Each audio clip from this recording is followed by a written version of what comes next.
Chapter 11:16 Quadruple Jackpot. Underscore there had been over 500 elite ranked trolls on the battlefield. When they all died, a golden glow enveloped everyone on the team as they all leveled up astonishing leveling speed. General Snow was flabbergasted as she watched her experience bar rise. When she had left White River City, she was only at 74% of level 41. To bridge the gap and reach level 42, she needed to grind for at least another full day or so, yet she had risen to level 42 shortly after entering the Crying Ghost Ridge. With this leveling speed, it was definitely possible to reach level 43 by the next day. After players reached level 40, it was practically impossible to level up once a day. No one would believe this, however.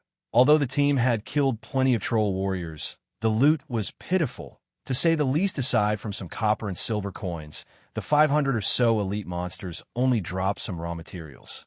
Only 5 weapons and pieces of equipment dropped. Among them, 4 level 60 common items, while the last was a piece of level 60 bronze equipment. However, Feng was not surprised. After reaching level 50. The drop rate for weapons and equipment decreased drastically. Only chieftain or above ranked monsters had a slightly higher chance of dropping such items. This drop rate reduction occurred because players could begin challenging their Tier 2 class promotions after reaching level 50. After obtaining their Tier 2 class, killing elite monsters was as easy as taking candy from a baby. Tier 2 experts could solo chieftains and even give Lord a run for their money. Generally, 2 or 3 Tier 2 experts working together could easily take down a Lord of the same level naturally. The system wouldn't give players high-level weapons and equipment so easily, hence, past level 50, 6-man party dungeons, even in normal mode, usually had Lords as the final boss. Moreover, these bosses had extremely powerful AoE skills. One mistake could easily lead to a party wipe. The same held true for Tier 2 experts, adventurer teams, and workshops that wanted to make money by selling weapons and equipment generally needed to deal with chieftains of the same level. If they wished to grind for mysterious iron equipment, at the very least, they had to deal with Lord-ranked monsters. This resulted in a rise in popularity for lifestyle classes capable of producing weapons and equipment, of course. The system also restricted such lifestyle classes by significantly increasing the production costs of weapons and equipment that were level 50 and above. As a result, even bronze weapons and equipment required many rare materials. This greatly limited the number of weapons and equipment lifestyle players could produce and protected the market from oversaturation. This team is simply ridiculous. They have 4 people capable of using large-scale destruction spells in a 20-man team. Even our adventurer team only has 2 people with such spells. Is that swordsman an NPC? He can actually overwhelm 2 level 62 lords. Feng's performance had astonished the Midnight Tea Party's members, however. They weren't shocked because Feng had fought 2 level 60-plus lords by himself. After all, they were capable of that themselves. What truly shocked them was the overwhelming strength Feng had displayed. The swordsman had managed to suppress the petrified trolls through brute force. Turtle Dove helped tank the petrified troll on Fire's side. Wumian, lure one away from me. Everyone else, prioritize killing the troll shamans. Feng ordered after sweeping a glance over the troll shamans, who had less than half their HPs remaining. Kola, start running. Lure the troll chieftain as far away from here as possible. Don't give the shamans any chance to heal the chieftain. Understood. Kola immediately dashed in the opposite direction of the troll shamans. Seeing this, the troll chieftain chased after the escaping guardian knight. When the troll chieftain moved, the troll shamans had no choice but to follow their leader. However, they couldn't cast their heals while moving. As a result, the troll shamans couldn't heal the troll chieftain. Meanwhile, the other members on Feng's team begun to bombard the troll shamans. After a few moments, the troll shamans collapsed, one after another, becoming EXP for Feng's team. Without the shamans' heals, the petrified trolls became a lot easier to deal with. Don't kill the petrified trolls. Leave them at 5% HP. Feng warned his teammates when he noticed Turtledove's petrified troll only had 10% of its HP remaining the petrified trolls were lords. Although the chances of them dropping green ebony were high, simply killing them would be a waste. After all, he had Icarus's heart on him. If he killed the lords, the chances of them dropping green ebony would be a lot higher, although no one understood what Shifeng intended to do. They followed his commands when Turtledove's petrified troll had 5% HP remaining. The team halted their attacks and shifted their focus to Yi Wumian's troll under the violent bombardment. It only took 5 minutes for all 3 petrified trolls to reach 5% of their total HP guild leader. Can we kill them now? Aqua Rose asked, while their team's firepower was indeed fierce. Keeping all 3 petrified trolls alive placed an extremely heavy burden on their team's healers. Moreover, after such a long battle, their healers only had 30% of their mana remaining. On the other hand, the Troll Chieftain had most of its HP remaining. If they delayed the petrified trolls' deaths, their healers would not last 30% mana remaining. We could give it a try. Shifeng calculated some factors as he glanced at the Troll Chieftain's HP and the healer's mana. He then said through the team chat, "Healers, use your intermediate mana recovery potions. Fire, take this petrified troll over for me. Remember, keep the petrified trolls at least 50 yards away from the Troll Chieftain. Everyone else, focus your fire on the Chieftain." Saying so, Shifeng activated Silent Steps and appeared behind the Troll Chieftain. He then executed Thundering Flash. 5 blue lightning streaks devoured the Great Lord, causing damages of around -7,000 to appear above its head. In terms of defense, the Troll Chieftain was even stronger than the petrified trolls. However, after receiving the damage amplification debuff from Thundering Flash, the team's damage was slightly higher. Divine Providence had a 30-minute cooldown. Shifeng did not want to waste it, although the Troll Chieftain was a great lord. It only had 42 million HP. It also had only 3 main damage skills. Among them, one was the Tier 3 skill, Storm Rage. The second one was Death Curse. It was a spell that was guaranteed to kill one player if it landed. However, this spell could be dodged, and players would be fine so long as the spell missed them. The last was an AoE skill called Whirlwind of Death. When activated, this skill would decrease the attack speed and movement speed of all enemies within 100 yards by 50%. Moreover, players would receive 1 death debuff every 10 seconds, each debuff increasing the damage they receive by 10%. The Troll Chieftain would only activate this skill when its HP fell to 30%. Many teams had fallen under the Troll Chieftain's greatsword in the past due to Whirlwind of Death. To put it simply, once Whirlwind of Death activated, it would become a competition of damage against the Troll Chieftain. However, Shifeng was not worried. After all, their team's firepower was off the charts as the battle with the Troll Chieftain continued. Cola's HP continuously increased and decreased.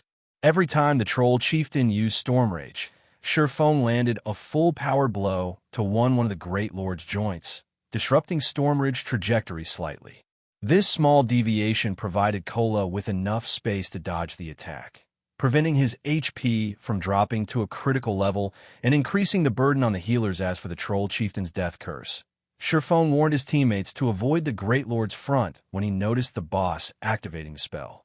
As the Troll Chieftain channeled Death Curse through its eyes, one simply needed to avoid standing before the Great Lord and wait out the spell's 5-second duration.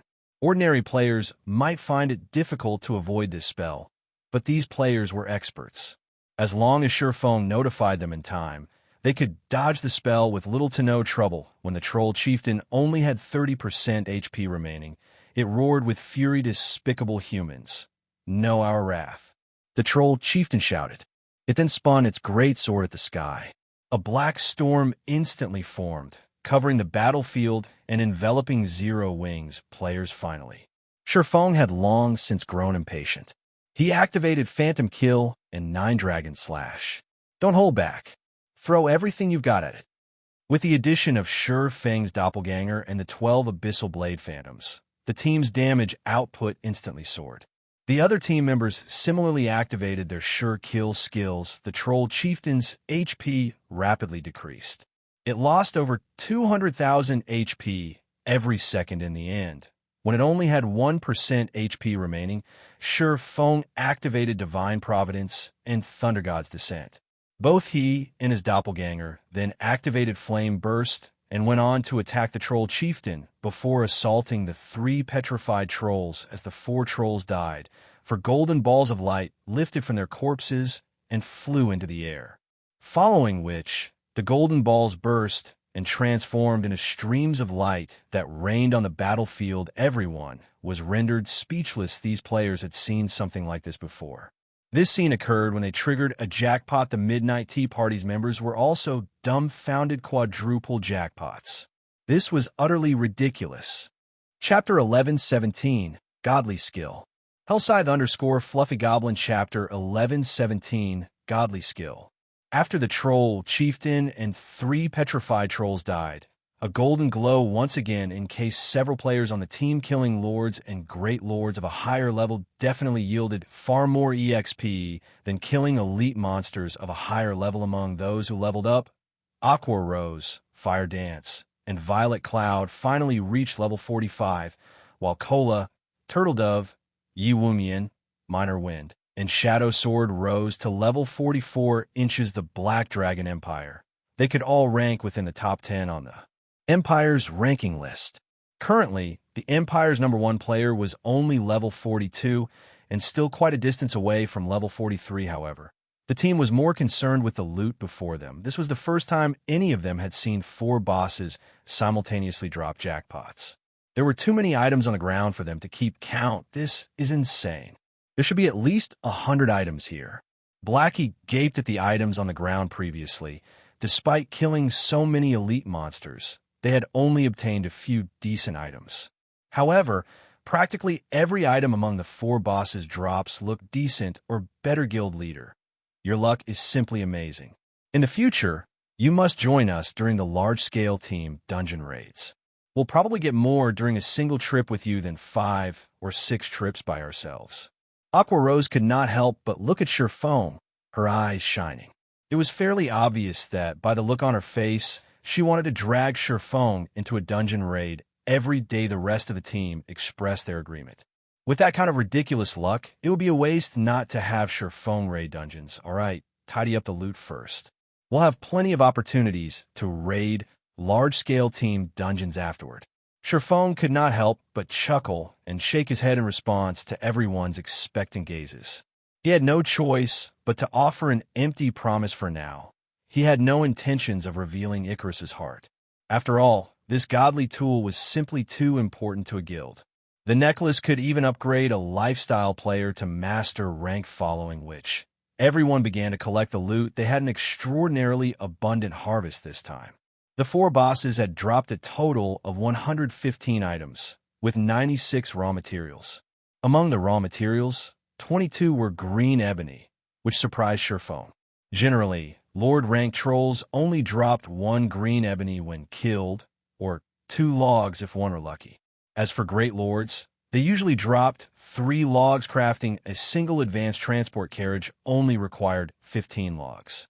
If they obtained another 8 logs, they could produce a second transport carriage. If they had 2 advanced transport carriages, he would have the foundation to start new trade routes to Stoneforest Town. Although the 2 carriages couldn't carry a lot of players, they could increase Stoneforest Town's popularity among NPCs. He could also earn quite a sum in transportation fees after organizing the materials. Feng began to appraise the remaining items in God's Domain. After reaching level 50, players would have to appraise the items monsters dropped if they wanted to know exactly what they had obtained. This added yet another expenditure for many players. Because of this, many players in the past have pursued the appraiser lifestyle class.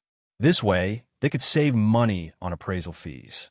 Of course, players who picked up the appraiser class for this reason could only appraise low-rank items, such as bronze or mysterious iron rank.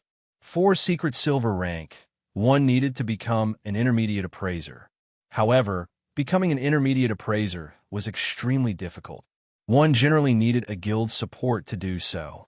Without the full support of a large guild, it was practically impossible to become an advanced appraiser. To become an intermediate appraiser, 1 needed to appraise 20,000 mysterious iron items. As items of mysterious iron rank were not extremely rare, some workshops or adventurer teams could afford to nurture one.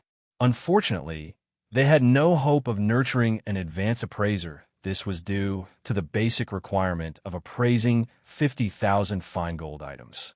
Even top-tier workshops and adventurer teams could not obtain so many fine gold items above level 50. Only large guilds had any chance of achieving this meanwhile. Nurturing advanced appraisers was a benefit to a guild in the past. Guilds had normally only charged their members a quarter of NPCs' appraisal fees, while non-guild members paid 3/4 of NPC prices. By doing so, guilds could make a fortune. NPC price for appraising a dark gold item was around 10 gold. For excellent dark gold items, the price was even higher. Even if guilds charged a lower appraisal fee, with how many players there were in a guild, it would not be unusual to appraise several thousand items. Including the appraisal fees from non-guild players, a guild could easily make 200 or 300 gold a day in the past. Small guild with only thousands of members dreamed of this kind of pure profit, although Zero Wing still did not have any advanced appraisers. Shifeng possessed the omniscient eyes. Not only was the skill a very advanced identification skill, but it also served as an advanced appraisal skill. After a short moment, Shifeng finished appraising the remaining 19 items. Basic soul return actually dropped. Shifeng shouted in surprise after appraising the ordinary-looking skill book. Basic soul return. Doesn't that skill allow one to resurrect other players while in battle? General Snow asked in shock. What? Guild leader, did it really drop? Aqua Rose looked at Shifeng excitedly, afraid that Shifeng was joking. Resurrection during combat would be a godly skill in Dungeons and Dungeons. It wasn't uncommon for bosses to instant kill MTs due to mistakes. When such situations occurred, the entire team would die with the MT. However, if a team had basic soul return, they could resurrect the MT and continue the raid. This skill would undoubtedly reduce the unnecessary team wipes in dungeons. Take a look yourself, Shifeng said, nodding. He then shared the skill's information in the team chat. Basic soul return resurrects one player while in combat. Player resurrected will only recover 30% HP and 20% mana. Their death penalty will be halved. Cooldown 30 minutes. Class restriction: Cleric, Druid, and Oracle. After everyone read the skill's introduction, excitement illuminated their expressions. What a godly skill. Previously, these players had only heard of skills that could resurrect players during battle. Now, not only was one such skill before them, but it could also reduce the death penalty. It was very common for players to die and lose a level when fighting a field boss. If they could reduce their death penalty by half and only lose 50% EXP, they could save plenty of time. What a pity. It would be great if the death penalty reduction were slightly higher. Cola said whether it was raiding dungeons or killing field bosses, MTs were the most susceptible to death. Following which, Shifeng shared the information for the remaining loot. The items were mostly level 60 weapons and equipment, with the best being Secret Silver rank. However, none of them could compare to Basic Soul Return's skill. Guild leader, should we search for another troll encampment? Minor Wind asked. Even after observing their surroundings for some time, he did not notice any signs of incoming monsters. It was likely that they had cleared out all of the nearby trolls. If they wanted to kill more, they would have to grind elsewhere. No. First, we need to greet our friends hiding in the distance, Shifeng said, shaking his head. He then turned to the dead forest on his left, shouting, "You've been watching for quite some time now. Why don't you come out and meet us?" Chapter 11:18 Reuniting with the Tea Party. Hellscythe_Fluffy Goblin Chapter 11:18 Reuniting with the Tea Party. Due to the quiet of the surrounding forest, the Midnight Tea Party's members heard Shifeng loud and clear. Leader, we've been discovered. What should we do? Cloud Yarn asked somewhat anxiously. It wasn't unusual to encounter other players in the fields, however. This situation was somewhat different. This was because they bore the suspicion of banditry. Shifeng's team had just finished killing multiple bosses. Although they had already obtained the loot, the items would remain ownerless for the next 2 hours.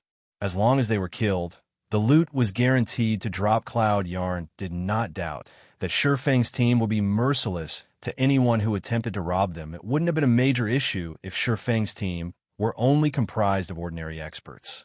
However, based on the miraculous feats she had witnessed, Shifeng's team was most likely just as strong as theirs.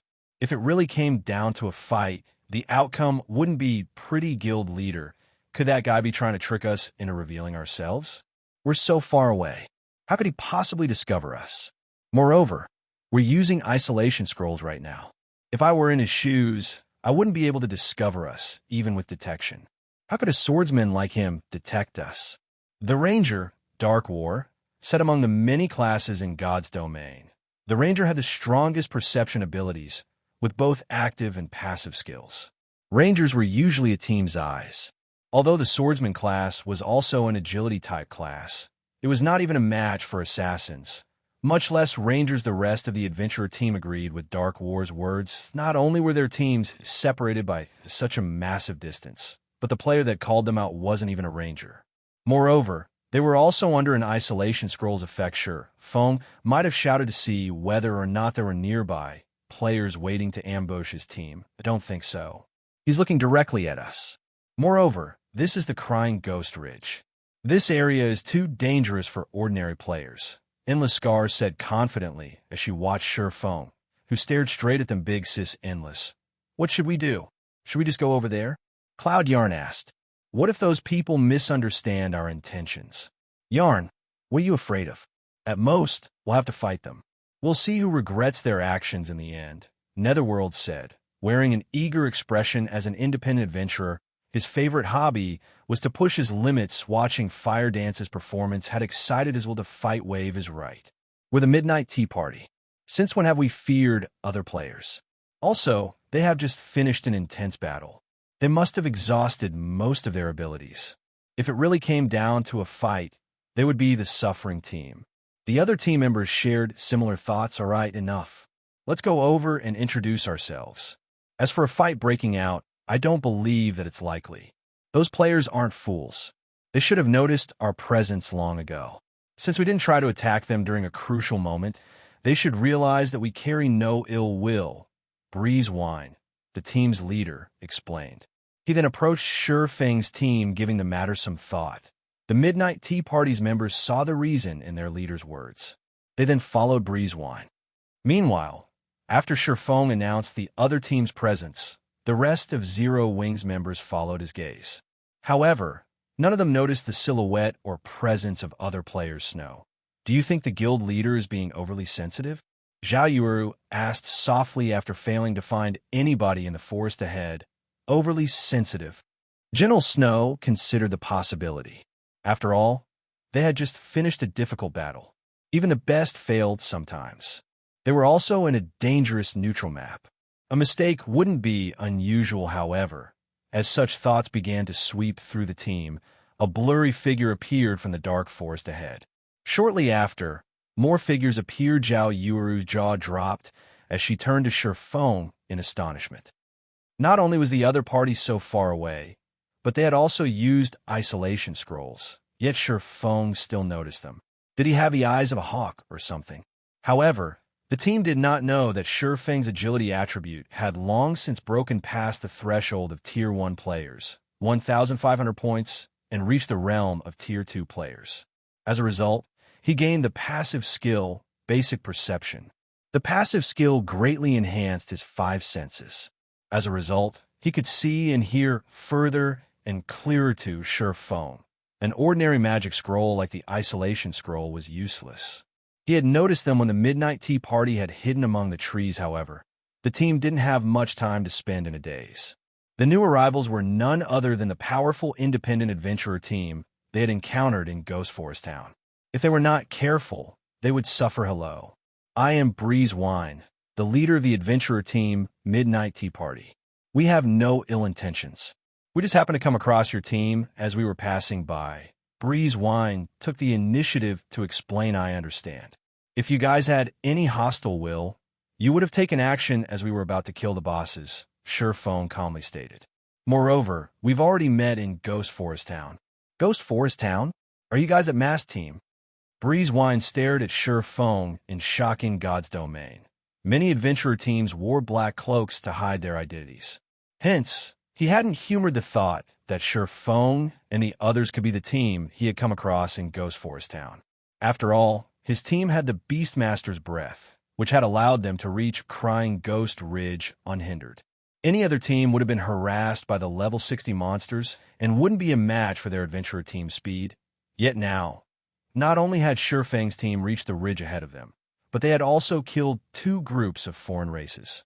Breeze Wine could not begin to fathom how Feng and the others managed this. The other Midnight Tea Party members were similarly surprised. A serious curiosity filled Breeze Wine's expression as he looked at Feng and the other Zero Wing members. "Are you guys also here for a quest?" Feng asked without hesitation. Players generally kept quiet about their high-level quests. This was especially true for quests in neutral maps. On the off chance that one attracts unwanted attention, they could suffer significant losses. Hence, when encountering strangers in the fields, one usually avoided mentioning quests to avoid suspicion in Feng's opinion. However, such wariness was unnecessary. Only a fool would believe that players in a neutral map weren't pursuing some quest. Moreover, by taking the initiative to admit that they were also here for a quest, he could avoid appearing suspicious himself and hide the fact that they were here to grind green ebony. Upon hearing Feng's straightforward question, Breeze Wine could not help but laugh and admitted, "That's right. Our adventurer team is here to complete a quest. Are you, perhaps, interested? If you help us complete the quest, we will give you 3 pieces of level 45 Dark Gold equipment as a thank you gift." Leader, Dark War, and the others turned to Breeze Wine in confusion. They had spent over half a month to obtain this quest, yet Breeze Wine had just invited a bunch of strangers to help them. Moreover, these strangers were experts whose strength could rival their own. This was simply too risky. Chapter 1119, Fallen Arkansas. Hellscythe_Fluffy Goblin Chapter 1119, Fallen Arkansas.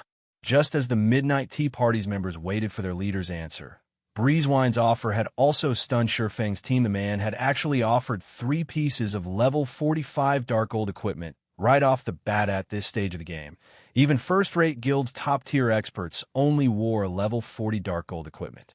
Level 45 Dark Gold equipment was simply too difficult to obtain. Normally, one only encountered such items by killing field bosses or completing quests. After all, the various large guilds were still amassing equipment from level 40 large-scale team dungeons.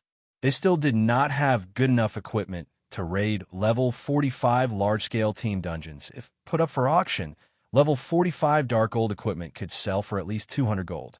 If it were an excellent piece of Dark Gold equipment, selling for even 500 gold wouldn't be surprising. 3 pieces of Dark Gold equipment was easily worth 1,000 gold. Presented with such an offer, even large guilds would be willing to give everything they had to help. "Thank you for the offer, Team Leader Breeze, but we have other matters that we need to attend to, so we cannot accept your offer." Feng rejected the offer without so much as a thought. Although 3 pieces of level 45 Dark Gold equipment were quite valuable, it wasn't what Zero Wing needed the most right now. The green ebony they were after would affect Stone Forest Town's prosperity. The wood was arguably their top priority. Feng's outright rejection stunned the Midnight Tea Party. Even super guilds wouldn't casually reject a 1,000 gold offer. Yet Feng hadn't hesitated in the least. Dark War and the others, who had been opposed to the idea of Feng's team joining them, were somewhat annoyed. Their Midnight Tea Party had never asked for help before, yet in their first attempt, their offer had been tossed aside like garbage. Why wouldn't they be frustrated?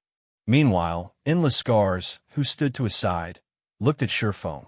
Smiling, she said, "Truthfully, we don't need much help with our quest. We simply hope that you will help us fend off any monsters while we activate a magic array. We won't take up much of your time. 1 hour should be more than enough. If you feel that 3 pieces of level 45 Dark Gold equipment aren't enough, we can pay 4,000 magic crystals instead. What do you think?" Big Sis Endless? Cloud Yarn's pretty eyes widened as she stared at Endless Scars in astonishment. Their leader's invitation was understandable, as the man wanted to befriend Feng's team. However, she had never imagined that Endless Scars would also make an offer. Moreover, Endless Scars was offering magic crystals. Magic crystal was the current mainstream currency among God's Domain's experts because magic crystals allowed players to enter the Divine Colosseum's trial tower. There were many other uses for magic crystals as well. It was easy to trade magic crystals for coins, but the same was not true for the reverse. As for weapons and equipment, if an expert had no need for them, they didn't have much value to said expert.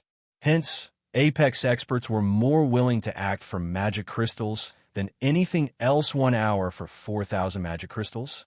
Miss Endless, your proposal is impossible to refuse. Endless Scars' wealth momentarily stunned Xianxia not long ago. Phoenix Rain had offered a higher 10 of Zero Wings players for an entire day for 5,000 magic crystals. Even then, he was impressed by the woman's wealth. If it were up to him, he'd never pay such a high price. Only now did he understood that there was always someone better in this world. However, when he thought about how the Blackwater Corporation backed Endless Scars, spending 4,000 magic crystals wouldn't be much of an issue for her. Let's sign a contract right away then.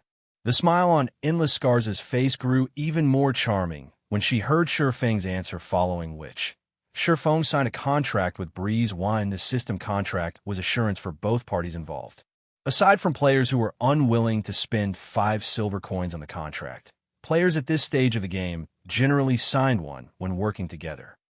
After signing the contract, Xianxia and his team followed Midnight Tea Party's members as they carefully proceeded down a gravel path through the Dead Forest. Leader, Endless, what are you two thinking? The quest is dangerous enough already, yet you just invited a team that we know nothing about. What if they harbor some hostility once we complete the quest? Wouldn't we suffer a massive loss? Dark War asked, displeased, as he eyed Xianxia and the others. This quest was extraordinary. It was the most difficult quest the Midnight Tea Party had ever undertaken. Although it was not a legendary quest, it could be considered a pseudo-legendary quest. It was very likely that they could acquire a fragmented legendary item during this quest. Not even super guilds had a fragmented legendary item. If Xianxia and his team discovered this, it would be a miracle if they did not outright betray them. The other Midnight Tea Party members supported Dark War's opinions.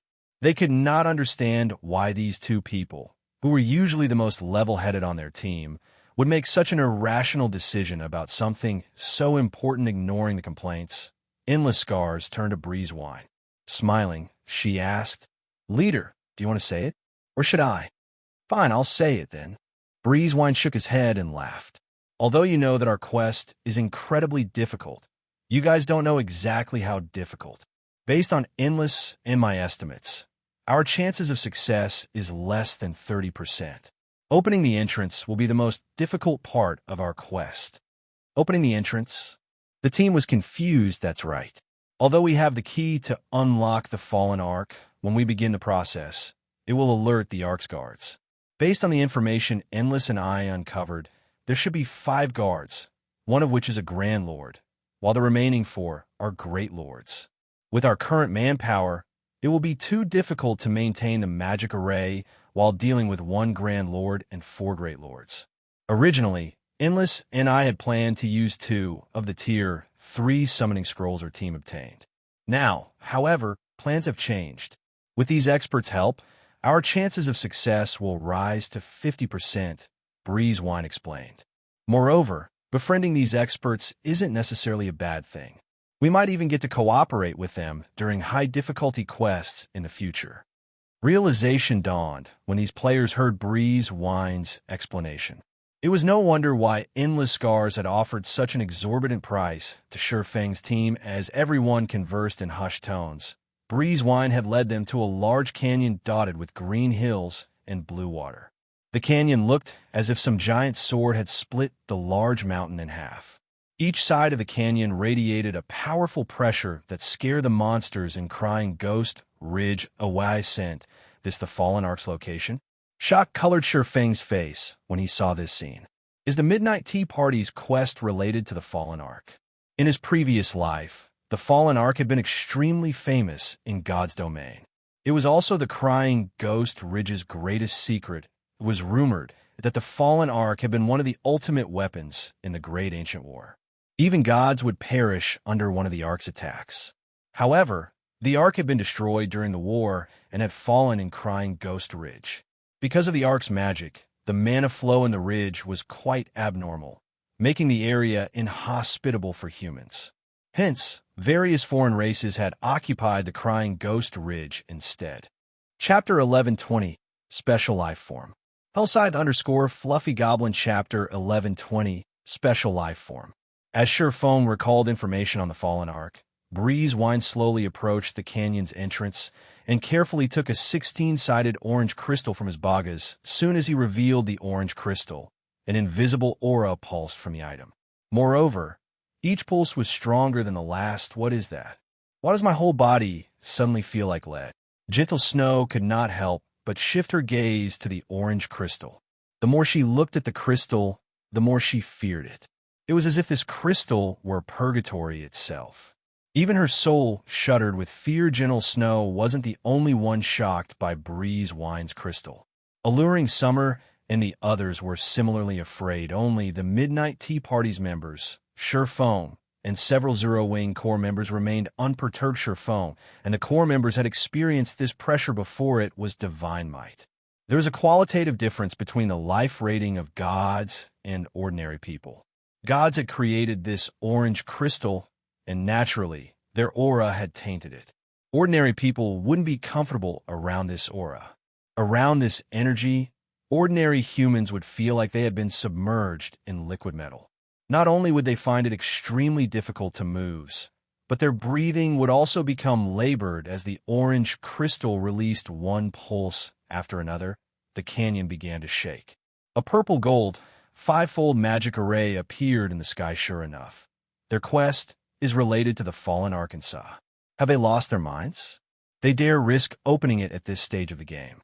Surefang's expression darkened as he watched Breeze Wine lift the orange crystal above his head while chanting an incantation. Hurriedly, he shouted, "Everyone retreat! Retreat!" Zero Wings members looked to Surefang in confusion. What are you guys doing? Dark War and the other Midnight Tea Party members asked, enraged when they heard Surefang's command to his teammates. Their teams had already signed a contract with each other. Although there were no penalties for breaking the contract, no matter how they looked at it, Surefang was breaking his promise.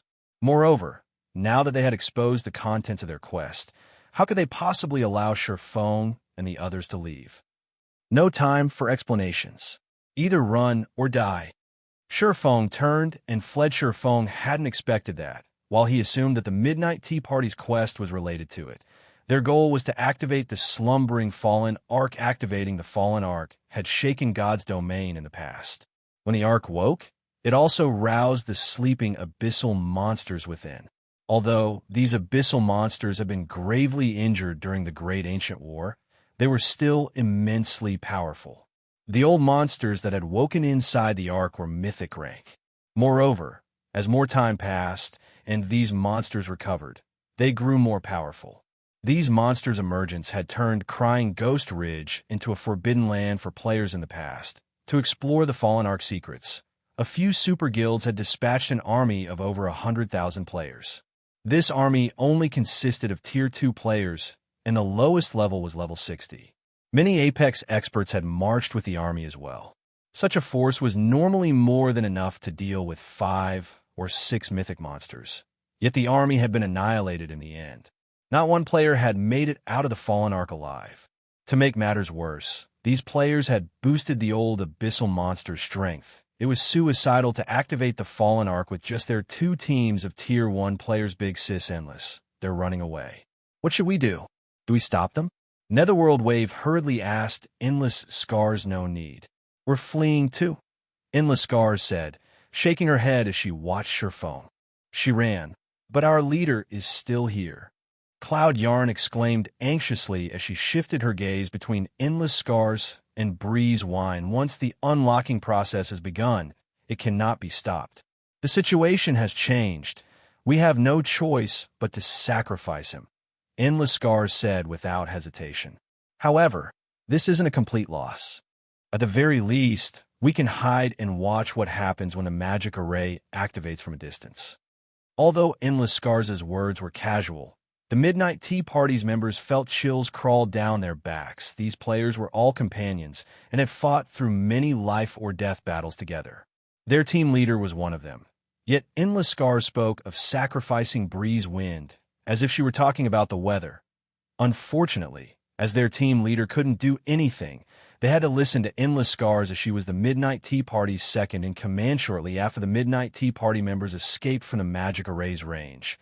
5 steel giants pulled themselves from the ground fallen garrison captain. Special life form, Grand Lord. Level 65. HP 120, 000, slash 120, 000. Fallen Patrol, Special life form, Great Lord. Level 63. HP 57, 000, slash 57. 000. Upon seeing these monsters, both Endless Scars and Sure Fang's teams gaped in shock. What are these monsters? Their HP is so high. The pressure from them is so strong, too. Aqua Rose felt her scalp tingle as she stared at these monsters. Despite standing several hundred yards away, she still felt an intense pressure radiating from the monsters. It would certainly affect the combat power they could exert in close combat. Based on her estimates, they'd be lucky to display 70% of their usual combat powers. If it came down to a fight, they would team-wipe the Midnight Tea Party. Also understood how powerful the Guardian monsters were. These monsters' life rating was definitely higher than theirs. The fallen garrison captain, in particular, was at least 2 or 3 ratings higher than the Grand Lords they've previously faced. It could practically rival a mythic monster's strength in front of these monsters. Their preparations were rubbish while the Midnight Tea Party members were frozen in shock. Endless Scars shifted her gaze toward Sure Fang. Did he know these monsters would show up? Endless Scars came to her own conclusions as she recalled Sure Fang's decisive order to retreat, although the Fallen Ark was a secret. Based on the team's performance and Sure Fang's statement that they, too, were here for a quest, it was likely that the man knew something about the Fallen Ark and saw otherwise. How could she explain Sure Fang's decision to flee the moment he saw them activate the magic array? What Endless Scars did not know was that Sure Fang wasn't worried about the steel giant's sudden appearance at all. Rather, he was afraid of the abyssal monsters inside the Fallen Ark itself. If those monsters were released, it would disrupt his plans to grind for green ebony. If that was their goal, he wouldn't help the Midnight Tea Party as the steel giants appeared. The fallen garrison captain instantly killed Breeze Wine as he maintained the magic array. When Breeze Wine died, the magic array began to dissipate gradually, as did the steel giants shortly after. Peace soon returned to the canyon when the area returned to normal. Endless Scars stopped her team before the Midnight Tea Party members could give Sure Fang a piece of their minds. She approached Sure Fang's team herself. Chapter 1121. Inferior Legendary Treasure Chest. Underscore as Endless Scars slowly walked up to Sure Fang, she sized up the man carefully. Although she couldn't see Sure Fang's appearance due to the black cloak, curiosity filled her eyes. Sure Fang similarly observed Endless Scars. One of God's Domain's legendary figures in the past, the woman had clear, bright eyes, curved eyebrows, and thick eyelashes. A hint of pink colored her pristine, white jade skin. Her thin, soft lips were as mesmerizing as a ruby. As she revealed a hint of a smile, she could captivate any player. Sure Fang had to admit that even gentle Snow, who everyone called a goddess, fell short compared to Endless Scars' guild leader. That beauty seems interested in you, Blackie said, snickering softly instead of responding. Sure Fang rolled his eyes. Although others might strive for a beauty like Endless Scars' attention, Sure Fang knew how costly it was. He knew all too well what kind of person Endless Scars was, although she wore an interested expression, looking like a little girl who had just found a new toy. Her thoughts were as pure as everyone assumed. It was no different than her attitude towards Breeze Wine. If Miss Endless wants to ask why we changed our plans so abruptly, I believe you've already figured that out after seeing those 5 special life forms. It's not that we want to back out of our transaction. We're just powerless to help. If Miss Endless doesn't have any other matters to discuss, we will take our leave. Shifeng took the initiative to bid the woman farewell, although he did not know what lay inside the fallen ark that could tempt the midnight tea party. He no longer wanted to associate with the adventurer team. Please, wait. I wish to represent the midnight tea party in thanking you. If not for your command to flee, we would be dead by now. Here are 1,000 magic crystals. Take them as a thank you gift, and let's part as friends, Endless Scars said. She then retrieved a gray gemstone bag and handed it to Shifeng. Every midnight tea party member was stunned what was going on here. Not only hadn't Endless Scars questioned Shifeng's intentions, but she also gave him 1,000 magic crystals as a sign of gratitude. She was insane. This beautiful big sister is simply too rich. When Violet Cloud saw the cloth bag of 1,000 magic crystals, even she wanted to volunteer to become Endless Scars' little sister. Even large guilds would hesitate before giving away 1,000 magic crystals. Yet Endless Scars did so without blinking, although Shifeng wanted to say something. Endless Scars quickly followed up by saying softly, "Although our transaction has failed, I'd like to conduct another trade. We'll enter the Fallen Ark together and split the items 30-70.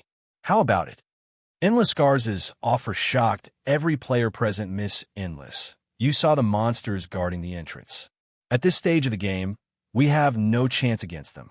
Shifeng could not understand what was going through Endless Scars' mind. Those 5 special life forms were no laughing matter. Even he was not confident in taking them down. Special life forms were extremely rare in God's domain. They were weapons the gods had specifically crafted for war. Like puppets, they possessed eternal life. They also had the power of immortality. Even if players killed them, they would resurrect.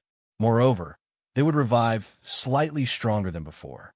Generally, it only took these special life forms 10 minutes to resurrect, with some of the more powerful monsters taking up to an hour or so. In addition, these monsters did not drop any loot. Hence, players usually kept their distance. One had to admit that these special life forms were excellent guardians. What if I tell you that there's an inferior legendary treasure chest inside? Endless Scars asked when she saw Shifeng's lack of interest. Smiling faintly, she continued, "Based on what I've uncovered, there should be more than one inferior legendary treasure chest inside. In addition, there are plenty of epic treasure chests. My map can lead us to these treasure chests and allow us to bypass the traps. Are you sure you're not interested?" The Fallen Ark had been one of the final weapons in the Great Ancient War. The items inside had been left behind by the gods before they had died. NPCs would consider even the most ordinary item a treasure, let alone players. "You have a map?" Shifeng stared at Endless Scars, flabbergasted. He would be lying if he said he wasn't interested in the Fallen Ark. However, obtaining these treasures wasn't that easy. To current players, triggering any of the traps inside would result in death. Hence, even after clearing out the monsters in the Fallen Ark, very few players have been willing to explore it in the past. In fact, after the abyssal monsters have been cleared out, a large number of players and guilds had rushed into the Fallen Ark and saw. In the end, however, only a few had escaped with their lives. Practically 99% of the players that entered the Ark had died in the outer region. Even if one managed to reach the Ark's inner region, they would have to deal with even more powerful traps. As a result, very few were capable of leaving the Ark with any of its treasures. Players had come to both love and despise the Fallen Ark. However, it would be a different story if they had a map. Aside from the awakened abyssal monsters and a few special life forms, the Fallen Ark was void of life. The traps would be their main problem after entering the Ark and saw. A map of the Ark's various traps was the equivalent of a free pass to its treasures. As long as they were careful to avoid the abyssal monsters and special life forms, they could obtain the Ark's treasures unhindered. Shifeng finally understood Breeze Wine and Endless Scars' attraction to the Fallen Ark, and why they'd be willing to spend 4,000 magic crystals to hire his team for an hour. That's right. If you don't believe me, take a look. Although it is only a fragment, can lead us to the Fallen Ark's inner region, Endless Scars said. She then took out a broken map with only 2/5 of the original and showed it to Shifeng. The item's name was Fallen Ark Map. However, if Shifeng wished to look at it in detail, he needed the owner's permission. "I can help you get inside. However, I have a condition. After giving the matter some thought, Feng eventually chose to take the risk in the past. Even the most inferior item players secured from the Fallen Ark's inner area was an epic item. If one were lucky, they could even obtain a fragmented legendary item. With one such item, a player's combat power would skyrocket. If he could obtain one, the item would greatly enhance his chances of success, both in the Dark Arena and in the contest for Thunderous Land. As for the abyssal monsters that would be released, they would mostly roam the Crying Ghost Ridge's inner regions. His team could still grind trolls in the outer region. The only drawback was a slightly lower drop rate, for Green Ebony Endless Scars had only wanted to test Feng with her offer. However, upon hearing Feng's confident reply, a small glimmer of hope shone in her flawless eyes. As long as your conditions aren't too outrageous, I can agree to them on behalf of our team leader. Endless Scars straightforwardly replied, smiling faintly. It was as if she had long since guessed Feng's thoughts, pointing at the map in Endless Scars' hand. Feng said in a non-negotiable tone, "Give me a copy of the Fallen Ark map. Once we're inside, we'll go our separate ways and agree to a non-aggression pact. What we each walk away with will depend on our abilities." Chapter 1122, Foundation Magic Array. Hellscythe Fluffy Goblin Chapter 1122, Foundation Magic Array. Endless Scars' conversation with Feng had been private. The other players hadn't heard their discussion, however. When the Midnight Tea Party members saw Endless Scars' frown, they were shocked. Endless Scars had never revealed such an expression throughout her time on the team. Even when monsters nearly wiped their team out, nothing close to a frown had appeared on her face. Propose another. Our team cannot agree to that condition, Endless Scars said after giving the matter some thought. Looking straight at Feng, she said seriously, "The map itself is a pass to the Fallen Arkansas. If you have it, you can enter the Ark more than once. This will undoubtedly increase our competition over the Ark's treasure. With how important the Fallen Ark is, I believe that no sane person would agree to your proposal. Moreover, even if our adventurer team can't enter the Fallen Ark right now, we can simply return when we're strong enough. In any case, the key is ours. If we don't activate the Ark, no one will be able to enter it." "What you're saying is true. However, you don't seem to know the Fallen Ark's true secret," Feng said, chuckling. He had long since guessed Endless Scars' reply. The Fallen Ark map was priceless. Naturally, he didn't expect the Midnight Tea Party to just make a copy for him. However, the adventurer team's understanding of the Fallen Ark was no match for his. "What are you trying to say?" Although Endless Scars had her suspicions, after hearing Feng's confident comments, she was even more certain that Feng knew plenty of information about the Fallen Ark. "Well, it doesn't really matter even if I tell you this. Although you have the key in the map, it is still impossible to obtain the items inside the Fallen Ark," Feng explained as he pointed to where the 5 special life forms had disappeared. "You've seen for yourselves how powerful those guards are. However, the monsters inside are even more formidable. If you open the Ark, those monsters will escape. Moreover, those monsters will slowly but surely grow stronger. If you don't deal with them properly, even the map won't help you. Meanwhile, I have a way to deal with those monsters. If we work together, we can reach the Ark's inner region quickly. Even if you don't want to cooperate with us, once you open the Ark, we can still go in ourselves. Once the Ark is open, it won't ever close. Anyone will be able to enter." Endless Scars hesitated after listening to Feng's explanation, although she wasn't sure if Feng were telling the truth. If he was, then her side had no way of dealing with those monsters. The map might as well be a blank piece of paper. On the other hand, Feng had a way of combating this problem. Once Feng's team entered the Ark, although their progress would be slow without the map, the Midnight Tea Party would suffer a massive loss if they came across any treasure. Most importantly, her team did not have a lot of time. After all, their quest had a time limit. Based on her estimates, even if they focused on grinding and completing their class promotions, the furthest they could reach was Tier 2, level 55 before the quest time limit was up. At that tier and level, their team might have a chance of defeating the 5 entrance guards.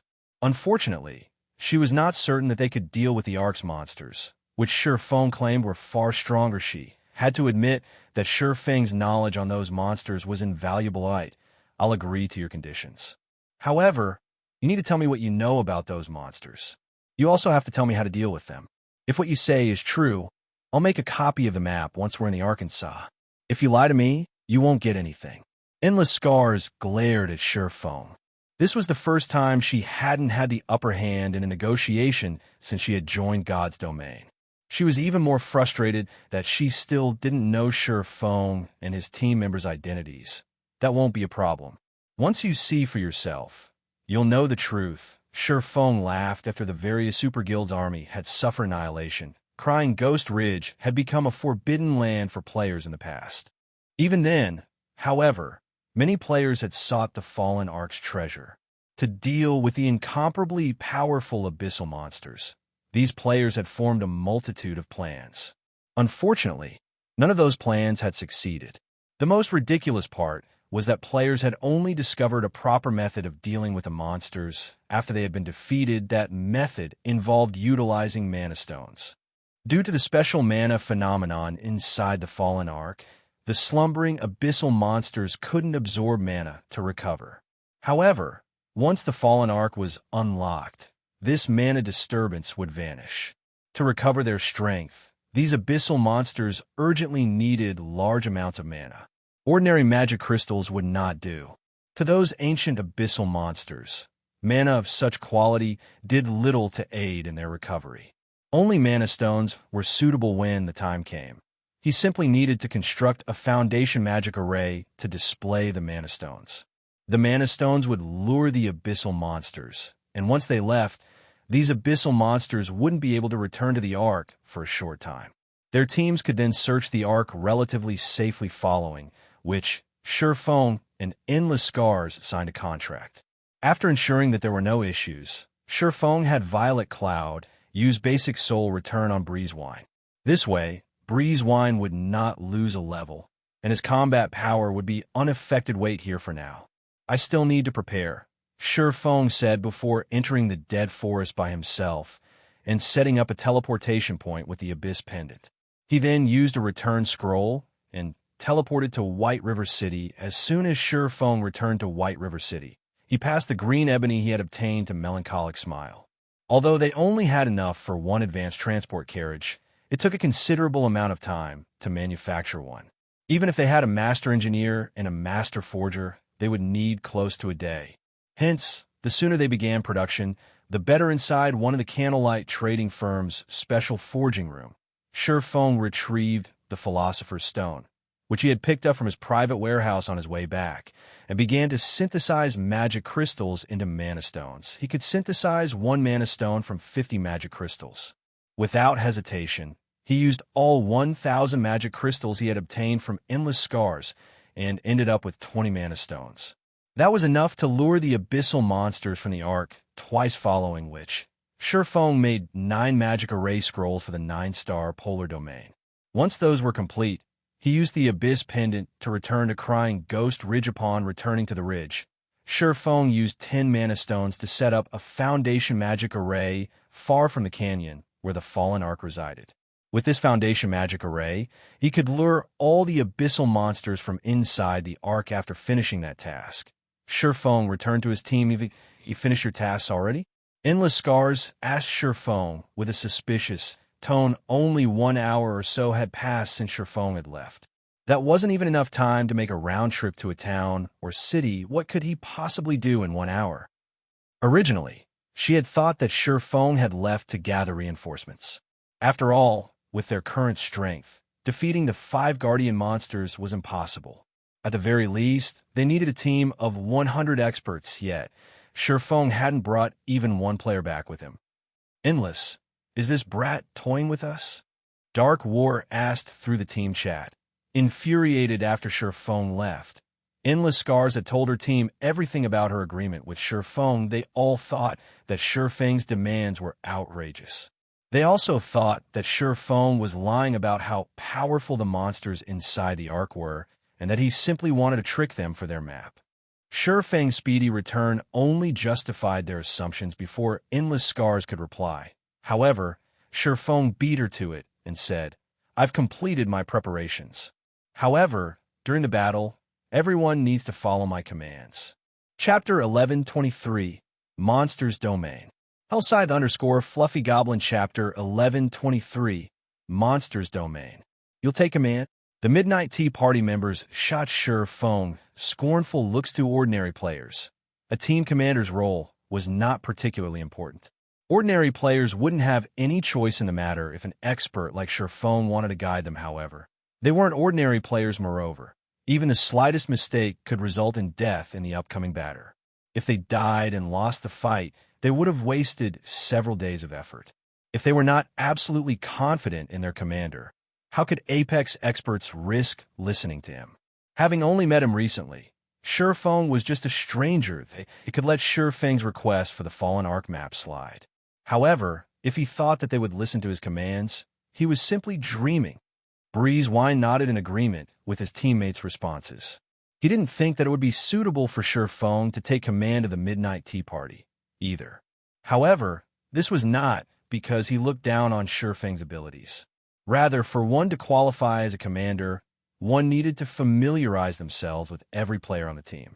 This included their various basic attributes, skills, habits, and many other details. Only by knowing this information could one effectively lead and allow everyone in the team to display their fullest potential. Sure Feng knew nothing about the Midnight Tea Party members. Although it wouldn't be a major issue if they were raiding a simple dungeon or boss monster, they intended to take on a level 65 Grand Lord and 4 level 63 Great Lords. Any mistakes would definitely result in casualties. It's fine if you don't want me in command. I'll just tell you our raid strategy. When the time comes, work with us, Sure Feng said, not minding the hostile looks he received. Only, I will not be responsible for any casualties. 5 special life forms working together was no laughing matter based on Sure Feng's understanding. Every one of those 5 special life forms possessed their own ultimate moves. Alone, those ultimate moves might not be that powerful, but combined, they might increase exponentially. If those 5 special life forms cooperated with each other, they could annihilate a team of Apex experts effortlessly. Players needed an accurate grasp on the timing of the boss's skills. Even a slight error could result in a team wipe. Hence, he had asked to take command. That won't be a problem, Breezewine confidently replied. If a team wipe occurs due to a mistake on our side, we'll compensate you correspondingly. The rest of the team members agreed with the arrangement as well. At the very least, this was far better than taking orders from a stranger, following which, Sure Feng began to assign tasks. In reality, there was very little the Midnight Tea Party needed to do. As Breezewine had assumed, Sure Feng was not very familiar with the Midnight Tea Party's members. Thus, he hadn't assigned them any particularly important tasks. The adventurer team mainly had to supply 9 magical classes to maintain the 9-star Polar Domain magic array. Sure Feng told the other 9 players to distract 2 of the fallen patrols. They did not even need to focus on damaging the Great Lords. As for Breezewine, he had to unlock the Ark. Of course, a wing would deal with the fallen garrison captain and the remaining 2 fallen patrols after Sure Feng finished assigning tasks. Both teams began to inspect their weapons, equipment, potions, and scrolls later. While leader is maintaining the magic array, I'll take over command. You guys better not embarrass our team, Endless Scars said seriously as she glanced at her teammates. Endless, rest assured, you know our standards better than anyone else. When the time comes, even if their side is annihilated, we won't have any issues. The Ranger, Dark War, sneered as he shot a glare at Sure Feng's team. Facing 2 level 63 Great Lords might be a problem for ordinary experts. To their adventurer team, however, it was simply a somewhat strenuous task. Moreover, they only had to serve as distractions. They were not even required to fight the 2 bosses head-on. On the other hand, Sure Feng's side, which needed to confront a Grand Lord and 2 Great Lords directly, was the largest concern. After everyone confirmed that there were no issues, Sure Feng signaled Breezewine with a wave of his hand, having the latter start the unlocking process. Seeing this, Breezewine raised the orange crystal above his head and began to chant once more, following which, the canyon shook as 5 massive figures rose from the ground. They were none other than the fallen garrison captain and the 4 fallen patrols. Activate the magic array. Shifeng hurriedly shouted. Endless Scars gave the same command practically at the same time. Suddenly, a massive, purple-gold magic array appeared and enveloped the 5 boss monsters as an intermediate magic array. The 9-star polar domain could even suppress mythic monsters. Naturally, the garrison captain and patrols were no exception. Immediately, the 5 bosses' attributes began to fall rapidly. How is this intermediate magic array so powerful? The Midnight Tea Party was momentarily stunned in the blink of an eye. The fallen garrison captain's HP fell from 120 million to 96 million, whereas the fallen patrol's HPs fell from 57 million to 41 million. The magic array's effects even stunned Endless Scars. While the Midnight Tea Party had seen intermediate magic arrays before and had even collected a complete set themselves, that intermediate magic array was only capable of reducing a Grand Lord's basic attributes by 10%. Even then, it was already considerably powerful for an intermediate magic array. Yet the 9-star polar domain had weakened the fallen garrison captain by 20% and the fallen patrols by 30%. This was simply inconceivable. Of course, Shifeng's team didn't even stop to notice the Midnight Tea Party members' reactions go. Under Shifeng's command, Cola, Yiwumian, and Turtle Dove charged at own targets as the lead MT. Cola would deal with the Grand Lord, while Turtle Dove and Yiwumian would each tank. The 2 Great Lord Special Lifeforms' life rating was slightly higher than ordinary monsters, though they were undoubtedly inferior to archaic species. With their attributes suppressed, Cola and the others should be able to handle them. However, before Cola could reach the fallen garrison captain, the latter swung its massive, 10-meter-long greatsword at the ground. Boom! A massive fissure ripped through the ground, extending straight towards Cola. Activate Protection Blessing. Shifeng shouted upon seeing the attack. Cola activated Protection Blessing without hesitation. He then positioned his shield before his body and gripped it with both hands. Cola was thrown 10 yards away on the spot. The truth shield and protection on him shattered into oblivion. Meanwhile, Cola's HP fell by over 25,000. The Troll Chieftain's ultimate move paled tremendously in comparison to the fallen garrison captain's attack. The fissure only stopped after 50 yards. The garrison captain's attack range made everyone shudder. Had Cola not activated Protection Blessing in time, he would be dead. The garrison captain's attack stunned every player in the battle. Unfortunately, this wasn't the end. In the next moment, the 4 fallen patrols moved simultaneously, abruptly raising their battle axes and slamming them to the ground violently. Boom, boom, boom. The ground began to tremble. Golden jets began to spray from the ground in a 30-yard radius around the 4 fallen patrols. When the 4 domains were superimposed over each other, it was practically impossible to avoid them. Meanwhile, any player that these jets struck would receive anywhere from -5,000 to -8,000 damage. These golden jets appeared without any signs or fixed patterns. The overlapping domains doubled the attack's density, although they tried their best to dodge the attacks. Players occasionally slipped up and got hit, their HPs decreasing rapidly. One level 41 from the Midnight Tea Party, unfortunately, got caught in 2 overlapping domains. Without any time to respond, numerous jets struck the Berserker, and he died on the spot. Chapter 1124, Tier 4 Super Spell. Hellscythe_Fluffy Goblin Chapter 1124, Tier 4 Super Spell. Everyone, avoid the overlapping domains. What kind of skill is that? Why is it still going on even after so long? The battle had just begun, yet one person had already died.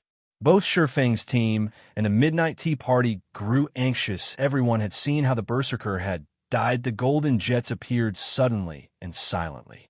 Moreover, the attacks could not be blocked, only dodged. Even if they were only near one domain, they would have to dodge 3 to 5 jets. Near 2 overlapping domains, one would face 7 to 10 attacks simultaneously. The Berserker's paths of retreat had been cut off. In the end, He had died before the team's healers could help him. The Midnight Tea Party members no longer wore their previous complacent expressions lure the patrols to four corners. Do not let them near the garrison captain. Surefoam commanded. Surefoam was not particularly familiar with the Guardian boss's skills. After all, he had only learned about the Fallen Arc after it had been activated in the past. He did not even know who had activated the Arc. All he knew was that these special life forms had their own ultimate moves, and that those ultimate moves would become exponentially stronger when combined. However, he hadn't expected these ultimate moves to be domain skills among the various skills in God's domain. Those that posed the greatest danger were none other than large-scale destruction spells and domain skills. Attacks from large-scale destruction spells usually only lasted one or several waves. If players could endure the spell's duration, they would live. However, domain skills could stay in effect much longer. Domain skill would gradually whittle players down until they died. Endless Scars now realized how severe the situation was. Immediately, she took a Tier 3 summoning scroll from her bag and shouted through the team chat, "Wave, use your summoning scroll with mine. We use them to lure away the patrols. Melee players, stay away from the bosses. Use only ranged attacks." After all was said and done, the Midnight Tea Party's members were still experts. Very quickly, they began to move. The team's melee players promptly distanced themselves from the fallen patrol's domains. Meanwhile, Endless Scars and Netherworld Wave each summoned a Tier 3 creature and instructed them to pounce on the fallen patrols. Both Endless Scars and Netherworld Wave were incredibly proficient with controlling their summoned creatures. Although they couldn't dodge all of the golden jets, they could dodge the majority of them. With relative ease, the summoned creatures arrived before the fallen patrols and swiped their claws at the enemy's punk.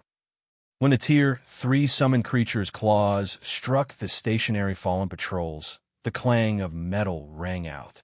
The summoned creatures' claws had only scratched the patrol's armor. They did not even manage to push the patrols back despite both being at the Great Lord rank. The fallen patrols had only lost around 4,000 HP from the attacks. Why are their defenses so high? Even a Grand Lord doesn't have this much defense. When a Midnight Tea Party's members saw the damage the Tier 3, level 60 summoned creatures had dealt with their normal attacks, their expressions grew gloomy. When they had used Tier 3 summoned creatures to fight Tier 3 Great Lords in the past, the former's normal attacks usually dealt 20 to 30,000 damage.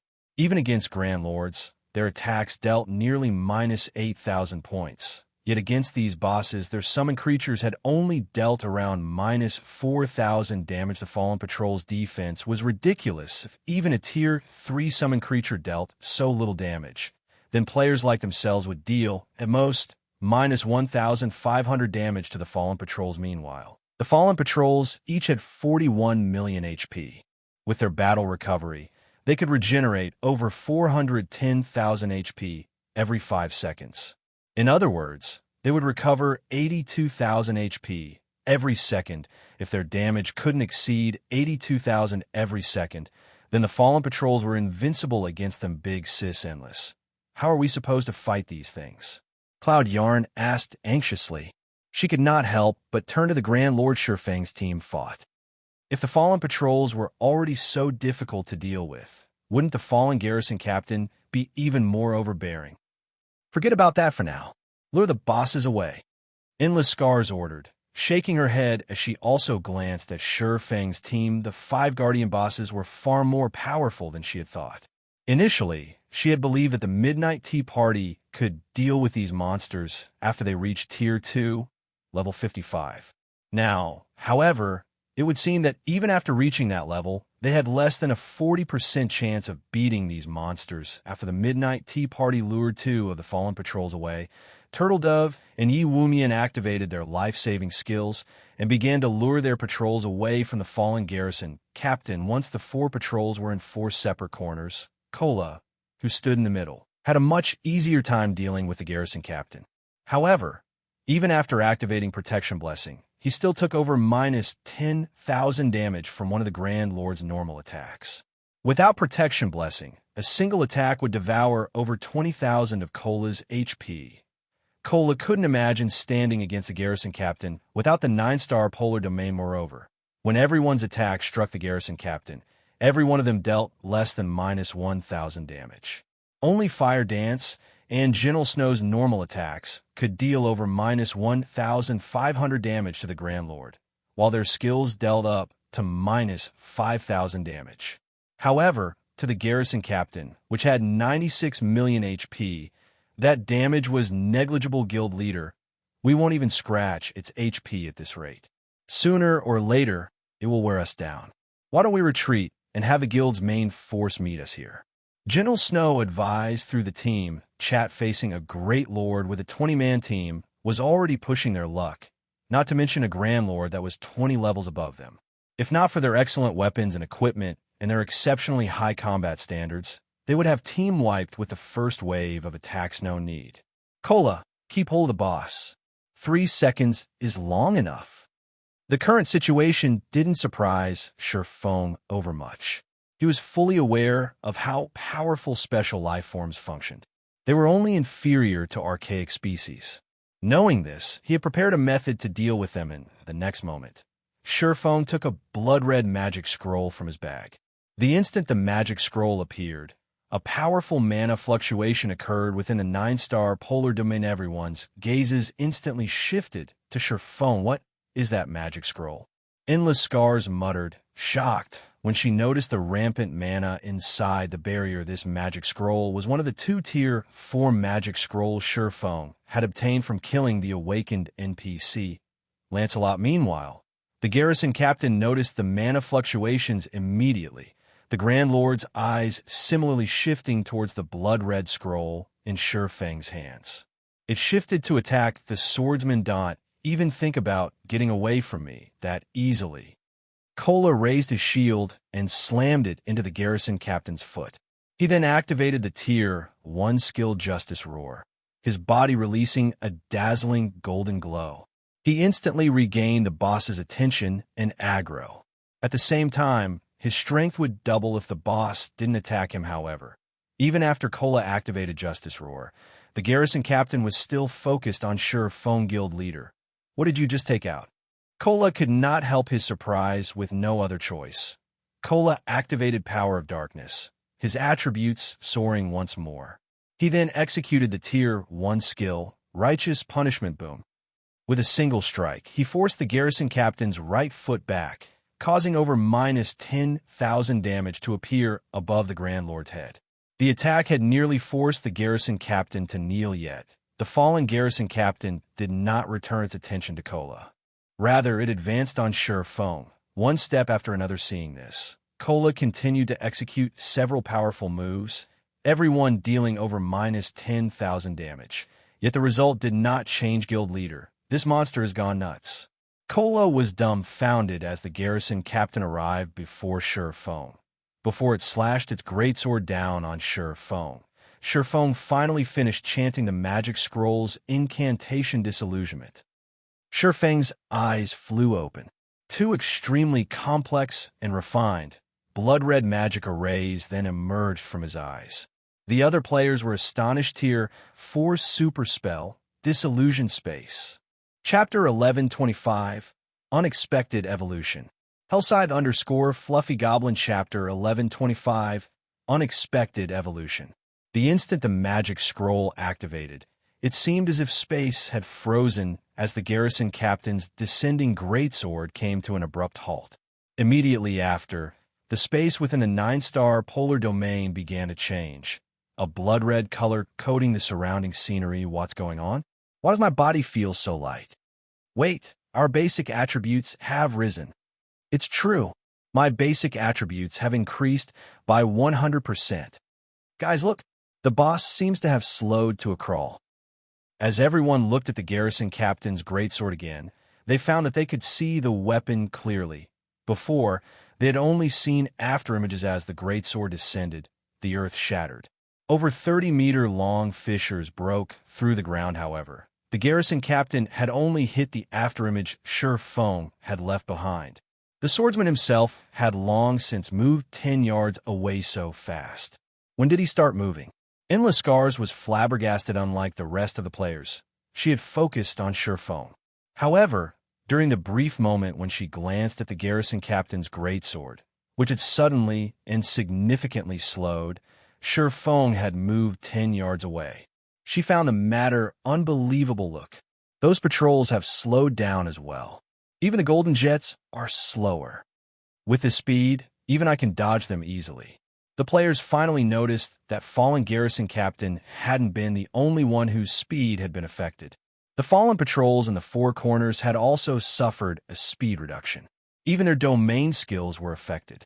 Zero Wings members and the Midnight Tea Party could now dodge the golden jets easily. Just who is he?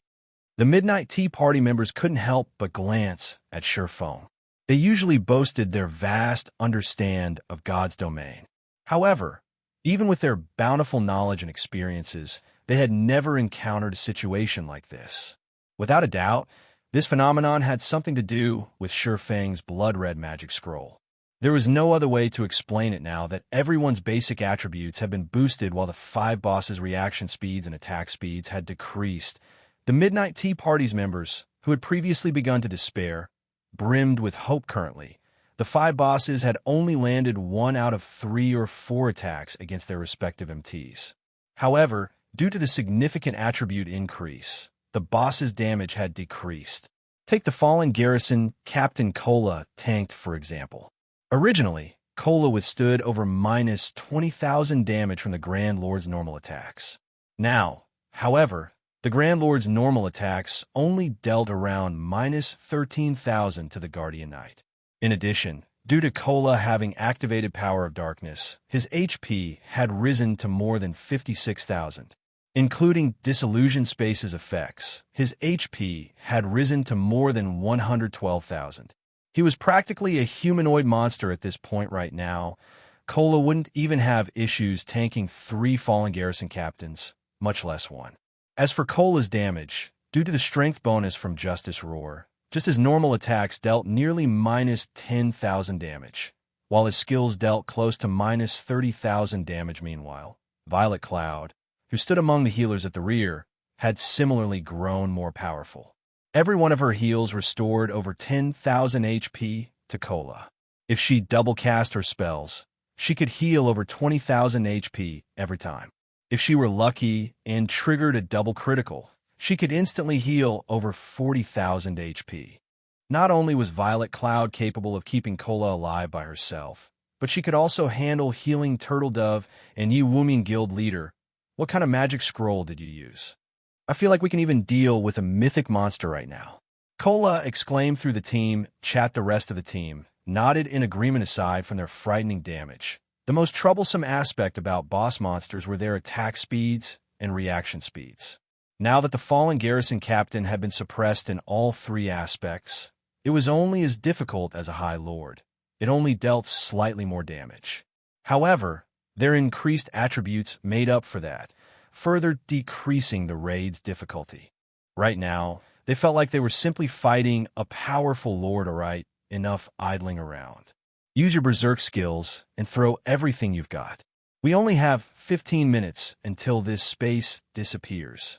Feng felt a sting in his chest. Lancelot had only dropped 2 tier 4 magic scrolls. He had just used the more precious of the 2, the tier 4 super spell Disillusion Space. Unlike tier 4 curses, super spells had been created during ancient times. They were ridiculously powerful, capable of transforming the environment. They were many times more powerful and mystical than the spells of the current era. Even the current NPCs in God's domain couldn't analyze these spells. Thus, they were called super spells. After activating Disillusion Space, it would transform the area within 200 yards of the caster into a custom world. All enemies within this world would be suppressed, decreasing their movement speed, attack speed, and reaction speed by 2/3 of their totals. At the same time, this world would also enhance the caster and his allies, decreasing the boss's difficulty by 1 tier. Take the fallen garrison captain, for example. It had originally been a tier 3 upper rank existence. Now that its raid difficulty had reduced, it was only as strong as a tier 2 upper rank. Unfortunately, Disillusion Space's duration was considerably short. Even so, in the past, everyone had called it the rarest magic scroll in God's domain. Second to none in the past, a Tier 4 super magic scroll had been worth at least 3 epic items. If a team of Tier 2 players used the scroll, they could even kill Tier 4 mythic monsters, however. Xianxia couldn't care less right now. The garrison captain and patrols were far stronger than he had imagined. If he hadn't used the magic scroll, they would have undoubtedly team-wiped. Moreover, trading a Tier 4 super magic scroll for a map to the Fallen Ark was a sure profit transaction. Upon hearing Xianxia's warning, everyone promptly began to activate their berserk skills, although the fallen garrison captain and fallen patrols still possessed very high HPs. Their reduced speed made them living targets. After activating their berserk skills, everyone easily dealt over minus 10,000 damage with their attacks, while Fire Dance and Gentle Snow could deal over minus 20,000 damage. Xianxia didn't hold back either as he activated Power of Darkness. He then used Silent Steps and appeared behind the garrison captain before activating Phantom Kill. Both he and his doppelganger activated Flame Burst simultaneously. Miniature suns appeared on both Xianxia's and his doppelganger's swords. Every strike they landed on the garrison captain dealt over minus 60,000 damage, while critical hits dealt over minus 130,000 damage. By the time Xianxia and his doppelganger dropped to the ground, both had landed a total of 30 consecutive attacks. The fallen garrison captain lost over 2 million HP on the spot. The damages that appeared above the Grand Lord's head stupefied everyone. With such high damage, Xianxia could instantly kill a chieftain of the same level. Time passed quickly. Under the players' crazed bombardment, it took roughly 6 minutes for the garrison captain's 96 million HP to hit zero. Boom. When the fallen garrison captain collapsed, although it did not drop any loot, Gentle Snow, Alluring Summer, and the other members of Zero Wing rose from level 42 to level 43. The abundant EXP exceeded everyone's expectations. The Midnight Tea Party's members also leveled up from 41 to level 42. However, no one stopped to celebrate, as they still had to deal with 4 fallen patrols. They had less than 10 minutes left before Disillusion Space's duration ran out. If they could not kill these bosses within this period, it would be much harder to do. So, afterward, moreover, Xianxia had already told everyone that special life forms were immortal existences. Until they opened the Fallen Ark's entrance, these special life forms would continue to resurrect. Moreover, special life forms generally revived in around 10 minutes. They couldn't afford to waste any time. However, the fallen patrols were much easier to deal with than the fallen garrison captain. Even without their berserk skills, the two teams could deal a lot of damage to these bosses. In addition, they still had the support of the Midnight Tea Party's 2 Tier 3 summoned creatures. Finally, 14 minutes since Disillusion Space had been activated, the 4 fallen patrols collapsed, transforming into piles of rubble and gifting a large amount of EXP. The Midnight Tea Party members even leveled up once more, reaching level 43. This leveling speed astonished these players. They had actually gained nearly 2 full levels EXP in just 15 minutes. Zero Wing's members were already high-leveled. Although they had also obtained plenty of EXP, it was not enough to reach the next level. However, the abundant EXP had helped Xianxia reach 82% of level 47. If he grinded trolls, he could reach level 48 in only half a die. As the Guardian bosses died, the canyon began to tremble violently. Suddenly, the canyon's center collapsed. A towering aqua-blue temple then emerged from the ground at the same time. The familiar sound of a system notification reached everyone's ears. God's Domain System announcement. Players have successfully activated a new expansion pack in God's Domain. The system will undergo an upgrade. All players, please prepare to log out of the game. Chapter 1126, Revealing Identity. Hellscythe _ Fluffy Goblin Chapter 1126, Revealing Identity. The notification about God's Domain's system update echoed in every player's ears. The notification immediately earned various reactions. Who's the bastard that triggered a new expansion pack? I'm only halfway through a dungeon here. Crap, I just bought a helmet and joined God's Domain. Many players began voicing their dissent on the official forums. However, although many people were outraged about this update, even more people were curious about its contents. For a time, everyone made their own guesses. Meanwhile, before the Temple of the Fallen Ark, the sudden system notification caught Feng and the others by surprise. They had only activated the entrance of the Fallen Ark after much difficulty. Yet even before they had the chance to enter the Ark, the system announced an update. This was ridiculous. By now, practically everybody playing God's Domain knew that a system update signified a major upgrade. Meanwhile, the more God's Domain improved, the more difficult the game would become. Guild leader, should we log off here? Aqua Rose and the others turned to Feng. The game had given them 20 minutes to log off. It wasn't exactly a lot of time, but it was more than nothing. If they strived hard enough, they might reach the Fallen Ark's inner region. If they entered the Ark after the system update completed, who knew how difficult the Ark would become? After all, this system was definitely related to the Fallen Ark's activation. After giving the matter some thought, Feng looked to Breeze Wine and Endless Scars and said seriously, "We have decided to enter the Ark right away. Do you want to enter first, or wait until after the update?"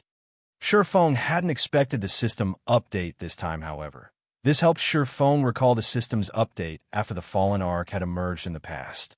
The update back then had ruined many players. This was because this update would improve God's Domain's traps. Not only would removing the traps become twice as difficult, but the trap's power and concealment effect also increased significantly. This situation caused many players who enjoyed adventuring in the fields many hardships. The higher difficulty of obtaining weapons and equipment for adventure-seeking independent players was also due to this update in God's Domain. There were three major sources for weapons and equipment. The first was dungeons, the second was field adventures, and the third was quest rewards. In the past, due to this system update, the weapons and equipment on the market had decreased significantly. As a result, players that produced weapons and equipment became even more important in God's Domain. The gods from the ancient era had left behind the traps inside the Fallen Arkansas. These traps were incredibly difficult to remove to start with. If these traps were improved, exploring the Fallen Ark would become far more difficult. However, Feng had no intentions of informing the Midnight Tea Party about this. Instead of answering Feng's question, Endless Scars turned to ask Breeze Wine, "Leader, what are your thoughts?" They had already cleared the most difficult part of their quest. However, Feng had previously stated that, shortly after the Fallen Ark activated, monsters even more powerful than the 5 Guardian bosses would appear. According to their original plan, they had intended to wait until the monsters had been lured away from the Fallen Ark before they dove in to explore. However, they had less than 20 minutes before they had to log off. If they entered the Ark now, they would have to risk encountering those monsters. Let's not enter the Ark for now. The monsters inside have yet to leave. If we die because we rushed into the Ark, it will do us more harm than good. In the end, Breeze Wine chose the safer approach instead. In his opinion, as long as he had the Fallen Ark map, both the Fallen Ark's treasures and quests were within their grasp. There was no need to risk their lives. What about our map? Blackie could not help but ask. Their previous agreement hinged on the Midnight Tea Party confirming these monsters' existence and their safe entry into the Fallen Ark. Only after these conditions were met would the Midnight Tea Party give them a copy of the map. Yet the adventurer team now intended to wait until the monsters had been lured away from the Ark. Here is your copy of the Fallen Ark map. Take it, Endless Scars said as she took a map from her bag and handed it to Feng. Endless Scars stunned the other Midnight Tea Party members. They had neither the existence of the monster Feng had warned them about, nor had they confirmed the validity of Feng's method to lure the monsters away. It was simply too risky to hand over the copy right now. Thanks. Feng expressed his gratitude as he received the map. Endless Scars didn't respond to her team's questions. Instead, she evaluated Feng carefully before revealing an intimate smile and said, "This is what we've agreed upon, after all. However, this is our second transaction with each other, yet I still do not know your identity. I wonder if I can have the good fortune of a true introduction?" "Certainly," Feng replied before taking off the black cloak that hid his identity and appearance. He then introduced himself. "I am Black Flame, Zero Wings Guild Leader."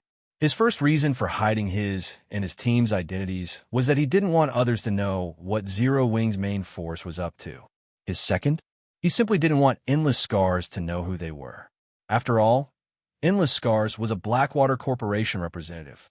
Even if Endless Scars did not show any particular interest in Blackwater, at the end of the day, Zero Wing and Blackwater were enemies. It never hurt to be careful, however. The Fallen Arc map was more important. If Endless Scars found out that they were from Zero Wing, she might sever their agreement for the Fallen Arc map then and there. However, now that the map was in their hands, there was no reason to continue hiding their identities. Moreover, Endless Scars spoke on behalf of the Midnight Tea Party. It would only create an unnecessary rift between their teams if they refused to reveal themselves. In addition, the Midnight Tea Party and Blackwater were utterly unrelated to you. Endless Scars' eyes widened in shock. She had never imagined the group of experts before her to be Zero Wing members. Moreover, the team's leader was even Zero Wing's guild leader himself. Thanks for the map. Hopefully, we'll find more chances to work together in the future. Sure Feng chuckled. He then led his team and dashed into the Fallen Arc. Meanwhile, Endless Scars was utterly dumbfounded as she stared at Sure Fang's departing back. Big sis Endless. What's wrong? Cloud Yarn asked curiously when she saw Endless Scars' astonishment, although it was indeed surprising that the other team's leader was Zero Wing's guild leader, Black Flame. This wasn't the reason for Endless Scars' shock in the past. Their team had encountered many surprises. However, none of them had ever earned such a reaction from Endless Scars. This was her first time seeing such an expression on Endless Scars' face. Before today, she hadn't even thought that Endless Scars was capable of such an expression. Chapter 1127, Ark's Armory. Hellscythe_Fluffy Goblin Chapter 1127, Ark's Armory. Starmoon City, Blackwater's residence. Blackwater wasn't as prosperous as it had been. Very few players waited in front of the guild residence's entrance, eager to join. If not for the Blackwater Corporation's backing, not even these few players would be willing to join Blackwater. Not only had the Blackwater elite members that had died in the war in Stone Forest Town lost one level, but they had also lost a weapon or a piece of equipment. To make up for this loss, the elite players wouldn't have any time to help other guild members for some time. One of the main reasons that independent players willingly join guilds for the guild experts help in leveling and raiding dungeons to upgrade weapons and equipment. Practically every guild in God's domain provided this benefit. Players wouldn't want to join a guild that did not provide such a benefit. As a result, Blackwater's ordinary members had stagnated. They were now only capable of raiding party dungeons and small-scale team dungeons. They had no choice but to stay as far away as possible from 50-man or above team dungeons. Meanwhile, Chimyun, Laughing Drunkard, and Lethal Gale entered the guild leader's office, one after another. Guild leader, here is the latest guild report you asked for, Chimyun said as she placed a report on the table. At this moment, she wore a grave expression. The report clearly stated that over 20,000 elite members had already withdrawn from the guild, as many as a second-rate guild's total count. As for the ordinary members that withdrew from the guild, there were more than 100,000. However, when Abandoned Wave looked at these numbers, he maintained a relatively nonchalant attitude.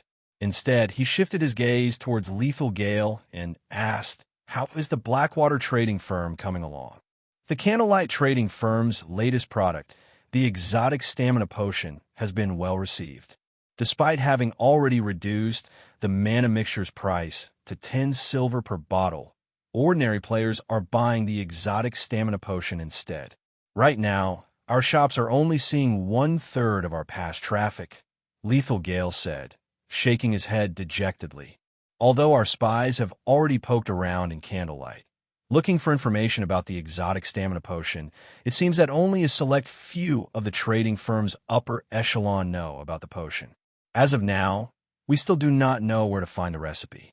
The exotic stamina potion had massively impacted the market. Setting aside how cheap it was, the mana mixture could not compare to its 10-hour duration. In addition, the mana mixture was only useful in dungeons, whereas the exotic stamina potion was useful in dungeons and the fields at this moment, Many ordinary players had given up on the regeneration potions and mana recovery potions in order to buy the exotic stamina potion. With the exotic stamina potion, players could grind monsters for longer periods. With the potion's effects, they did not even need to rest when traveling long distances, which allowed them to save plenty of time. Even Lethal Gale could not resist the temptation and had purchased 3 bottles for himself. After using the potion, he had to admit that it was a miracle potion. The potion had improved his leveling speed by roughly 20% to 30%. It was no wonder why many players were even willing to empty their coffers to buy the exotic stamina potion based on what he knew. The Candlelight Light trading firm had long since run out of the exotic stamina potion. As soon as Candlelight restocked, players would rip them from shelves. Many large guild upper echelons had specifically visited the Candlelight trading firm to negotiate a deal for the potions right now. Be it the guild's development or the trading firm's, Zero Wing was unstoppable good. Excellent. Contrary to expectations, Abandoned Wave didn't seem enraged. Rather, he began to laugh. Guild leader Qin Miyun and Lethal Gale were utterly confused. Young Master Jing was greatly displeased with them. Most likely, they would receive instructions from their superiors in the next few days. At that time, none of them would escape punishment.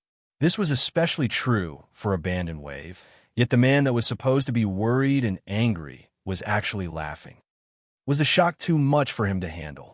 However, instead of responding to Qin Miyun and Lethal Gale's question, Abandoned Wave turned towards Laughing Drunkard and asked softly, "Drunkard, did you finish what I asked of you?" Guild leader, don't you trust me? Laughing Drunkard chuckled. Confidently, he continued, I've already sent details regarding Zero Wing's experts to the Miracle Guild. Miracle has confirmed that they will not give Zero Wing any chances of victory in tomorrow's match in the Dark Arena. Originally, he was not particularly optimistic of Zero Wing's loss in the Dark Arena tomorrow. However, after making a trip to the Miracle Guild and the detailed report he had provided the guild, his confidence that Zero Wing would lose in tomorrow's competition had grown. The odds for the upcoming competition had already been released. The odds were 1-3, with the majority of the bets on the Asura battle team. However, this was simply because only a few people knew that the Evil Dragon battle team was backed by the Miracle Guild. They had only discovered this due to the Blackwater Corporation's relationship with one of Miracle's upper echelons. It was extremely rare for the odds in the Dark Arena to be as high as 1-3. Normally, the odds were around 1-1.5. Seeing such a high payout rate, the Miracle Guild intended to go all out. Moreover, the guild aimed for a complete victory. The payout for a complete victory was 1-7. That was even high enough to tempt super guilds. A super first-rate guild like Miracle couldn't afford to miss this opportunity. Miracle's apex experts could even rival those of super guilds. Moreover, to guarantee their win in the competition, Miracle had secretly borrowed epic items from other large guilds. Even Zero Wing's apex experts, who were famed for their heaven-defying attributes, would be no match for the experts the Miracle intended to dispatch. Zero Wing's members were so powerful mostly because of their basic attributes. As for the experts that had reached the refinement realm or higher, there were only 5 in the guild. Among them, Black Flame would not participate in the Dark Arena. After all, the man was Zero Wing's guild leader. That left Yi Feng, Fire Dance, Gentle Snow, and Violet Cloud. Among them, Fire Dance, Gentle Snow, and Violet Cloud had only recently reached the refinement realm. Without the attribute advantage, the only true fighting force on the Asura battle team was Yi Feng. However, the competition in the Dark Arena was a 10-man team match. Good. Afterward, you 3 go and gather our guild's resources. When the time comes, we'll have to watch the competition as well. Abandoned Wave had not been as affected by the previous loss as Qin Muyun and Lethal Gale had thought. On the contrary, he had calmly thought of a way to turn the situation around. The first thing he needed to do was recover the guild's foundations, earning back the weapons, equipment, coins, and other items that the guild had lost in the war. The Dark Arena served as the perfect platform to do exactly that. Moreover, Blackwater's defeat was not without meaning. At the very least, their defeat had shown exactly how powerful Zero Wing's various experts were, and this information would help Miracle deal with Zero Wing. Meanwhile, after entering the towering temple, Shifeng had everyone use isolation scrolls before dashing through the labyrinth of empty corridors. As they had less than 20 minutes remaining, they would be hard-pressed to reach the Ark's inner region in time. The abyssal monsters had just woken and hadn't left the Ark yet in the outer region's corridors. Shifeng's team occasionally encountered wandering fallen patrols. However, as Shifeng now had a map, these fallen patrols meant nothing to the team with his acute senses. Not only could Shifeng avoid the patrols, but he could also avoid any traps MHM. So this is the Armory. After nearly 10 minutes, Shifeng discovered a tightly shut door. The words War Armory had been carved on the stone above the massive door. Upon seeing these words, Shifeng's heartbeat accelerated. The War Armory stored weapons of war specifically in. No other player had ever opened this War Armory. Chapter 1128. Difference between Mythic Monsters. Hellscythe_Fluffy Goblin Chapter 1128. Difference between Mythic Monsters. As Shifeng stopped to look at the War Armory, Minor Wind noticed red dots appear on his system map and reported, "Guild Leader, distant patrols are approaching our location. If we don't move now, I'm afraid that we'll be discovered." After Zero Wing's team had entered the Fallen Ark, Minor Wind had activated his scouting skill as he kept a lookout for any movement in their area. Although his scouting search area was reduced inside the Ark, he could sense for enemies within a 300-yard radius. That was enough for the team to respond before enemies reached them. How many? Shifeng asked too. Moreover, they're moving relatively quickly. They'll reach our location in 15 seconds at most. Minor Wind reported 15 seconds? We'll be cutting it quite close. Shifeng frowned. Based on his estimates, even an assassin with their locksmith class at master rank would need roughly 20 seconds to open a room like the War Armory. Unfortunately, their team didn't have a master locksmith. He also fully believed Minor Wind's estimate. A qualified ranger was not just a range damage dealer. Rangers' constant awareness of their surroundings and their judgment of various situations were their most important aspects. Although Minor Wind's combat standards were slightly lower than Zero Wing's other core members, his observation skills and judgment were top-notch. Guild Leader, we don't have much time left, General Snow urged, as they had less than 8 seconds to prepare. Based on their location on the map, they were only 2/3 of the way to the Fallen Ark's inner region. If they couldn't reach the inner region before the system update began, when they logged back into the game, reaching that area would be far more difficult. They also needed to select a treasury and deal with the traps inside. Shifeng hesitated. In the past, the Fallen Ark had been a famous treasure trove in God's domain. However, as the inner region's traps were extremely dangerous, very few players were capable of obtaining any treasures whatsoever. This situation had also resulted in the various large guilds in giving up on the Ark. However, Shifeng never thought that he would actually come across an armory in the outer region. An armory might not mean much to an ordinary player, but to a guild, some of the more advanced weapons of war were even more valuable than fragmented legendary items. Forget it. We're giving up on the inner region. Let's take this armory for now. After giving the matter some thought, Shifeng settled for the armory. Right now, Zero Wing still lacked overall strength. It likely did not even have the power to defend a single city. However, if they could find a few advanced weapons of war here, they might make up for Zero Wing's lack of combat power. As long as they could construct and defend a city properly, the city's value would easily exceed that of 2 or 3 fragmented legendary items. Cola, you and Turtle Dove will tank the patrols. Don't let them near us. Everyone else, look for any nearby traps. Fire Dance, you'll be responsible for unlocking the door. Shifeng hurriedly commanded. Understood. Hearing this, everyone exploded into action. The 2 fallen patrols were similar to those they had encountered at the entrance.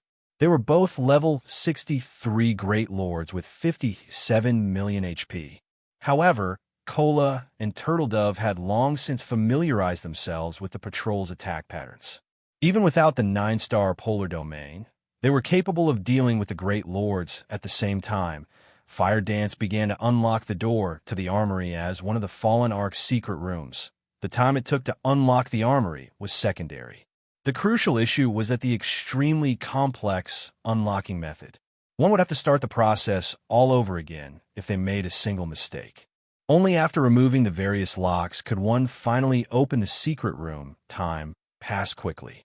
After 1 minute, Fire Dance was only halfway through the door's Locks Guild leader. 2 more patrols are approaching. Minor Wind announced anxiously if there were only 3 fallen patrols, their team could, more or less, manage. 4, however, would be a problem. As for trying to kill the patrols, that would be considerably foolish. Special life forms were immortal existences. Even after expending a lot of time and effort, the most they would get out of the endeavor was some EXP. After 10 minutes, the fallen patrols would be back on their feet and ready to fight once again. Moreover, with each resurrection, the fallen patrols would become stronger. Only a lunatic would try to kill them. Mumien, you'll come with me. Once Fire finishes unlocking the door, rush into the room. Remember, do not touch anything inside. Shifeng commanded. He then dashed towards the 2 new fallen patrols. With Yi Wumien, Shifeng wouldn't try to take on one of the fallen patrols directly. Instead, he activated Aura of Earth while deflecting the patrol's attacks. This way, not only could he reduce the damage he received, but he could also alleviate the burden on the team's healers. However, as time passed, a loud roar echoed from a distant corridor. The angry roar reverberated through the spacious corridor already. Shifeng's expression darkened. The abyssal monsters had awakened far sooner than he had anticipated. If these monsters discovered his teams, none of them would get out of here alive. Shifeng's team wasn't the only one who had heard the roar. The Midnight Tea Party's members, who waited outside the fallen ark quietly, heard the deafening roar as well. Black Flame really didn't lie. Breeze Wine could not help but inwardly celebrate when he heard this roar. The fact that this roar is so deep and can reach all the way out here means that this monster should be mythic rank at the very least. Fortunately, they had made the trade with Shifeng. Otherwise, even if they had activated the fallen ark by themselves after obtaining their Tier 2 classes, they'd have no way of completing their quest. The difference between mythic monsters' strength and Grand Lords was simply too massive. Even if their entire team reached Tier 2, it wasn't likely that they could defeat a mythic monster of the same level, much less a mythic monster of a higher level. The other team members nodded in agreement. Despite Dark War and several other people's opinions about Shifeng, they had to admit that Shifeng had helped them enormously. Meanwhile, before the Fallen Ark's Armory, Fire Dance finally unlocked the door to the secret room guild leader. The door's open. Good. You guys going first. Kola starts slowly moving towards Armory. Opening the tightly shut door was undoubtedly good news to Shifeng. Immediately, he had everyone retreat towards the Armory as Shifeng and the others reached the Armory's entrance. Shifeng, Kola, and the other MTs felt their bodies become heavy. It was as if they had been submerged in mud. It was extremely difficult to move. Not good. Those monsters have arrived. Get inside quickly. Shifeng panicked. Immediately, he activated Heavenly Dragon's power and recovered his ability to move. He then took an aqua blue magic scroll from his bag. This magic scroll was none other than his soul remaining Tier 4 magic scroll. The area they were in was not particularly large, but he understood how powerful those monsters were. Any players the abyssal monsters killed would not get off with just a lost level. If that were the case, players in the past wouldn't have given up on the Fallen Ark's treasures that easily. Rather, those abyssal monsters would extract the immortal souls from the players they killed. Not only would players lose 2 or 3 levels, but they also wouldn't be able to log into the game for over 10 days. Humans? Those souls, heaven-blessed individuals? Wonderful. It's been so long since I've tasted an immortal soul. As Kola and the others rushed into the Armory, a cold voice reached their ears, making them shudder with fear. Suddenly, as if the fallen patrols had been struck, the team watched the great lords fly into the corridor's walls, their powerful metallic bodies flattening like a specimen under a microscope. Aside from Shifeng, none of the players could move. Why is such a powerful monster? The abyssal monsters might far exceeded Gentle Snow and the rest of the team's expectations. Before the monster had even shown itself, it had already flattened the 4 fallen patrols into pancakes. They had become fish on a cutting board. Chapter 1129, Ransacking the Armory. Hellscythe_Fluffy Goblin Chapter 1129, Ransacking the Armory. Sure enough, a complete domain is really powerful. Xianxia was slightly stunned. The Fallen Ark's abyssal monsters were much stronger than he had imagined. It was no wonder why God's domain's various superpowers hadn't been a match for these monsters in the past. This was definitely the first time Xianxia had encountered a mythic monster that wielded a complete domain. Generally, only Tier 4 NPCs could use one. This was also the factor that provided Tier 4 NPCs the power to face Tier 4 mythic monsters right now.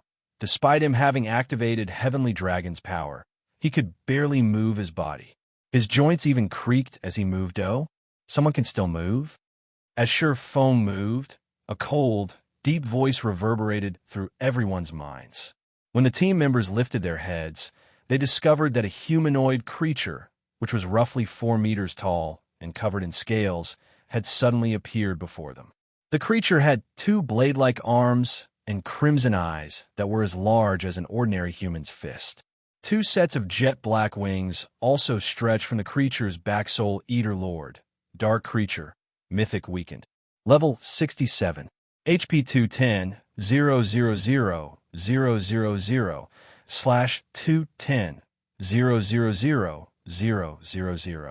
Every player gasped when they saw this creature despite being weakened. The creature was still a mythic monster. Moreover, the team despaired upon seeing his HP. Even a team of 1,000 experts would be cannon fodder against this monster, much less a 20-man team. Weary doomed. As Aqua Rose watched the Soul Eater Lord gradually approach them, she could already see her and her teammates' instant death in her mind. However, Aqua Rose still did not know that any player the Fallen Ark's ancient abyssal monsters killed would not get away with losing a single level. What an interesting little fellow. It's a pity that your struggling is useless. Just become my soul's nourishment obediently, the Soul Eater Lord said as he widened his ferocious mouth. He could no longer wait to devour these players when 30 yards separated the team from a Soul Eater Lord. Xianxia finally finished chanting the last verse of the incantation in his heart. He abruptly unfurled the dark blue magic scroll in his hands. Pointless resistance will only add to your pain and despair. The Soul Eater Lord had already noticed the Tier 4 magic scroll in Xianxia's hands. However, he disregarded the object because he was fully capable of dealing with any Tier 4 spells. If it were a Tier 5 magic scroll, he might be nervous.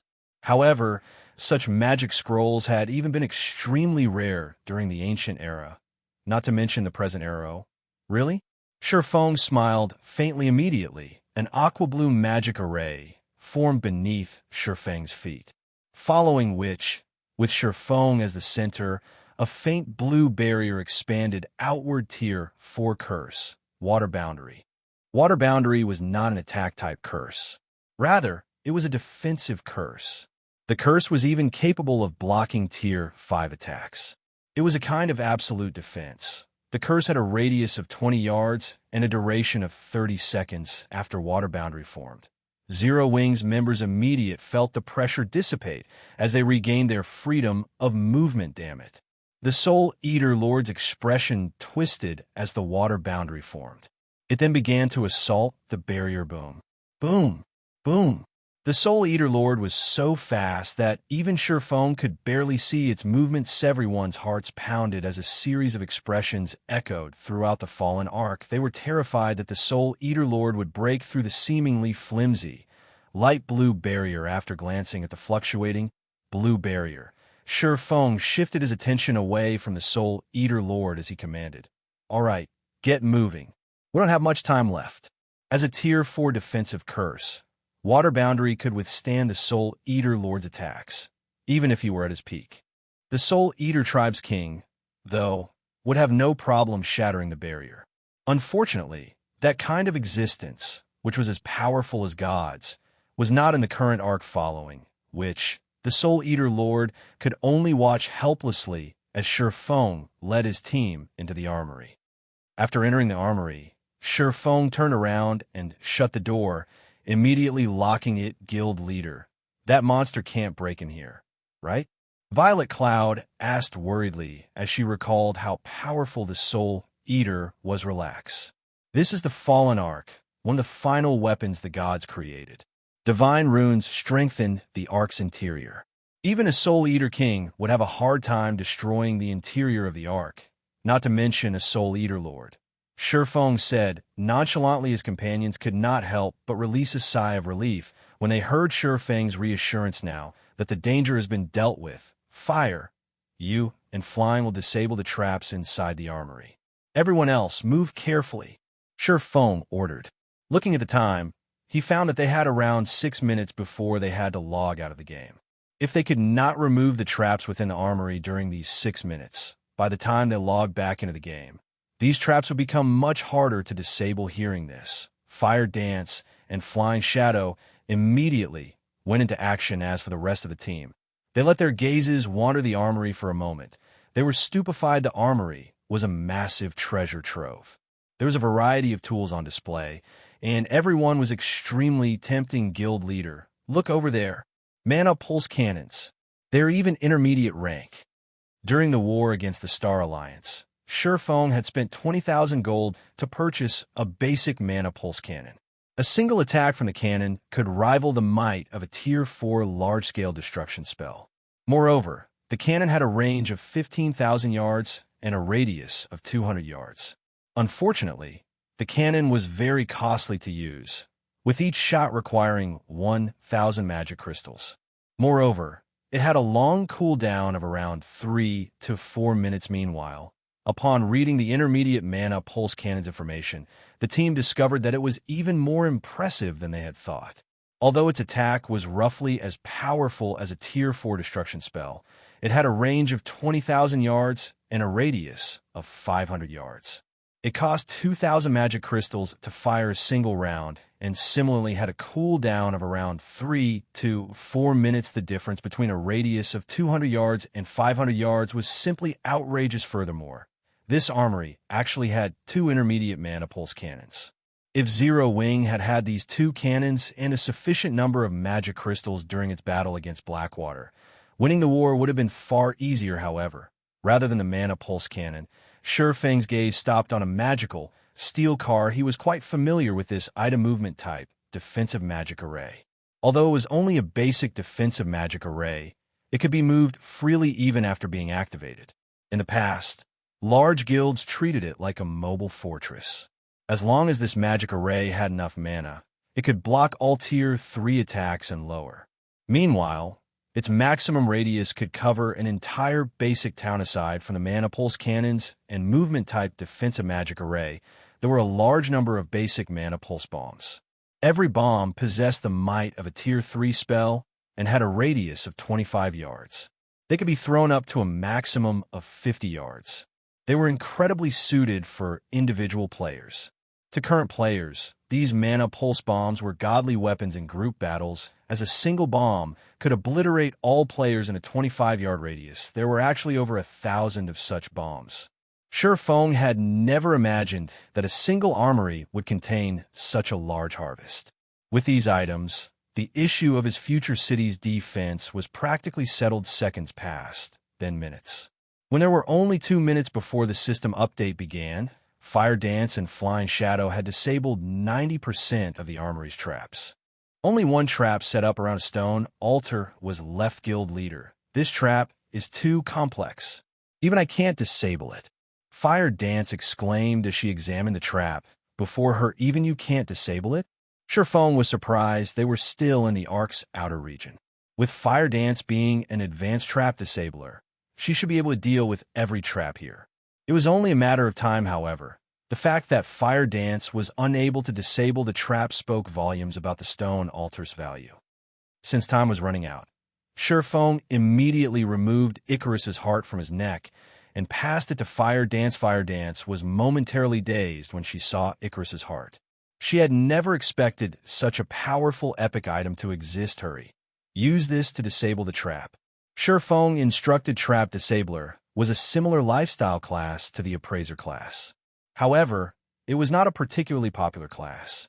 The Assassin class possessed a talent bonus that allowed them to level lifestyle classes like Locksmith and Trap Disabler far more easily with Sure Fang's command. Fire Dance recovered her wits and activated God's Blessing, upgrading her Trap Disabler class to the Master rank immediately. Fire Dance began to disable the trap on the stone altar, however. This trap would require a considerably long time to disable quick. We don't have much time left. Sure Fang's anxiety grew when he saw only 30 seconds remaining if Fire Dance failed.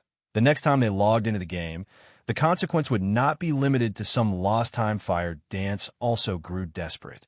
Her mind focused like never before as she frantically disabled the trap's mechanisms. One after another, there were only 10 seconds remaining. 5 seconds. 3 seconds. It's disabled. Fire Dance finally disabled the trap with only 2 seconds remaining, and she could not help but sigh in relief at her success, following which everyone's vision faded to black as they were sent to their individual God's Domain offline rest spaces. Chapter 1130, Talent. Hellscythe _ Fluffy Goblin Chapter 1130, Talent. Inside the offline rest space, Sure Fang slowly opened his eyes with this. All we need to do is wait for the system update to end and log back into the game. Sure Fang could not help his growing excitement when he thought about the stone altar. Even the intermediate mana pulse cannons had only been protected by advanced traps. Whatever master traps protected definitely stored far more valuable treasure. Sure Fang shifted his gaze to the system interface displayed before him. The interface showed 14 hours and 40 minutes before the system update completed. From this, Sure Fang could tell that significant changes would shake God's Domain, a nearly 15-hour-long system update. It's roughly the same duration as when the Fallen Arc had been activated in the past. Sure Fang could not help but recall detailed information about the system update in the past. Every time God's Domain underwent a system update, it more or less changed Guild's path of development. For example, the previous few system updates had gradually increased the importance of lifestyle classes in the various large guilds' eyes. Guild had even begun to invest a significant amount of resources to nurture their lifestyle classes. Similarly, the system update this time would change God's Domain. Once more, there were many lifestyle classes in God's Domain. They weren't limited to forgers, engineers, alchemists, enchanters, leatherworkers, tailors, chefs, and such. There were many other lifestyle classes that players did not pay much attention to, such as diviners, architects, appraisers, fraudsters, cultivators, tamers, scholars, magicians, locksmiths, and other minor subclasses. This latest update would gradually increase the importance of these minor subclasses in the game before the trap mechanisms in God's Domain had been perfected. Adventurer players who explored the fields could get by financially in the game relatively easily. In the fields, their main problem when they found treasure was the guardian monsters. Rarely would any player pay attention to the traps protecting the treasure. This was because of the only two possibilities when one tried to disable a trap. The first was that the trap could be disabled, although the time required depended on the player. The other possibility was that the trap could not be disabled. One wouldn't receive any kind of punishment for failing to disable a trap.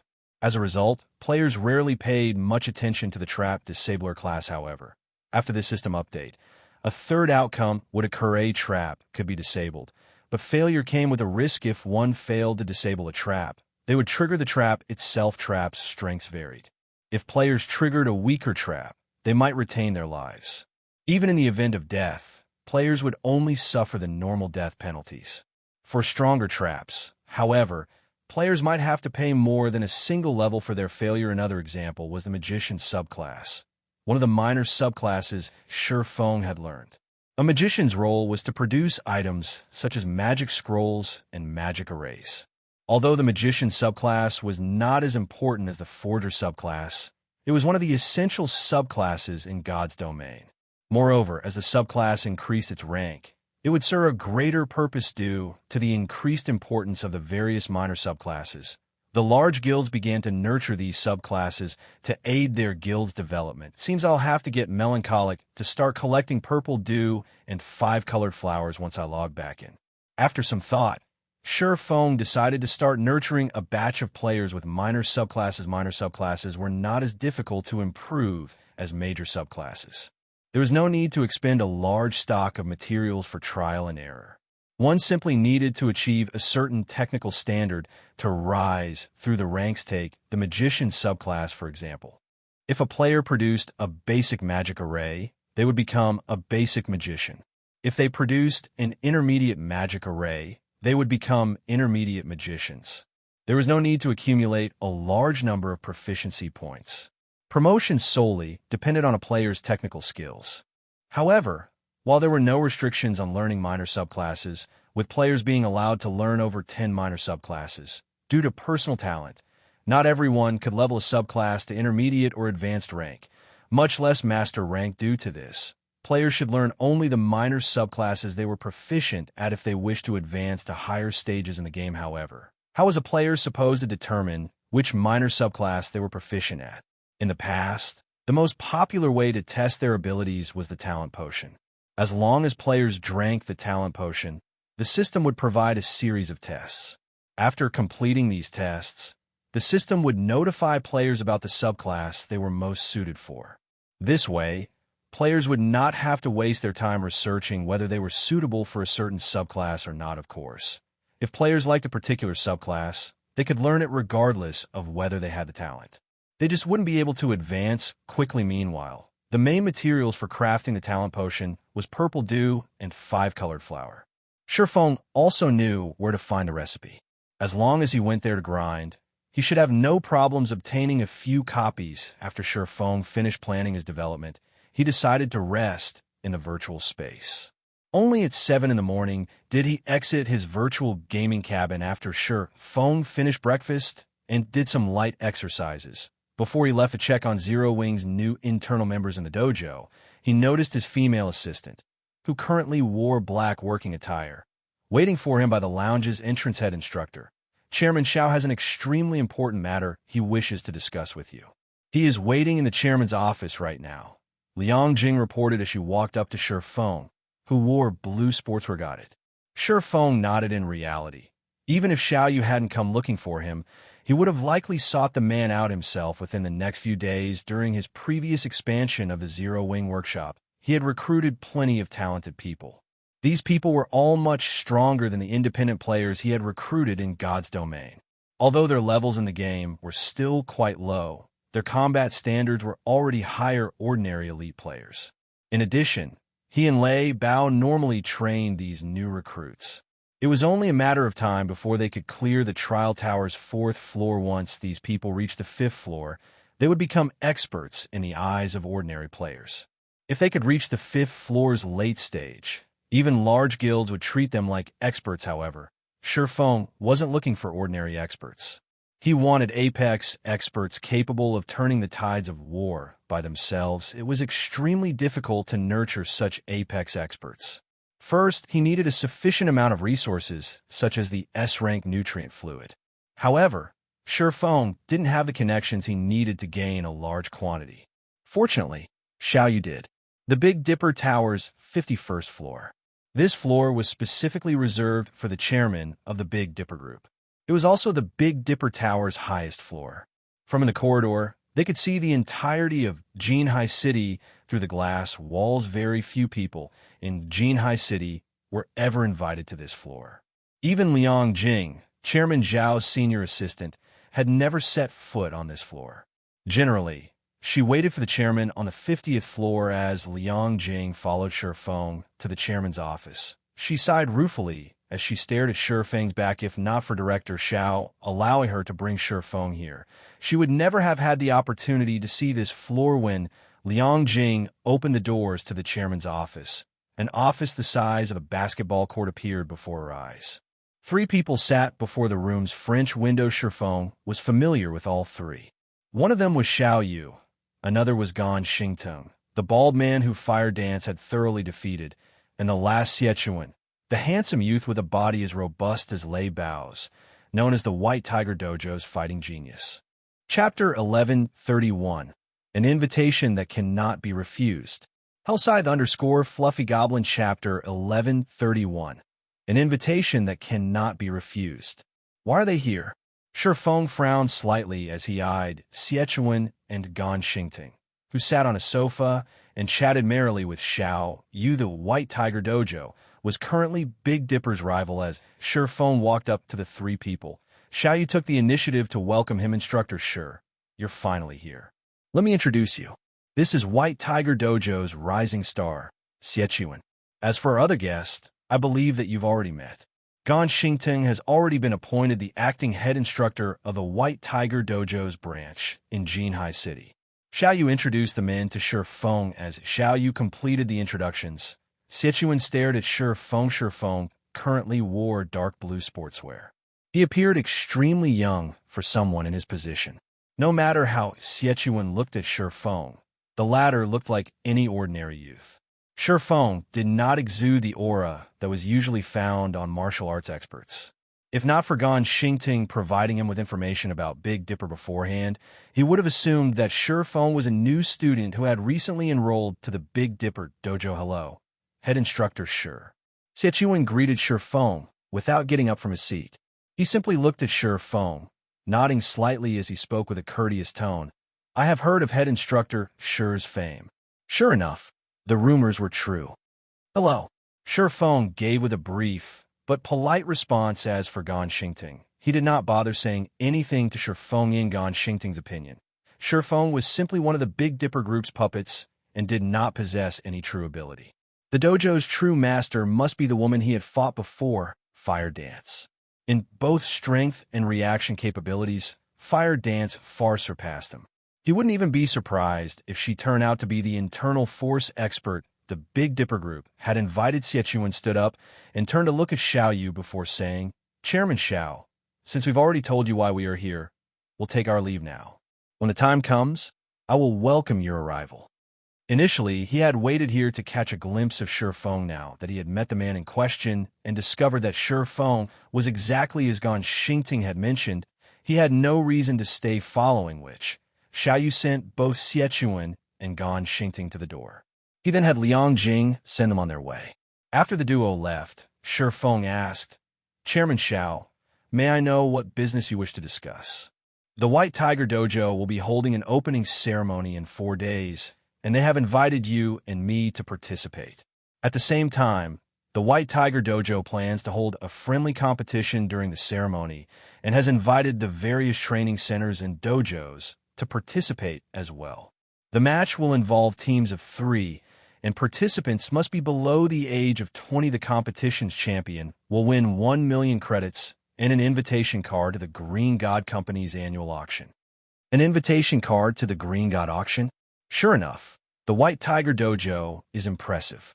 The White Tiger Dojo's wealth and influence surprised Shi Feng. Practically everybody in the world knew about the Green God Company. The Green God Company was the sole producer of nutrient fluids, which was sold in practically every town and city around the world. It was an absolute giant in this current era who did not pay attention to their bodies, who didn't want to live longer. Particularly, the S-rank nutrient fluid produced miraculous effects. However, as its production volume was low, it was extremely difficult to obtain. The Green God Company also held an auction once every year. In this auction, the company sold plenty of S-rank nutrient fluids. In addition, the company would introduce new products that were not available on the market. Only, it was extraordinarily difficult to gain an invitation. A company like the Big Dipper Group did not qualify to receive an invitation. However, this wasn't surprising. After all, not a single person or company in Jinhai City qualified. Most likely, only an existence like the White Tiger Dojo, which nurtured international level fighters consistently, qualified. After all, in this era where everyone paid attention to their physical fitness, the various international training centers and dojos were the Green God Company's main customers. I know, right? In previous years, we've offered 5 million to purchase an invitation card. However, we have never actually managed to buy one. Hence, head instructor Shi, I was wondering if you could select a few members from the Big Dipper Dojo to participate in this friendly competition. Xiao Yu asked anxiously, although he knew that the White Tiger Dojo wanted to flaunt its might through this friendly competition and solidify its position in Jinhai City. The invitation card to the Green God auction was simply too tempting to give up. This invitation card was a pass that allowed one to purchase S-rank nutrient fluids. At the same time, one would encounter people of high social standing. If he could form some kind of relationship with some of these influential people, it might help the company's development in the future. Hence, even if he knew it was a trap, he couldn't refuse it. Chairman Xiao, you should know that the dojo's members have only recently joined. Even the powerful fighters are no match for the White Tiger Dojo's elite geniuses. Shifeng replied as he shook his head. Since the White Tiger Dojo dared to put up such a tempting prize, it was obvious that the dojo was confident in claiming the prize for itself. During the competition, the dojo would definitely send geniuses from its main branch to participate and teach the various dojos and training centers in Jinhai City a lesson that they would never forget. I heard that head instructor Sure has several experts in your workshop. What if they participate instead? Xiao Yu asked eagerly. He had long since learned about the Zero Wing workshop from Liang Jing. According to Liang Jing, the workshop members were powerful fighting experts. The woman named Fire Dance, in particular, had even defeated Gan Xingting in a single move. Chairman Xiao, I understand what you're trying to say, but unfortunately they are all over 20 years old, Shifeng said, smiling bitterly. Of course, he wanted Cola and the others take part in the competition. However, they were all over the age limit. Only Violet Cloud met this requirement. However, the competition was a group match. If he could not fill the 2 remaining spots, they wouldn't be able to take part anyway. As for the members that had recently joined the Zero Wing workshop, although they had improved significantly, they were no match for the White Tiger Dojo's elite members. A White Tiger Dojo really is crafty. I never thought that they would have accounted for this as well. A disappointed expression dominated Xiao Yu's face. Despite the valuable opportunity to develop the company, he had no way of grasping it. We still have 4 days. It isn't entirely impossible to find suitable experts. However, it won't be easy. Shifeng suddenly recalled several core members in the guild that were younger than 20. Only, none of them had come to Jinhai City to participate in Zero Wing's special training. Xiao Yu's eyes shone at Shifeng's words. Immediately, he said, if head instructor Sure has any requirements, please don't hold back. Since Chairman Xiao has offered, things will be easier on my side. Upon hearing Xiao Yu's assurance, Shifeng said, if we wish to defeat the White Tiger Dojo, I'll need roughly 10 bottles of S-rank nutrient fluids. Although those several core members possessed a wealth of combat experience, their physical attributes were simply too low. Meanwhile, unlike virtual combat, real-life combat relied heavily on a person's physical attributes if he wanted to improve their combat power in the real world quickly.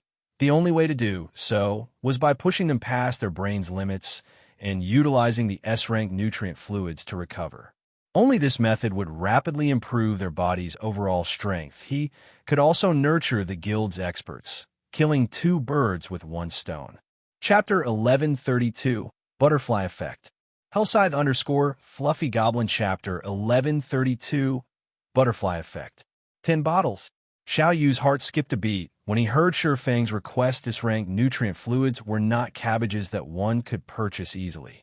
It was difficult to buy a bottle even if one could afford it. People around the world referred to the S-rank nutrient fluid as the water of life. A bottle of S-rank nutrient fluid could easily go for 1 million credits. Even Xiao Yu himself was only willing to drink 1 bottle per year to repair the damaged cells in his body, significantly slowing the aging process. The S-rank nutrient fluid was a treasure to well-known international fighters. Normally, they would only consume a bottle if they were heavily injured. Even drinking A-rank nutrient fluids during normal training was considered a luxury previously. To recruit Shifeng into Big Dipper, he had utilized his connections and spent a significant sum to obtain a batch. No matter how he looked at it, buying another 10 bottles of S-rank nutrient fluids to obtain the Green God Company's invitation was not a worthwhile transaction after all. His main goal in obtaining the invitation card was to purchase S-rank nutrient fluid and other new products the Green God Company intended to offer. He was still uncertain about how many bottles he could purchase in the auction. It was simply too risky to invest 10 bottles of S-rank nutrient fluid right off the bat. That's right. I'll need 10 bottles at the very minimum. Sure, Feng wasn't lying. Void steps placed a huge burden on the human brain. Without the in-depth healing the S-rank nutrient fluid provided, one would risk their life by using the technique. Hence, whenever he trained the guild's core members, he warned them that if they did not have any S-rank nutrient fluids on hand, they were absolutely not allowed to practice void steps excessively. If it is money you are worried about, I can pay half the cost. However, I want a spot on the Green God Company's invitation card. You'll pay half of it. After giving the matter some thought, Xiaoyu agreed and said, "All right, I'll try to find a way to get the 10 bottles. However, they will cost slightly above market price." Every invitation card allowed 2 people to attend the auction. It did not matter if he shared one with Sure Feng to further develop itself. The Big Dipper Group had already invested a large sum into the new dojo. They had also spent a lot on advertising. Hence, the company was somewhat tight on funds. If Sure Feng were willing to cover half of the S-rank nutrient fluids cost, investing in Sure Feng's group was no different than their previous attempt of purchasing the Green God auction invitation card for 5 million credits. Only, unlike Sure Feng, that plan hadn't succeeded. As for whether Sure Feng had the money to pay up, he had long since ordered Liang Jing to investigate the man's finances recently. God's domain had become increasingly popular around the world. Many industry giants had already invested in the game. It was definitely possible to earn a lot of money through God's domain. Moreover, based on what he had heard from Liang Jing, Sure Feng's workshop was considerably large. Moreover, more companies had invested in the workshop. At this point, the workshop had begun mass recruiting full-time gamers. It was obvious that Sure Feng earned quite an income from the game. He shouldn't have any issues spending several million credits at a moment's notice now that God's domain was so popular. Even Xiaoyu had considered establishing a workshop based on what he had heard from his connections. He learned that gaming workshops focused on God's domain earned far more than they had in past virtual reality games. God's domain also had far more players. However, expanding the Big Dipper Group took priority. Once the Big Dipper Group had grown, it would become far more profitable than any gaming workshop or guild. After all, more people had begun to take their physical training more seriously after discovering God's domain. Unfortunately, what Xiaoyu did not know was that Sure Feng's workshop was more profitable than he imagined. After Sure Feng finalized his arrangements with Xiaoyu, he returned to Zero Wing's training room. Only the workshop's official members had access to this room. Sure Feng had specifically instructed Liang Jing to stock the room with various training equipment. These machines would help strengthen a person's reaction speed and evasive maneuvers. Blackie, contact Shadow Sword and Turtle Dove. Have them come to Jinhai City as quickly as possible. Report the travel expenses as a workshop expenditure. Sure Feng instructed Blackie, who was currently occupied with basic training. Shadow Sword and Turtle Dove had been members of a certain dojo before they had joined Zero Wing. They were both younger than 20. However, after officially becoming Zero Wing core members, Sure Feng had both of them leave their dojos. After all, becoming a Zero Wing core member was basically a formal job.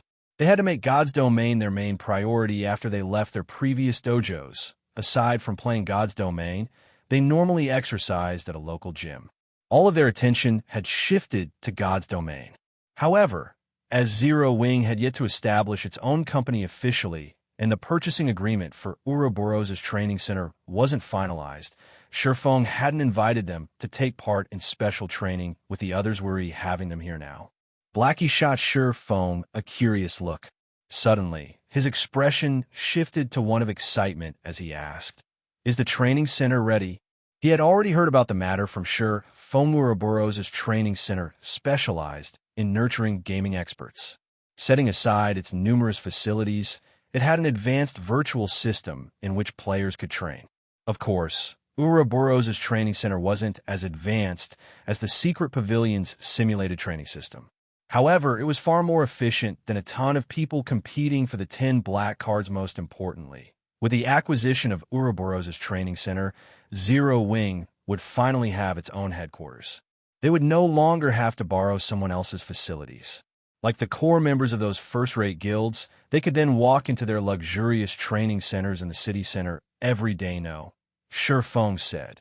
shaking his head. Xianxia is still negotiating the price for the training center. I want them here for another matter. Although the Blackwater's defeat had indeed dealt a major blow to the several companies backing Ouroboros, it was not an easy task to buy the training center's remaining shares. If they discovered Zero Wing's true goal, they might demand a far higher price than what Zero Wing had planned on unless something forced these companies were forced to sell the shares in a hurry. Shifeng had to let Bai Xianxia find a way to obtain the shares cheaply, his reply disappointed Blackie. However, he suddenly thought of something else as he said, "Brother Feng, when you went to your meeting, someone came to the workshop asking for you. However, I told him that you're in a meeting, so he's been waiting in the lounge. Do you want to meet him right now?" "Who is it?" "It's that youth that big sis fire flattened. I think his name is you Zipping?" Blackie responded, somewhat uncertain. He came on his own volition. "Interesting. I just so happen to be free, so I might as well meet with him." Shifeng thought back to the bait he cast. He hadn't expected to hook you Zipping so quickly, however. After giving the matter some thought, he found it reasonable. Now that Xianxia was in Jinhai City, as you Zipping's greatest romantic rival, how could the boy sit by and do nothing? If you Zipping remained passive, Xianxia would definitely take the girl he loved. This was his last chance to do something. Only this development had occurred sooner than Shifeng had anticipated. The current timeline was deviating further away from the one he remembered, following which Shifeng entered the training room's lounge. Zipping sat on the lounge's sofa, his legs shaking slightly. He looked quite nervous. "What business do you have with me?" Shifeng asked slowly as he examined the fighter before him. Seeing Shifeng, you Zipping stood up abruptly, anxiety flashing in his eyes as he asked, "Didn't you say that as long as I join Zero Wing's workshop, you'll tell me how to become stronger? Is that offer still valid?" Hall Master Jiang had already announced his intentions of driving his daughter, Jiang Lingyu, closer to Xianxia. If he did not achieve some sort of feat quickly, he would be too late. Chapter 1133. The Difference Brought About by Time. Hellscythe_Fluffy Goblin Chapter 1133. The Difference Brought About by Time. Of course it's still valid. Shifeng provided a definitive answer. However, didn't your White Tiger Dojo bar you from joining any gaming workshops? You Zipping fell silent upon Shifeng's question. He had been determined not to join Zero Wing's workshop. After all, he was recognized as an elite member in the White Tiger Dojo. If given enough time, he would gain Hall Master John's recognition. However, Xianxia's sudden appearance in Jinhai City significantly reduced the time he had to make any notable achievement. Xianxia was already a well-known national fighter. Now, the White Tiger Dojo's main branch had decided to cultivate Xianxia and prepare him for the international stage. On the other hand, he hadn't even reached the national threshold. With Hall Master John's personality, he definitely had no hopes of furthering his relationship with Jiang Lingyu right now. His only way of getting Hall Master John's recognition was to grow a lot stronger within a short time. At the very least, he needed to become a fighter on the national level. Only then would Hall Master Jiang even consider handing his daughter over to him to build his strength quickly. The only way he could think of was by joining Zero Wing's workshop. There wasn't actually a rule or regulation in the White Tiger Dojo that disallowed joining a gaming workshop, and growing stronger was far more important than violating Gan Xingting's rules. If I join Zero Wing's workshop, how much stronger can I become within a month? Yu Zipping was desperate to grow stronger. However, he was suspicious about how much stronger the Zero Wing workshop could help him become. "I knew you would ask something like this. Since you're curious, how about you spar with one of our workshop's new members?" Shifeng suggested, chuckling. "Fortunately, you're already familiar with this person. Someone I am familiar with." Yu Zipping gave Shifeng a skeptical look. "Follow me." Shifeng did not bother to explain. As he left the lounge, Yu Zipping promptly followed him. Curious about his opponent in the White Tiger Dojo, his status was relatively high. Not only had he become an intermediate disciple at the young age of 18, but he even ranked near the top among intermediate disciples. He was only a short time from becoming an advanced disciple.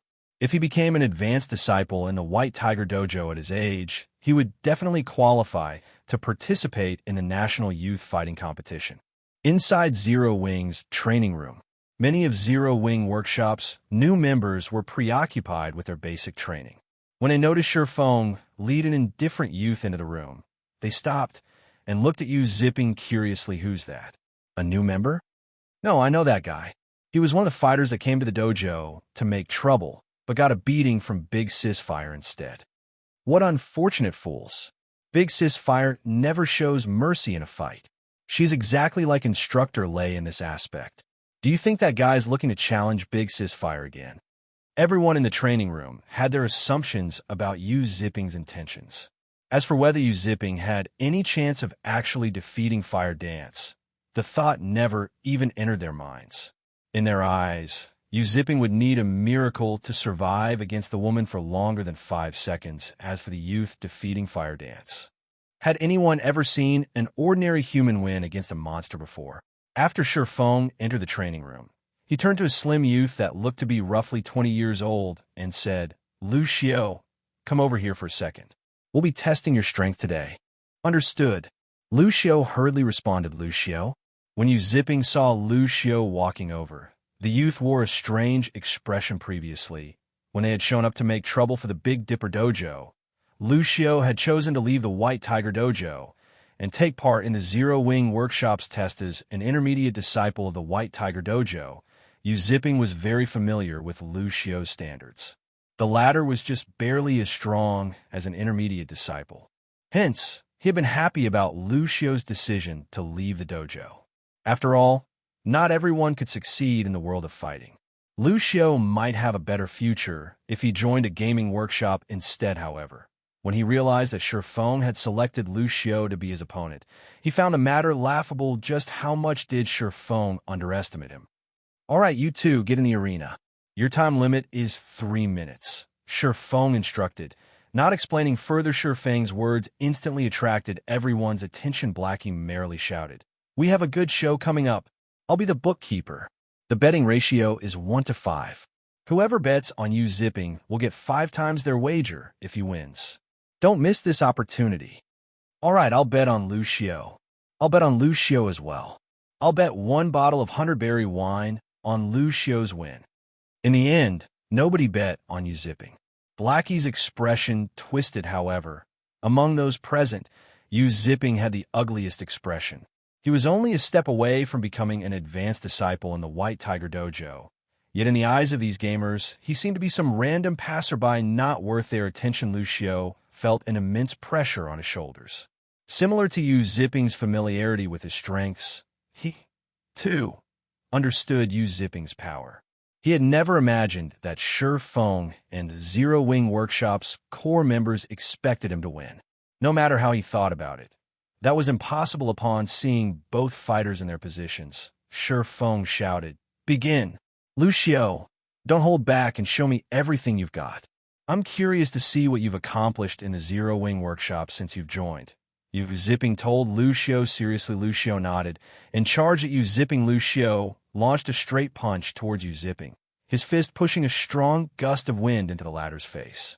Lu Xiao's punch was so fast that Yu Zipping barely caught a glimpse of it. So fast, Yu Zipping could not help his surprise. Lu Xiao's punch was far faster and more accurate than it had been in the past. However, Yu Zipping was no ordinary fighter. Diverting the approaching fist with one hand, Yu Zipping sidestepped and rushed forward, slamming his body into Lu Xiao. As if Lu Xiao had expected the move, he quickly adjusted his footwork as his fist was redirected. Twisting his body, he circled to Yu Zipping's back. Avoiding the latter's body slam, he dodged it. Yu Zipping was slightly surprised. Yu Zipping regained his composure as he turned and continued his fierce assault against Lu Xiao. Every one of Yu Zipping's moves contained both deadly speed and precision, making them extremely difficult to parry. However, contrary to Yu Zipping's expectations, Lu Xiao didn't become flustered, and the attacks didn't land. Rather, with nimble movements and footwork, he systematically dodged one attack after another. After Yu Zipping's barrage ended, Lu Xiao realized that Yu Zipping was exhausted. Immediately, Lu Xiao took advantage of the opportunity and dove in for the kill. Yu Zipping, knowing he was in a bad position, could only throw a punch of his own to deter Lu Xiao's assault. However, Lu Xiao showed no signs of avoiding the hit. On the contrary, Lu Xiao continued straight towards Yu Zipping's punch. as Yu Zipping's fist was about to collide with Lu Xiu's face. However, the latter abruptly tilted his head. Yu Zipping's fist brushed past Lu Xiu's cheek, leaving a bloodied cut. However, this allowed Lu Xiu to move into Yu Zipping's guard. Combining his speed and strength, Lu Xiu sent an open palm strike at Yu Zipping's neck. This strike forced Yu Zipping to retreat by 3 steps, feeling a little faint. Meanwhile, Lu Xiu took this opportunity to land another palm strike on his opponent's chest. Immediately, the attack sent Yu Zipping sprawling to the ground. The victor of this match, Lu Xiu. From the start of the match to Yu Zipping's collapse, Lu Xiu felt as if he had been dreaming. He had the weird feeling that Yu Zipping had gone easy on him. Why else would Yu Zipping have had so many holes in his defense? Moreover, in Lu Xiu's opinion, Yu Zipping's attack methods had been monotone. It was as if Yu Zipping had begged him to dodge the attacks. However, in Shi Feng's opinion, Lu Xiu's win wasn't unexpected. Since joining Zero Wing, Lu Xiu had experienced many life-or-death battles. He also frequently attended Lei Bao's training sessions. Both provided plenty of combat experience. Lu Xiu also used to be one of the White Tiger Dojo's intermediate disciples. In terms of his physique, he wasn't any weaker than Yu Zipping. Lu Xiu had simply lacked combat experience. However, during his time in Zero Wing, Lu Xiu had accumulated far more combat experience than Yu Zipping. Yu Zipping's defeat wasn't unusual. The first thing Yu Zipping saw after regaining consciousness was Lu Xiu. How did he improve so much so quickly? A bitter feeling swam in his heart as he looked at Lu Xiu. He knew why he had been defeated. The fight might have looked like a deadlock, but the difference in their combat experience was simply too vast. Right now, Lu Xiu moved like an expert that had lived through hundreds of battles. Lu Xiu may even possess more combat experience than the White Tiger Dojo's advanced disciples, yet how much time had passed since Lu Xiu had joined the Zero Wing workshop? How could he have gained that much combat experience in such a short time span? You've seen how much Lu Xiu has improved for yourself. What do you think of my place now? Shi Feng asked, laughing. Will you really teach me everything if I join Zero Wing's workshop? Yu Zipping asked anxiously. He stared at Shi Feng with anticipation. Shi Feng could not help but sigh ruefully at the tense Yu Zipping. No one would ever have imagined that this youth before him would actually become the Tier 5 berserker known as Silent Blade. Yu Zipping was just as talented as Xiechuan. However, Xiechuan was slightly older and had a far stronger family background. If one wanted to improve their physique rapidly, intense training wasn't enough. A fighter also needed to replenish the energy they consumed. Even the most common C-rank nutrient fluid cost 400 credits. Fighters who trained arduously every day needed at least 1 bottle per day. That meant that one would have to spend 12,000 credits on C-rank nutrient fluids in a single month. Ordinary households couldn't afford that expenditure. There was even less need to mention B-rank nutrient fluids, which cost 1,000 credits per bottle. Dojos and training centers were only willing to sign contracts with and nurture people with outstanding talent. Ordinary members wouldn't have access to the privilege. However, even contracted members only received C-rank nutrient fluids. Only those geniuses would be given B-rank nutrient fluids. As for Yu Zipping, the White Tiger Dojo had only offered him an ordinary contract, providing 1 bottle of C-rank nutrient fluid each day. However, Xiechuan was different. Xiechuan did not even need the support of the White Tiger Dojo, as his household provided A-rank nutrient fluids to fine-tune his body. A-rank nutrient fluids cost 10,000 credits per bottle. Not only were A-rank nutrient fluids capable of healing injuries that normally went unnoticed, but they could also develop a person's brain cells. Even if Yu Zipping and Xiechuan were equally talented, the difference in their strengths at the end of the day was like the difference between heaven and earth. Furthermore, Xiechuan's household had invited powerful fighters and instructors to help the man gain a plethora of combat experience aside from talent. Yu Zipping was weaker than Xiechuan in almost every aspect. How could he possibly be a match for Xiechuan? Meanwhile, Jiang Tianyuan, Jiang Lingyun's father, highly valued strength. It was only a matter of course for him to choose Xiechuan. Chapter 1134, Test Evaluation. Hellscythe _ Fluffy Goblin Chapter 1134, Test Evaluation. Noticing Shifeng's long moment of silence, Yu Zipping grew nervous. Yu Zipping had already seen how much Lucio had improved despite having recently joined the Zero Wing workshop. Lucio could display strength like never before. If Yu Zipping told the other White Tiger Dojo members about this, nobody would believe him. In any case, he was now sure that, by joining and training in the Zero Wing workshop, he could become strong enough to get a ticket to the National Youth Fighting Competition before this year's qualifiers. If he improved sufficiently, his results might even be quite good. Although he still wouldn't be a match for Xianxia, with the advantage of his age, Hall Master Jiang would, more or less, consider giving Yu Zipping his daughter instead of outright rejecting him. If you join Zero Wing's workshop, you won't miss out on any training. Before that, however, we have to see whether or not you can pass the workshop's test. Based on your performance, you'll be offered a corresponding contract, Shifeng explained. Of course, Lucio's standards are already quite high. He has already become a reserve core member in our workshop, and we're providing various benefits to nurture him. Above that are the reserve main force member slots. If you achieve that standard, you'll receive even heavier emphasis from the workshop. The resources we'll invest in you at that time will definitely surprise you. To put it simply, what benefits you receive are up to you. However, one thing to note is that the higher your position is, the greater the workshop's restrictions will be. If you become one of the workshop's reserve main force members, you'll need to leave the White Tiger Dojo and focus on the workshop. Yu Zipping nodded in response. Not particularly surprised by Shifeng's explanation, he had no intentions of becoming a reserve main force member. He was fine with becoming a reserve core member. This way, he could continue his development in the White Tiger Dojo, following which Shifeng had Blackie lead Yu Zipping to take the foundation tests. The workshop's tests were very simple. They tested for an applicant's reaction speed, observation, and judgment. As long as they performed well in these aspects, even if they had never received training from a gaming guild before, they could get by fairly well in God's domain. Once Zero Wing nurtured these people, both in the game and in the real world, they could very quickly become fifth-floor experts in the trial tower. Shifeng had always planned for his guild to walk the path of the elite. Hence, he was very strict when recruiting internal members. Zero Wing's evaluations fell into 5 grades: D, C, B, A, and S. Various large guilds had created these grades in the past during their own internal member recruitment. It was a standard method. Those who earned a D grade were considered ordinary. Generally, large guilds only picked people who earned a C when recruiting internal members. In other words, people who were slightly more than ordinary in the various aspects.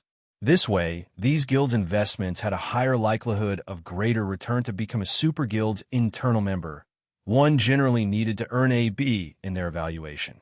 Although the difference was only 1 rank, a B grade player could easily defeat a C grade player of the same level. This was similar to the wooden barrel theory. The amount of water a wooden barrel could contain was not determined by the longest plank of wood. Rather, it depended on the shortest plank of wood. This was also why, despite there being countless people applying to join super guilds as internal members each year, very few actually managed it. The internal members Zero Wing recruited were separated into 2 groups. To become a core member, one needed to earn a high C. Meanwhile, main force members needed a B at the very minimum. The guild had very few members who had earned an A. Even super first-rate guilds and super guilds hungered for such talent. Much less Zero Wing. After Yu Zipping completed his test, Blackie ran to Shifeng and handed him Yu Zipping's results. Brother Feng, this Yu Zipping kid is really impressive. His scores are the highest I've ever seen. Based on your tests, he actually managed to score a high A in everything. His observational skills even earned an S, Blackie reported excitedly. It seems that he should be quite talented in God's domain. However, his future achievements will depend on him. Shifeng chuckled as he read the results. The system had provided this outcome didn't surprise him in the least. After all, Yu Zipping had been a Tier 5 Berserker in the past. At his peak, he had even ranked 58th on the God's Domain experts list. Players who had earned such high ranks at that time were of much higher quality than present players. After all, God's Domain had been a second world for people back then. Far more experts had competed with each other in the game. Placing within the top 60 ranks had been dozens of times more difficult than it was now if not for the fact that Zipping had joined God's domain later than others. He might have achieved an even higher rank. It's a pity that he only chose to become a core member. If he wanted to join Zero Wing's main force, with his potential, he could reach far greater heights. Blackie's side Xianxia only tested a person's current talent, but talent wasn't a constant.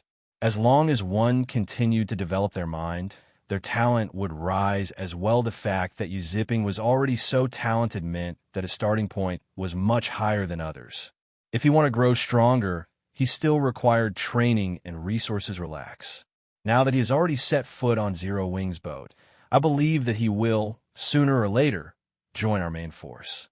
Xianxia chuckled as he clapped Blackie's shoulder, following which, according to his daily schedule, Xianxia proceeded with training his members. As the sun began to set, Shadow Sword and Turtle Dove arrived at Zero Wing's workshop. As Xianxia met the two for the first time, he discovered that they both looked much younger than in God's domain. Moreover, they were only 19 years old, only 1 year older than Zipping. However, although the two's combat experience trampled over Zipping's, they were physically much weaker than Zipping. According to the White Tiger Dojo's evaluation standards, they were not even fit to become basic disciples. However, this wasn't unusual. Neither Shadow Sword nor Turtle Dove had received much attention from their previous dojo. Their dojo hadn't wanted to contract either of them after the two arrived. Xianxia split the 10 bottles of S-rank nutrient fluids, which Xiaoyu had Liang Jing deliver some time ago, between Shadow Sword and Turtle Dove. These S-rank nutrient fluids should be enough for them to train void steps for a considerable amount of time. S-rank nutrient fluids. Zipping gaped in shock when he saw the exquisite coolers Shadow Sword and Turtle Dove were carrying. He had seen the coolers used to store S-rank nutrient fluids many times. After all, when the White Tiger Dojo's advanced disciples performed exceptionally well, the dojo rewarded them with S-rank nutrient fluids. As far as he could remember, the last time the dojo awarded S-rank nutrient fluids was when one of the geniuses at the main headquarters got 10th place in the National Youth Fighting Competition. The dojo had boasted about this achievement, so much so that it had rewarded that youth 2 bottles of S-rank nutrient fluids. That youth had treated those bottles like family treasures, only using them when he was severely injured. Yet Xianxia had given Shadow Sword and Turtle Dove 5 bottles each, without hesitation. What was this? Could the Green God Company be backing the Zero Wing workshop? The thought hovered in the back of Zipping's mind. There was no other explanation. A gaming workshop like Zero Wing had actually given 10 bottles of S-rank nutrient fluids to 2 people. This was far beyond extravagant. This was simply being a spendthrift. If he had received them, those 10 bottles would last him 10 years. After Xianxia finished instructing Shadow Sword and Turtle Dove on what they needed to do, he returned to his own room. There were less than 10 minutes before God's domain system update completed. After drinking a bottle of A-rank nutrient fluid, Xianxia entered his gaming cabin and logged into God's domain. Chapter 1135, Resource Competition. Hellscythe_Vampire Cat Chapter 1135, Resource Competition. The interface changed? When Xianxia logged back into his rest space, he suddenly discovered that plenty of changes had occurred originally. The rest space was an empty space with only a massive interface display and nothing else now.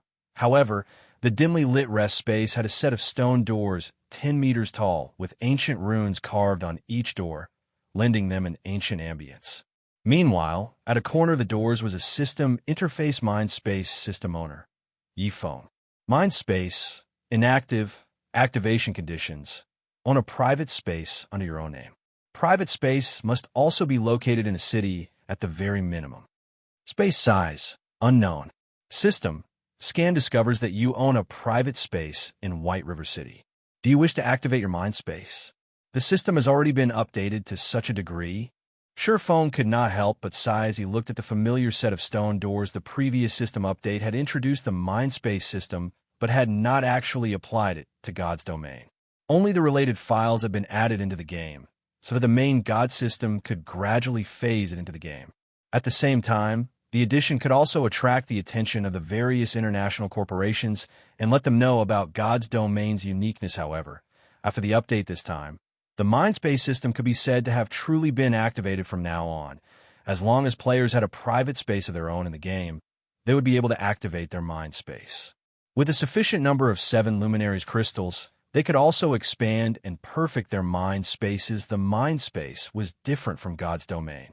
In God's domain, players could connect to the official forums to search for relevant information there, but nowhere else. However, inside the mind space, players could connect directly to the internet. Whether it was for work or shopping, players could do all that through their mind space. Players could even contact mobile phones in the real world and engage in conversation. In addition, players could change the environment in the mind space to their liking, creating their own virtual world. Most importantly, the mind space shared the same flow of time as God's domain. In a mind space, one could enjoy twice the amount of time they had in the real world. Moreover, the flow of time in a mind space could also be sped up further, though at a very huge cost in a limited life who did not want to live longer. The official activation of the mind space system meant that the competition for resources in God's domain had also officially begun in the future. Competition in God's domain definitely would not be as peaceful as before. It would even become normal for everyone to fight over the 7 Luminaries crystal while disregarding all costs. And to contest for more 7 Luminaries crystals, everyone would definitely continuously strengthen themselves, which would intensify the competition over weapons, equipment, and tools. And Xianxia grew worried just thinking about what was about to come. Nevertheless, now that the era of resource competition had begun, he had no choice but to get his hands on some of the 7 Luminaries crystals that he knew the whereabouts of as soon as possible. However, it was also not that easy to get. These 7 Luminaries crystals were exceedingly rare in God's domain. Even an entire kingdom would have only a limited amount. Most importantly, unlike magic crystals, 7 Luminaries crystals could not be stored in a player's bag space, nor could they be transported via teleportation arrays. Players could only carry them by hand or by transport carriages. However, many variables could occur when one was conveying 7 Luminaries crystals over long distances. Robbery by incomparably powerful NPCs would not be surprising. After all, 7 Luminaries crystals were equally important items to NPCs. However, in Xianxia's opinion, the most criminal setting placed by the main god system would still have to be the fact that 7 Luminaries crystals could not be disguised. The 7 Luminaries crystal contained mana of extremely high purity and density. Just its presence alone could cause a change to the ambient mana, which allowed players and NPCs to discover it readily without a sufficiently powerful transport team.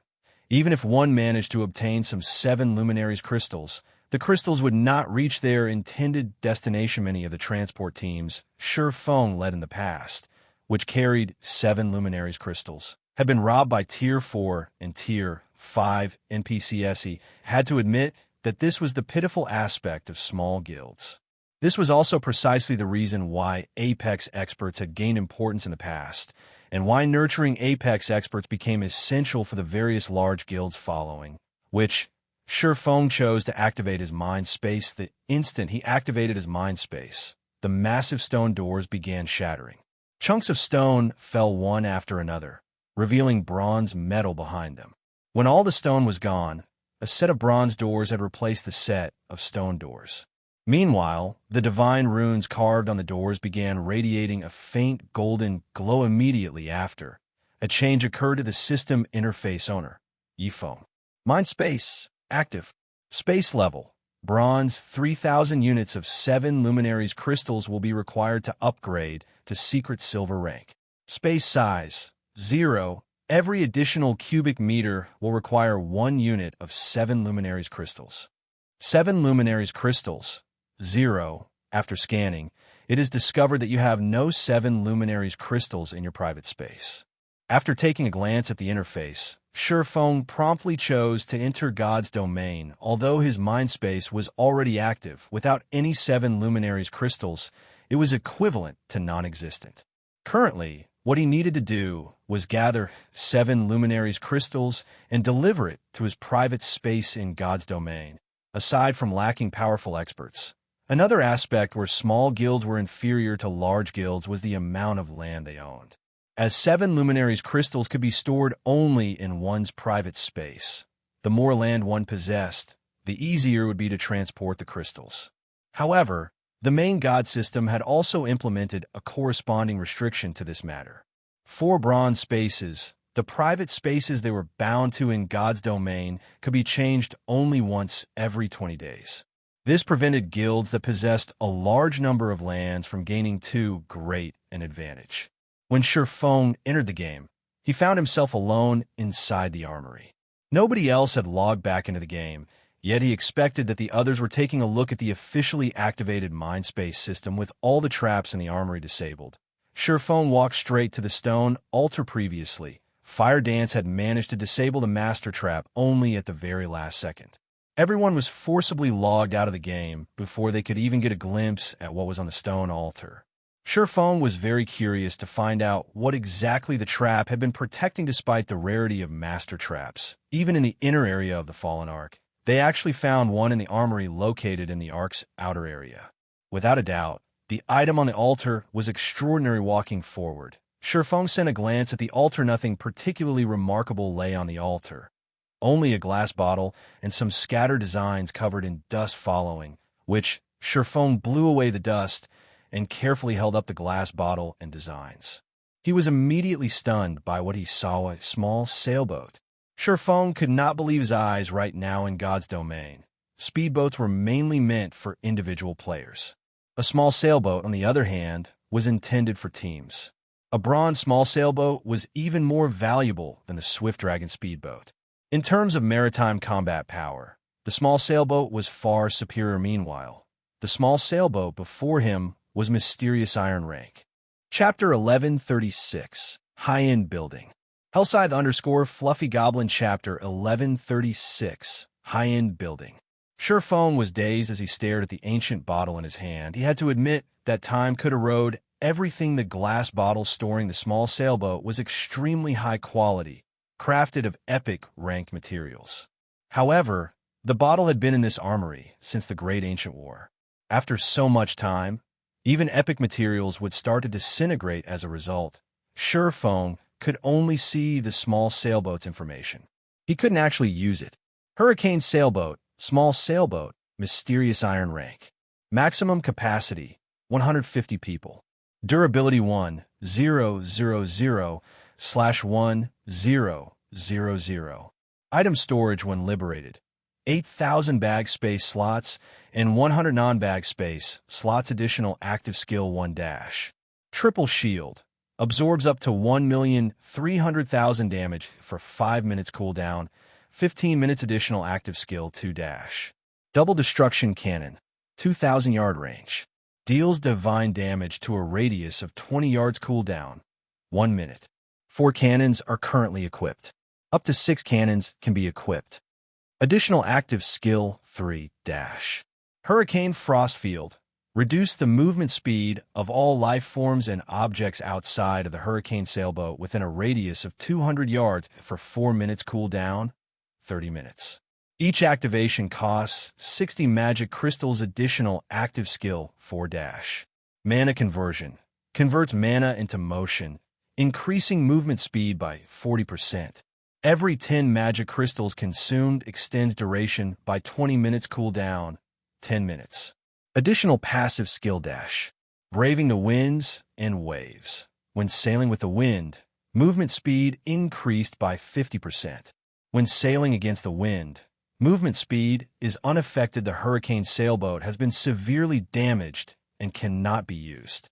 Must repair the boat's divine ruins before use. It seems I'll have to get Burning Abyss to fix it.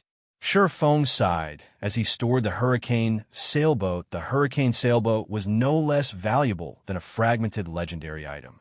It was even more valuable than the Swift Dragon speedboat. The sailboat was especially valuable. Right now, sailboats were very large.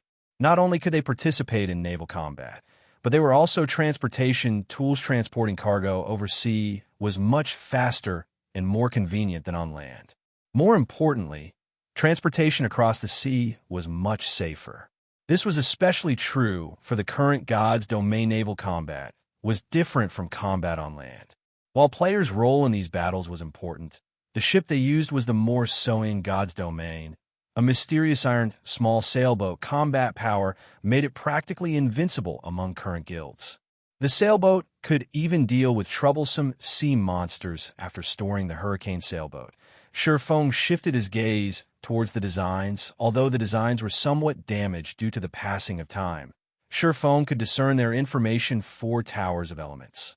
When Shifeng saw these words, he froze. So, this is the famous 4 towers of elements. Shifeng's eyes glowed with excitement as he examined the designs, nearly losing his grip on the papers. While the 4 towers of elements names seemed ordinary in the various libraries around God's domain, it was also known as the Elemental Towers. The 4 towers of elements was a defensive structure that combined 4 towers that harnessed the power of the 4 major elements: earth, water, wind, and fire. If the Mana Tower was considered a mainstream defensive building, the 4 towers of elements was a high-end defensive building. However, in the past, he had only seen these towers in Super Guild's main headquarters. He had never heard of a lesser guild owning one. In fact, only Super Guilds had known where to obtain them. However, looking back at it now, Shifeng felt that those Super Guilds might have obtained the designs in the Fallen Arkansas. Either that, or the Midnight Tea Party had sold the designs to Super Guilds after obtaining them. Otherwise, the 4 towers of elements would not have been so rare in the past. Shifeng finally understood why the main god system had activated the Mindspace system. It turned out that it was because he was about to obtain the 4 towers of elements as a high-end building. Ordinary players could not construct the 4 towers of elements. Only those who had learned the relevant subclasses could build them. Moreover, the relevant subclass requirements were exceptionally high. At the very least, one needed to reach the advanced rank. With this, I won't have any issues defending the city. Shifeng could not help but grin at the designs. There were a total of 4 designs, the complete design for the 4 towers of elements. With these designs, in addition to the lifestyle players the Candlelight trading firm had already nurtured, he could definitely construct the towers. Thinking up to this point, Shifeng began reading the list of required construction materials. This way, he could prepare what? These towers require 7 luminaries crystals. Shifeng grew somewhat faint after glancing through the materials. If the towers simply needed a few 7 luminaries crystals, he could have dealt with that. However, each tower required 10 units of 7 luminaries crystal. Constructing the entire set would cost him 40 units of 7 luminaries crystal. Constructing these 4 towers cost more than constructing an entire city in God's domain. 1 unit of 7 luminaries crystal was roughly the size of an adult's fist. Generally, one only came across 0. 1 to 0. 3 units of a 7 luminaries crystal. 1/10 of a 7 luminaries crystal would sell to NPC merchants for around 3 to 400 gold.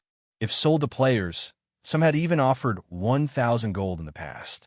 However, even at such a price, nobody had been willing to sell their crystals. If Shifeng invested 40 units in his own mind space, he could increase it by 40 cubic meters. This was enough space for one person to live in. Even though he knew of many areas where he could collect 7 luminaries crystals right now, collecting so many in such a short time wouldn't be easy. Suddenly, Fire Dance came online. When she noticed Shifeng's sour expression, she asked curiously, "Guild leader, what's wrong?" "It's nothing," Shifeng said, shaking his head. He had no intentions of revealing the 4 towers of elements. The 4 towers of elements were of the utmost importance. There wasn't much benefit in revealing the information. Rather than letting everyone worry about the matter, it was better that they focus on what they needed to do right now. Shortly after, Aqua Rose also logged in. Immediately, she turned to Shifeng and asked anxiously, "Guild leader, what was on the stone altar?" "A small sailboat," Shifeng said. He then shared the Hurricane sailboat's information in the team chat for everyone to see. Those that had just come online and saw the Hurricane sailboat's information were stupefied. Although they weren't very familiar with naval matters, they could more or less tell how powerful the Hurricane sailboat was by its skills. The Hurricane sailboat was practically a moving turret. If the 4 double destruction cannons were lined up and fired together, their killing power would be absolutely terrifying. If the Hurricane sailboat could be used on land, It would be invincible, not to mention its sea guild leader. With his sailboat, we can start developing in a coastal city. With the sailboat and our resources, we'll definitely get our own share of the pie. Gentle Snow suggested after reading the Hurricane sailboat's details. That's right. Guild leader. The various large guilds have already secured most of the available resources on land. We have to waste a lot of time and effort to contest for those resources. We might as well shift a portion of our focus to the sea. There are not many cities out at sea, so the various guilds are slow in developing their maritime strength. There are still a lot of locations free of guilds' control. With this small sailboat, we can definitely compete with the guilds current in coastal cities. Aqua Rose very much agreed with Gentle Snow's proposal. Both Aqua Rose and Gentle Snow were members of the guild's management team. They possessed far more information than others. The two of them had also considered the problem of the guild's future development. There were simply too few resources available on land, and it was time-consuming to contest for more. As for the sea, not only were its resources abundant, but the majority of the various large guilds in God's domain were in the same situation as Zero Wing when it came to competition at sea. Most guilds were just starting to move towards the ocean at this stage of the game. One could say that they were all at the same starting point. Right now, Zero Wing's acquisition of the mysterious iron small sailboat gave it a significant advantage over the other guilds. Zero Wing could easily suppress their competition's fishing boats and speedboats. Chapter 1137. Introducing the Inferior Legendary Treasure Chest. Hellscythe_Fluffy Goblin Chapter 1137. Introducing the Inferior Legendary Treasure Chest. In the canyon outside of the Fallen Ark, the Soul Eater Lord, which had previously attacked Zero Wing's team, finally emerged immediately. The Soul Eater Lord's powerful domain enveloped a significant portion of the canyon. How is there such a powerful monster? The sight of the Soul Eater Lord instilled fear and insecurity into the Midnight Tea Party's members. They had listened to Shurfeng's instructions and moved 1,000 yards away from the Ark, which put them outside of the Soul Eater Lord's domain. However, as experts, their senses were far superior to ordinary players. In addition, they normally fought high-tiered monsters. As a result, they could roughly gauge a monster's strength based on the pressure it emitted. Meanwhile, right now, from the pressure they felt from the Soul Eater Lord, they could tell that he was the strongest monster they had encountered since joining God's domain. Black Flame really didn't lie. Even if every member in the team has reached Tier 2, level 60, will still be cannon fodder against such a powerful monster, Netherworld Wave said, finding it somewhat difficult to breathe. Even Tier 4 NPCs of the same level wouldn't be a match for the Tier 4, level 67 Mythic monster with a complete domain. After all, complete domains were what made Tier 4 NPCs so powerful and allowed them to fight Mythic monsters, which had higher attributes, on equal footing. Leader, are we still going to go in? Cloud Yarn asked Breeze Wine worriedly. With such powerful monsters guarding the Fallen Ark, even sending in an army of tens of thousands of players of the same level would be meaningless. They were significantly underleveled. Right now, let's wait for a bit, Breeze Wine said softly. Black Flame told us his method for luring these monsters away. Let's make our decision after watching the situation. After Breeze Wine announced his decision, the team fell silent. It would be a pity to simply leave after so much difficulty to open the Fallen Ark. While the Midnight Tea Party members waited quietly, one monster after another exited the Fallen Arkansas. The weakest among them was a Grand Lord, while most were Mythic monsters. The adventure team counted 20 Mythic monsters leaving the Ark. Watching this, the Midnight Tea Party members, who had experienced hundreds of challenging battles, shuddered. If not for the monsters' low levels, they could have easily obliterated numerous major NPC cities if they worked together. Even at level 60, players would be cannon fodder in front of these monsters. It did not matter how many players fought them. Everyone that tried to do so would undoubtedly die if not for their quest time limit and severe penalty for failure. The Midnight Tea Party members would have fled. Leader, look, they seem to have discovered something. The Ranger, Dark War, reported softly. Everyone followed Dark War's gaze, and indeed, one Mythic monster in the distant forest sniffed the air as if it had scented something. Suddenly, the Mythic monster roared, and the rest gathered to its location. The Midnight Tea Party members began to panic. They couldn't have discovered us, right? Cloud Yarn asked anxiously if these monsters discovered them. Their deaths were certain that shouldn't be the case. Black Flame had returned from that direction. He should have set up some sort of luring magic array there.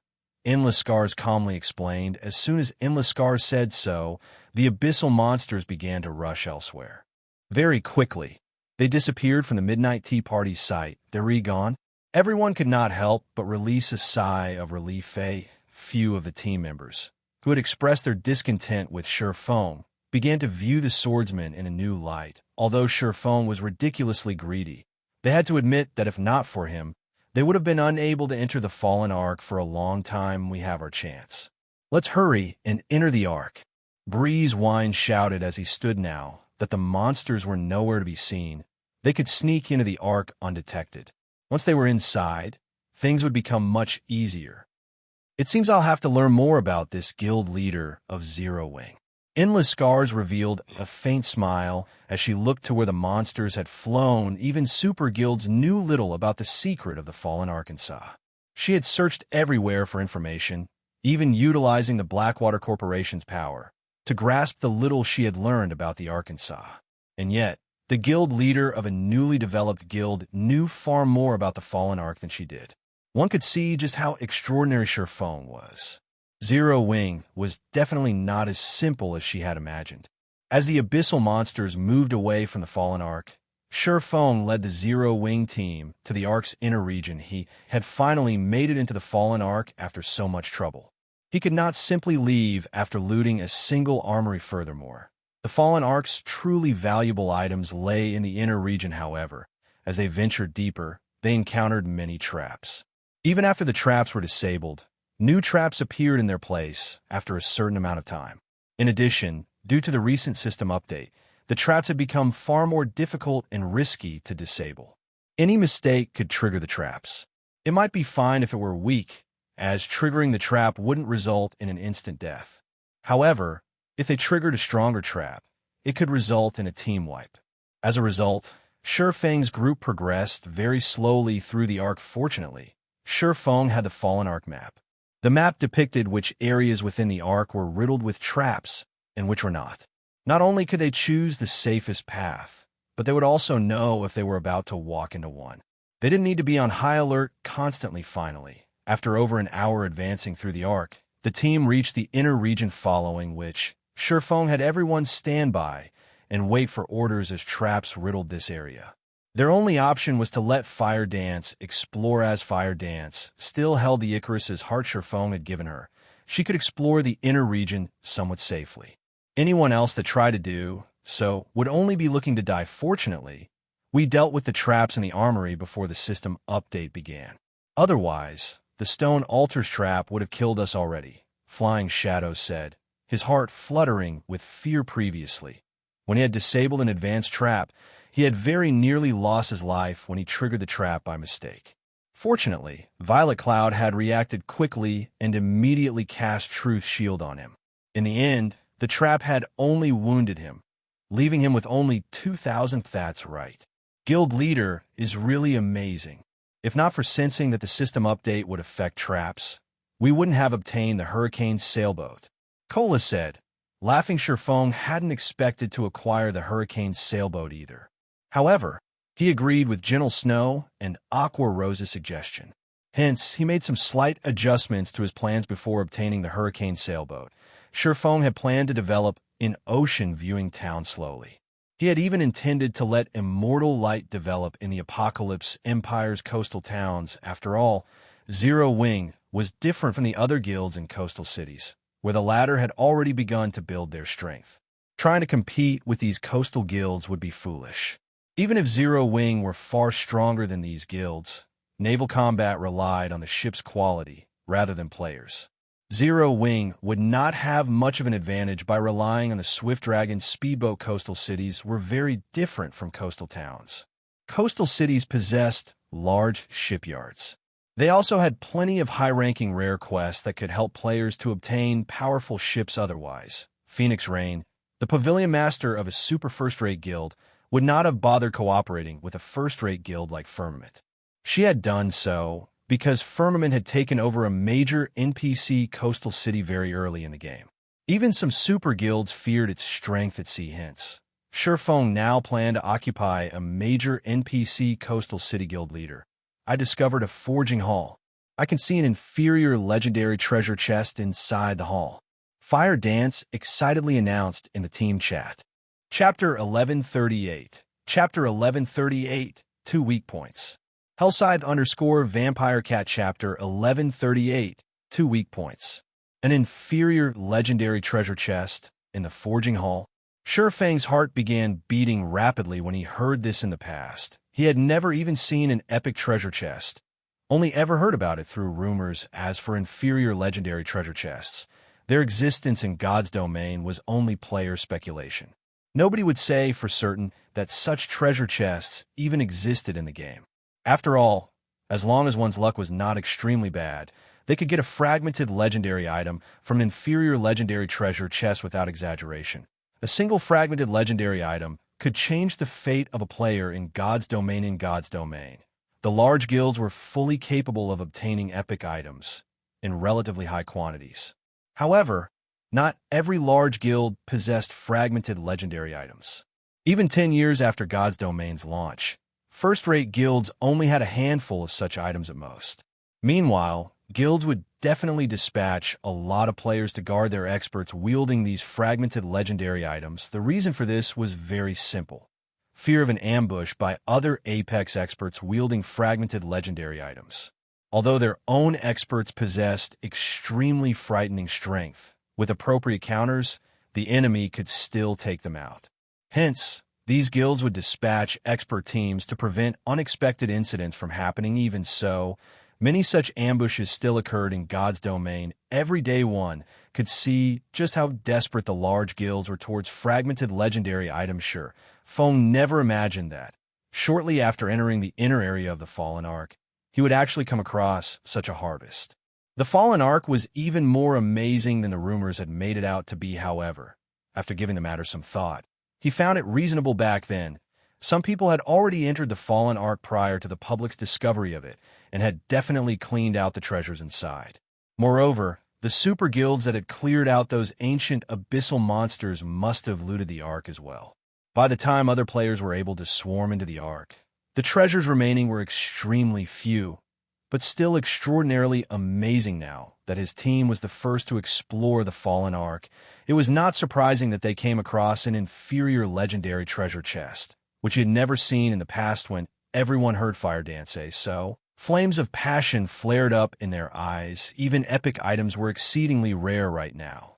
If they could obtain a fragmented legendary item, it would truly be a game-changer for Zero Wing. Among those present, aside from Blackie, Aqua Rose, Gentle Snow, Fire Dance, and an extreme few who knew that Zero Wing possessed more than one fragmented legendary item, everyone else believed that the best weapons and equipment Zero Wing possessed were only of epic rank. What's the situation over there? Shifeng asked softly after calming himself. There's an extremely powerful trap set up around the treasure chest. Furthermore, there are 2 statues inside the forging hall, and both of them are giving off a very faint pressure. They could be the guardians protecting the treasure chest. I don't dare approach them right now, so I still can't determine whether I can disable the trap. Fire Dance then took a picture of the forging hall and shared it through the team chat previously. Shifeng had warned her that aside from traps, certain parts of the Ark's inner area had guardian monsters. Hence, she had taken notice of the 2 statues set up in the forging hall. After scrutinizing the picture, Shifeng nodded and said, "Your judgment is correct. Those 2 statues are indeed guardians. Moreover, they're not just any normal guardians. They're fossilized Tyrannosauruses, an archaic species." Shifeng had seen the fossilized Tyrannosaurus in the past. Back then, a super guild had dispatched an army of 10,000 players, in addition to many Apex experts, to kill one. In the end, although the super guild managed to finish off the archaic species, it had suffered a casualty rate of over 80%. An archaic species? Isn't that similar to the monster we encountered in Titan City's entrance trial? Aqua Rose asked in shock. She had personally experienced the strength of an archaic species. If not for the powerful magic array suppressing the king of corrosion back then, they would not have had any chance of defeating it at all. Yet now, there were actually two such monsters in the Forging Hall in truth. Even Sherfone was surprised upon seeing this. According to the information he obtained, there should not be any other powerful monsters in the Fallen Ark's inner area, aside from special life forms and those ancient abyssal monsters. The sudden appearance of two archaic species was completely outside of his expectations. No wonder the inferior legendary treasure chest was placed in such an eye-catching location. Sherfone felt his head start aching. Archaic species were stronger than even special life forms. A Tier 4 archaic species could definitely rival those Tier 4 abyssal monsters inside the Ark in strength. If two of such archaic species worked together to defend an area, they would be practically invincible at this stage of the game. It might be possible to challenge them with a team of Tier 3 experts. Either that, or if they had another water boundary magic scroll to hold the two guardians back, they could use the opportunity to disable the trap and take the treasure chest away. Otherwise, they could only look at the treasure chest from the side's guild leader. With our current standards, I'm afraid that we won't be able to get that inferior legendary treasure chest. Why don't we explore other locations first?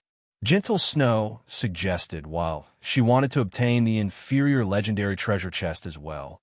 The difficulty of doing so was simply too high. Rather than pointlessly throw away their lives, it would be much better if they first looked for whatever items they could get their hands on right. Fire. Send over the safe route to the Forging Hall first. Afterwards, explore some other locations and take as many items as you can. After giving the matter some thought, Sherfone decided to first do whatever they could in the inner area before considering other courses of action. Understood.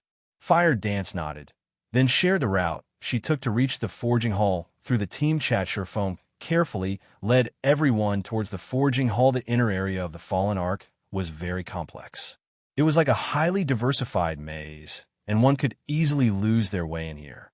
One might even encounter the same traps several or even dozens of times. It was no wonder the players that actually managed to leave with any treasure numbered extremely few, despite players swarming the Fallen Ark after winning their way for over an hour. Sherfone and the others finally arrived at the Forging Hall. The extremely spacious Forging Hall was roughly the size of a sports stadium that could fit 50,000 people. There were all sorts of forging tools placed around the room, as well as many books on display. However, due to the corrosion of time, none of these things seemed usable. Only the treasure chest and the statues placed in the center of the hall appeared in pristine condition. Flying. Find a way to disable the traps protecting the forging tools and books. Everyone else, take whatever you can away from here. Leave nothing behind. Sherfone instructed after glancing through the hall. Since he had already arrived in the Fallen Ark's inner area, he naturally could not let this trip go to waste. Although the forging tools and books were severely damaged, with so many tools and books here, he refused to believe that not a single one of them was usable. Understood. Everyone promptly spread out and went into action. As for Sherfone himself, he was carefully observing the inferior legendary treasure chest and the two massive statues standing beside it. Over 2 hours passed very quickly. Aside from where the treasure chest sat, everyone had cleared out all the other areas in the hall. Although everyone was relatively tired from all the looting they did, they managed to end up with a considerable harvest. The items they obtained included dozens of complete books, as well as 8 forging tools. Every forging tool was secret silver rank, and if placed in the Candlelight trading firm, they would all be top-class tools. While everyone was quietly waiting for Fire Dance to return, Gentle Snow used the time to flip through some of the books they found in the Forging Hall. Suddenly, Gentle Snow exclaimed with excitement, "Guild Leader, this book seems to have a relevant introduction to the fossilized Tyrannosaurus." An introduction? Let me see. Sherfone demanded hurriedly. The book Gentle Snow was reading was titled Archaic Species Material Analysis. The book specifically introduced the various archaic species in existence, as well as the materials that could be gained from their bodies. It also had a section on how those materials could be used to produce specific kinds of weapons, equipment, and other items. Among the archaic species recorded, the fossilized Tyrannosaurus had over a dozen pages dedicated to it. Meanwhile, The information mentioned that the fossilized Tyrannosaurus had two weak points. The first one was the monster's hydrophobia. Submersion in water would inhibit the fossilized Tyrannosaurus's reactions, and its defense would decrease significantly. The second weak point was its power core. There was a power core in the fossilized Tyrannosaurus's body. The destruction of this power core would significantly weaken the monster's strength attribute. Chapter 1139, Race Against Time. Hellscythe_Vampire Cat Chapter 1139, Race Against Time.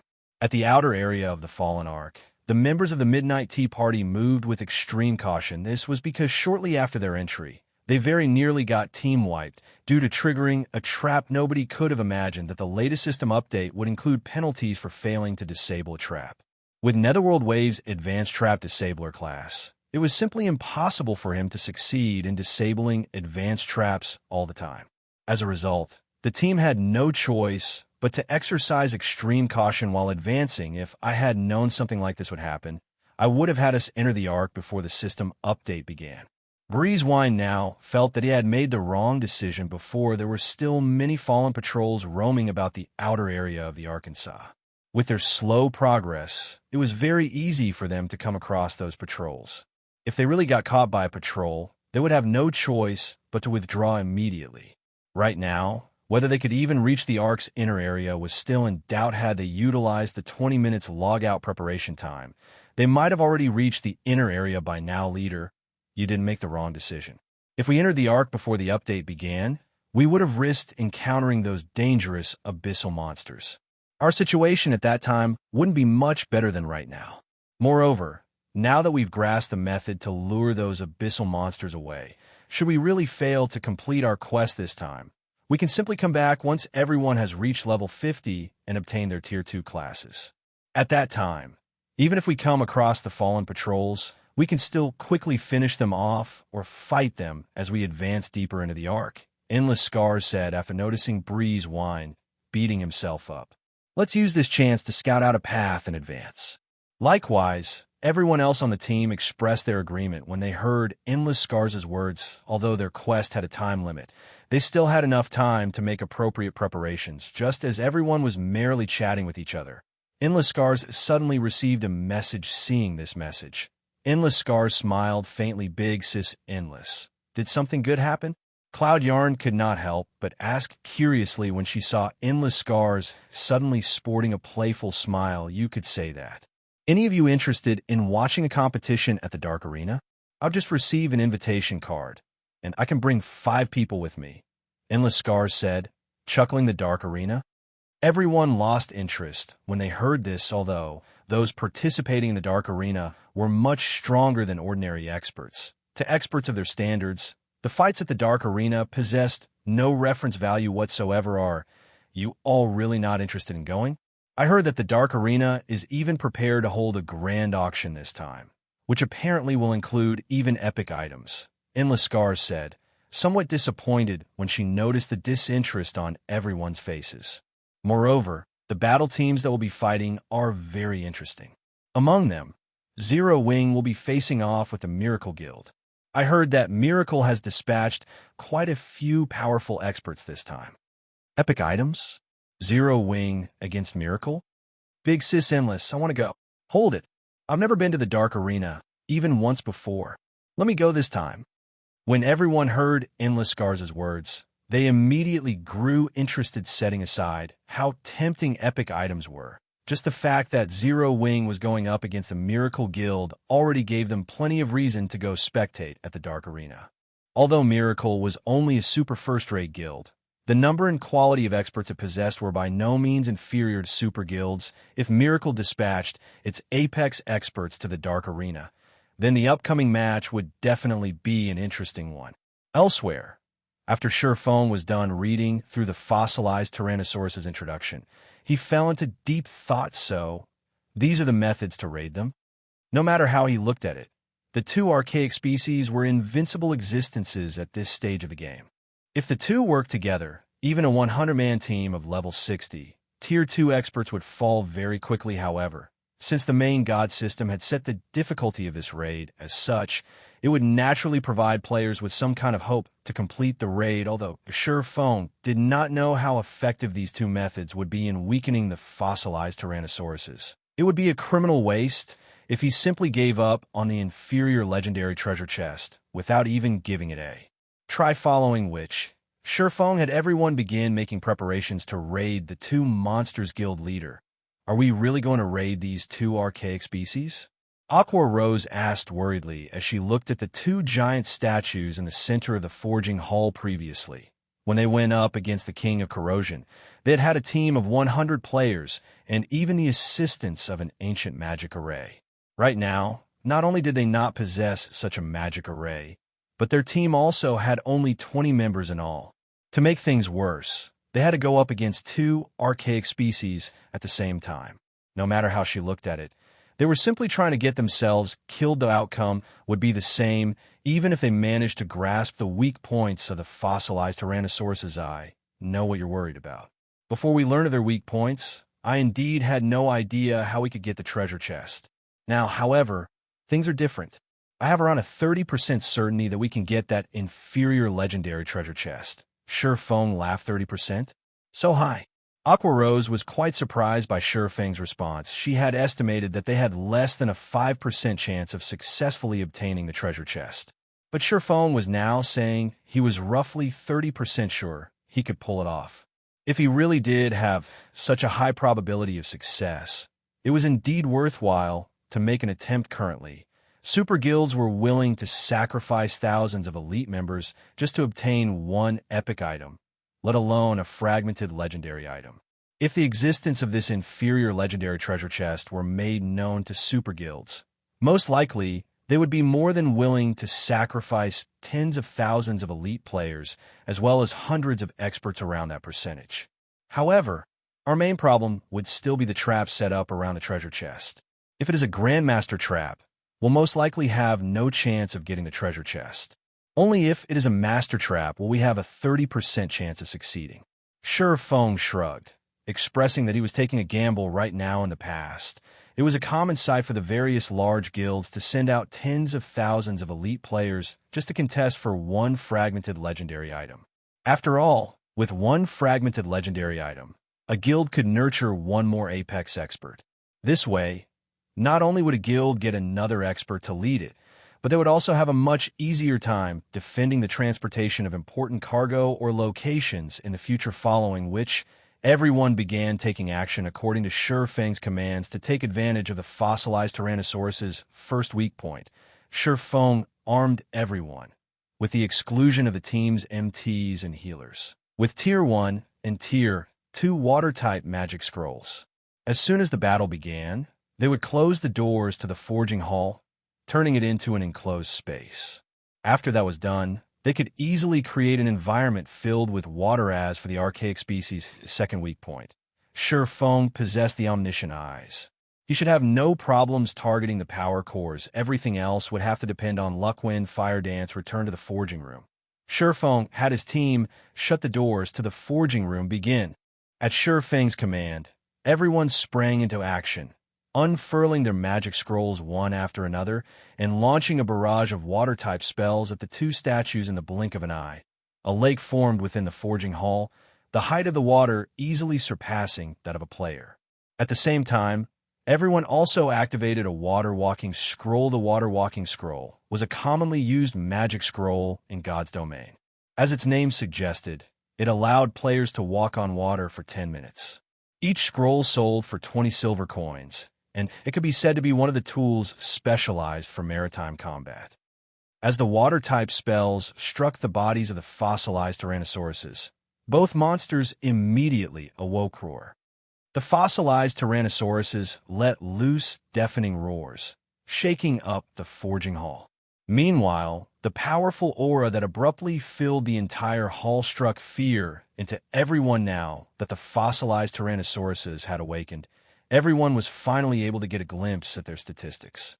Fossilized Tyrannosaurus, Inferior Dragon, Archaic Species, Mythic, Level 65, HP 320, 000/320,000,000. Just as everyone was feeling shocked by the statistics of the fossilized Tyrannosauruses, Feng shouted, "Fire! Use this chance to disable the trap." Feng knew better than anyone else present just how powerful the fossilized Tyrannosauruses were. It was also because of this understanding that he knew how valuable time was right now. If they continued daydreaming, the chances of obtaining the inferior legendary treasure chest would decline. Understood. Fire Dance immediately responded and activated Silent Steps, appearing behind one of the two fossilized Tyrannosauruses. She then dashed straight towards the treasure chest. Chapter 1140, Buying Time. Hellscythe_Vampire Cat Chapter 1140, Buying Time. When Fire Dance was only 30 yards away from the treasure chest, the two fossilized Tyrannosauruses, which had initially been lured away by the spells attacking them, suddenly shifted their attention to her. As if they had had their tails stepped on, they glared at Fire Dance with single-minded ferocity, as though she were the only person left in the world. Not good. Our aggro is too weak. Feng frowned. Cola, Turtle Dove, use everything you've got to pull aggro. How the bosses stay as far away from the treasure chest as possible. As guardian bosses, the fossilized Tyrannosaurus's priority was the protection of the inferior legendary treasure chest. To them, aggro was secondary only. When another player's aggro over the fossilized Tyrannosauruses reached a sufficiently high degree, would the bosses stop paying attention to the player attempting to steal the item they protected. This was why Feng previously had everyone use their water-type magic scrolls on the fossilized Tyrannosauruses. Not only could they deal a significant amount of damage to the bosses, but they could also increase their aggro over the bosses. However, the effects of the water-type spells were not as good as Feng expected. Understood. Upon hearing Feng's command, Cola and Turtle Dove immediately activated Power of Darkness, causing their basic attributes to soar instantly. Both of them then charged straight at the two fossilized Tyrannosauruses and used Justice Roar, trying their best to shift the attention of the bosses to themselves. However, the fossilized Tyrannosauruses still kept the treasure chest as their priority, completely disregarding the two Guardian Knights' Justice Roars and continuing to chase Fire Dance. Both Cola's and Turtle Dove's Justice Roars were at Tier 1. If the target they used the skill on ignored them, their strength attributes would double for a short time. Their speeds would increase significantly as well. Sure enough, Cola's and Turtle Dove's strengths immediately doubled. Both of them then followed up with a Shield of Vengeance at their respective fossilized Tyrannosauruses. Boom. Boom. The moment their shields collided with the fossilized Tyrannosauruses, sparks flew. Despite the fossilized Tyrannosauruses having had their defenses weakened, Cola's and Turtle Dove's attacks only left a small scratch on their scales. As for the damage the two Guardian Knights dealt, it was less than -8. So, this is an archaic species? Gentle Snow revealed a dumbfounded expression when she saw the damage the two MTs dealt. This was her first time encountering an archaic species, although she already knew their team had no chance whatsoever of winning against the fossilized Tyrannosauruses. When she saw this scene, she still could not help but be shocked. She had a general idea what Cola's and Turtle Dove's equipment standards were. If she was not wearing the 7 Luminaries battle armor Feng had given to her, her attributes would no doubt be inferior to theirs. Currently, not only had the two Guardian Knights activated their Berserk skills, but they even had the strength boost from Justice Roar. In terms of strength, even a Tier 2 level 60 Berserker would be no match for them yet. Now, the both of them had dealt less than -8,000 damage to their targets. The defense of the fossilized Tyrannosauruses was simply insane at this moment. She wondered if Cola and Turtle Dove could even deal any damage to the fossilized Tyrannosauruses, if not for the submerged environment weakening the boss's defenses. Roar. Although Cola's and Turtle Dove's full-powered attacks had barely dealt any damage, they still managed to get the fossilized Tyrannosauruses to shift their attention to them, which eased up the pressure on Fire Dance. Good. Now activate your life-saving skills and slowly lure the bosses away. Feng commanded without hesitation. Cola and Turtle Dove activated Protection Blessing if they managed to deal only such a small amount of damage. Despite the fossilized Tyrannosaurus's weakened defenses, they did not dare to imagine what kind of damage the inferior dragons could deal, seeing as the boss's attack power had not weakened in the slightest pump. No sooner had the two Guardian Knights activated Protection Blessing than the tail swipes of the fossilized Tyrannosauruses sent them both flying away. The speed of the attacks was so fast that not a single person present had managed to react what happened. Minor Wind's eyes widened in shock. He had only seen the tails of the fossilized Tyrannosauruses moving slightly just now. There had been no sign of the tails making their way towards Cola and Turtledove at all. Yet, before he knew it, both Guardian Knights were already in the air, their HPs decreasing by over 36,000, instantly falling below 50%. If not for Cola and Turtledove having activated Power of Darkness and Protection Blessing, which increased their HP to over 50,000 and half the damage they received, the two of them would be meeting God by now. Aside from Feng, everyone present was stunned by the horrendous amounts of damage dealt by the fossilized Tyrannosauruses with such speed and strength. Even a Tier 2, level 60 MT would not be able to last long against the inferior dragons all healers. Focus on Cola and Turtledove. We need to buy as much time for fire as we can. Feng shouted hurriedly, not feeling any surprise whatsoever at this situation in the past. When super guilds dealt with Tier 4 archaic species, the teams they sent had been filled with players equal to or higher than the monster's level. Meanwhile, half of the lead MT's equipment had to be epic rank at the very minimum. Moreover, they needed to have 3 MTs simultaneously receiving the monster's attacks. Aside from that, they would also use intermediate magic arrays to suppress the archaic species.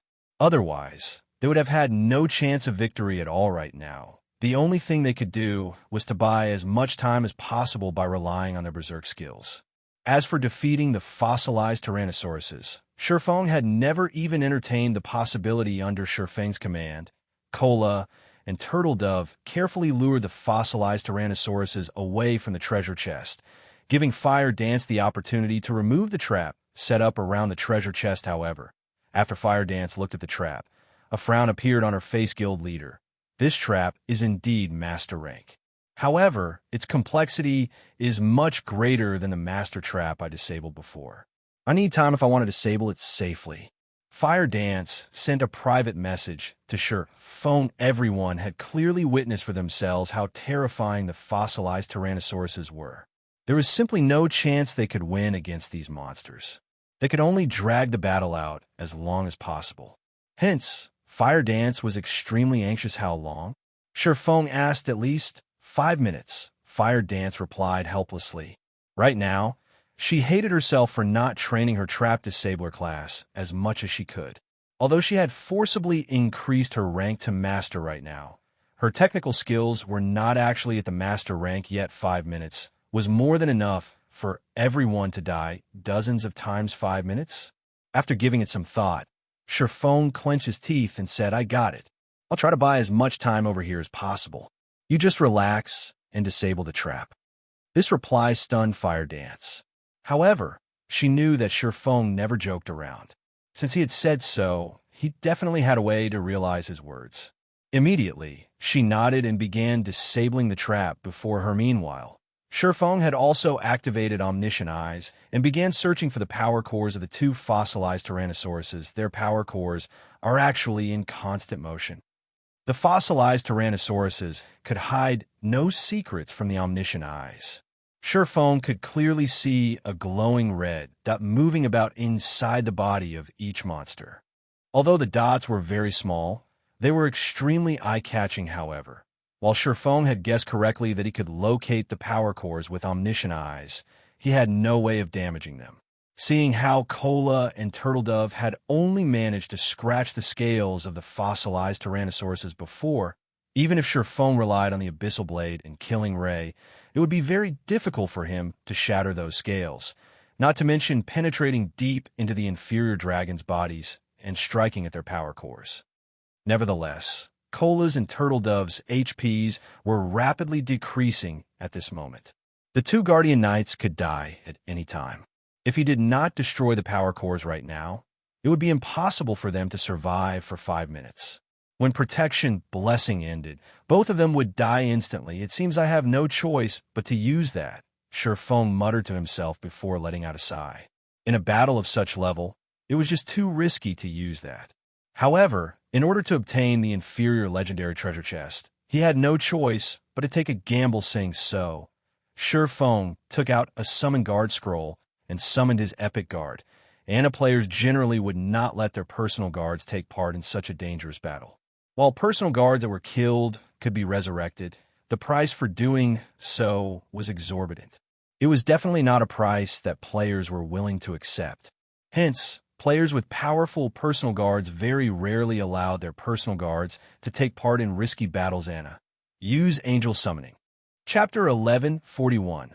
Valkyrie vs. Tyrannosauruses. Hellscythe_Fluffy Goblin Chapter 1141. Valkyrie vs. Tyrannosauruses. Under Xianxia's command, Anna began to chant an incantation. Instantly, the mana in the forging hall surged towards her roar. The two fossilized Tyrannosauruses quickly noticed the frightening amount of mana flowing towards Anna. Immediately, their massive, golden eyes shifted to the woman, glaring at her as if she were their greatest enemy. Anna needed time to cast her spell. Although the forging room was quite large, a mythic monster could cross it in no time at all. Before Anna finished her chant, the two fossilized Tyrannosauruses would reach her. Currently, Anna was a Tier 2 NPC. She had no hope against the two Tier 4 archaic species. Seeing this, Xianxia sighed dejectedly. Hurriedly, he shouted, "Cola, Turtle Dove, use the basic mana pulse bombs." Previously, they had also obtained over 1,000 basic mana pulse bombs from the Armory in addition to the intermediate mana pulse cannons and movement type defensive magic array. Every bomb contained the might of a Tier 3 spell. If used properly, these bombs would be frighteningly effective in a guild war. Basic mana pulse bomb deals damage equivalent to a Tier 3 destruction spell to a radius of 25 yards. Bomb is 100% effective against monsters and players below level 100, and 50% effective against monsters and players level 100 and above. Cooldown 2 seconds. Unfortunately, they had a limited number of mana pulse bombs. Once they used them, they would be gone, yet they were the team's only option to pull aggro. Hearing Xianxia's instructions, Cola and Turtle Dove retrieved the fist-sized bombs reluctantly. However, seeing the two fossilized Tyrannosauruses charge at Anna, the Guardian's Knights threw the bombs at the two bosses. The mana pulse bombs looked like specks of dust compared to the fossilized Tyrannosauruses. However, the instant the bombs touched the fossilized Tyrannosaurus's scales, black and white mana surged forth, devouring the Guardian monsters. The forging hall shook with the explosions, and for a moment, even space itself seemed as if it might shatter.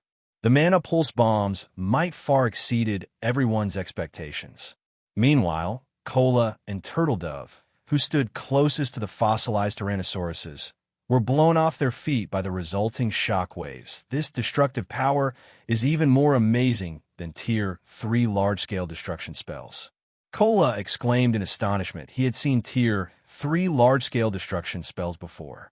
Although their range was greater, the spells couldn't destabilize space. If they attacked a Grand Lord with these basic mana pulse bombs, they might even inflict severe injuries. The mana pulse bombs had shocked the rest of the team as well, and they all thought it was a huge waste to use them against the fossilized Tyrannosauruses. If they used the bombs to weaken field Grand Lords instead, the guild could profit greatly. However, as the black and white mana dissipated and these players could see the fossilized Tyrannosauruses once more, their eyes nearly fell out of their sockets. Despite such powerful attacks, the fossilized Tyrannosauruses were unharmed. The mana pulse bombs hadn't even left a scratch. All the bombs accomplished was blowing off a layer of dust that had collected on the fossilized Tyrannosaurus' scales over the years, giving the two monsters a fresh, clean appearance. As for the bomb's damage, each had only caused around minus 200,000 damage. Even if they tossed 1,000 basic mana pulse bombs at the fossilized Tyrannosauruses, they couldn't kill the monsters. If they used the basic mana pulse bombs against Great Lords, each could easily deal over 1 million damage. The bombs would also easily annihilate players below Tier 3, however. The bomb's damage did redirect the fossilized Tyrannosaurus's attention to Cola and Turtledove Excellent. Sure Fong smiled faintly the brief moment Cola and Turtledove had bought allowed Anna to finish her incantation emerge. Valkyrie. Anna shouted immediately. A golden magic array enveloped the forging hall's ceiling, which caused the mana inside the hall to rampage. A Valkyrie with pure white wings, geared in golden, divine armor slowly descended from the magic array. Compared to Anna's previous summoning, the Valkyrie had reached level 70, as Anna had leveled from level 69 to level 70 during the previous war. Every 5 levels was a minor turning point in God's domain, hence. A level 70 Valkyrie was significantly stronger than a level 69 Valkyrie. This was also why Sure Fong was willing to risk summoning Anna into this battle. The fossilized Tyrannosauruses were level 65. As Tier 4 archaic species, while they might not have complete domains like the ancient abyssal monsters, their attributes were far superior to the abyssal monsters. If given the choice, players would rather fight the fossilized Tyrannosauruses than the ancient abyssal monsters. This was due to the abyssal monsters' powerful domains and their effectiveness against players after all was said and done. The Tier 4 Valkyrie was only a puppet. The Valkyrie neither possessed high intellect, nor did it have a complete domain like ordinary Tier 4 NPCs. In a sense, the Valkyrie was similar to the fossilized Tyrannosauruses. However, when comparing life ratings, the Valkyrie was far above archaic species in a head-on collision. The Valkyrie could definitely overwhelm the fossilized Tyrannosaurus's attack. Sure Fong commanded the Valkyrie could only remain for 10 seconds and could only be summoned again after 1 full day. Hence, he could not waste a single second hearing Sure Feng's command. Anna instructed the Valkyrie to take action suddenly. The Valkyrie disappeared as she used the Tier 3 skill spatial transfer to arrive before one of the fossilized Tyrannosaurus's attack, its lower left rib. Sure Fong commanded after watching the bosses with omniscient eyes. Sure Fong had grasped the power core's basic patterns. Although he couldn't break through the fossilized Tyrannosaurus's scales and substantially damage the power cores, the Valkyrie Kuda silver spear appeared in the Valkyrie's hands, arcs of golden lightning dancing around the weapon. The Valkyrie then thrust the spear at the fossilized Tyrannosaurus's lower left rib. Tier 4 skill, Thunder Sanction. The fossilized Tyrannosaurus panicked instantly. The Valkyrie had appeared too suddenly. Even with its high attack speed, the fossilized Tyrannosaurus was still caught off guard as it received Thunder Sanction in full. The golden lightning pierced through its tough scales and exited from its back, reaping nearly 3% of the monster's HP. The team immediately felt the fossilized Tyrannosaurus grow weaker. This scene enraged the other fossilized Tyrannosaurus as it spread its jaws. A large amount of mana began to gather in the monster's mouth crap. It's using its breath. Everyone move. Don't stand in front of the boss.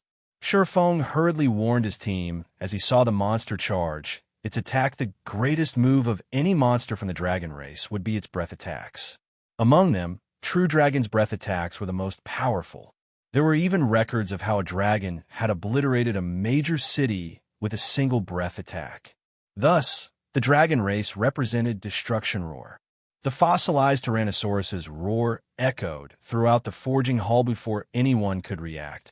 A dazzling beam of light devoured the Valkyrie. The breath even shattered space itself. Meanwhile, this beam of light struck one of the forging hall's stone walls. If not for having been constructed by ancient gods, no one doubted that the breath attack could have punched a hole straight through the fallen arc. Chapter 1142, Power to Annihilate Mythics. Hellscythe_Fluffy Goblin Chapter 1142, Power to Annihilate Mythics. By the time the fossilized Tyrannosaurus's breath ended, the forging hall was unrecognizable. How is there such a powerful monster?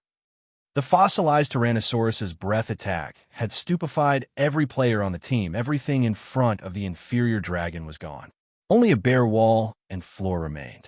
Over half of the accessories around the forging hall had disintegrated. It was not hard to realize that the fossilized Tyrannosaurus hadn't been taking them seriously. Had the two inferior dragons taken them as seriously as they had the Valkyrie, they would have obliterated the entire team. This single blow shouldn't have defeated the Valkyrie, right?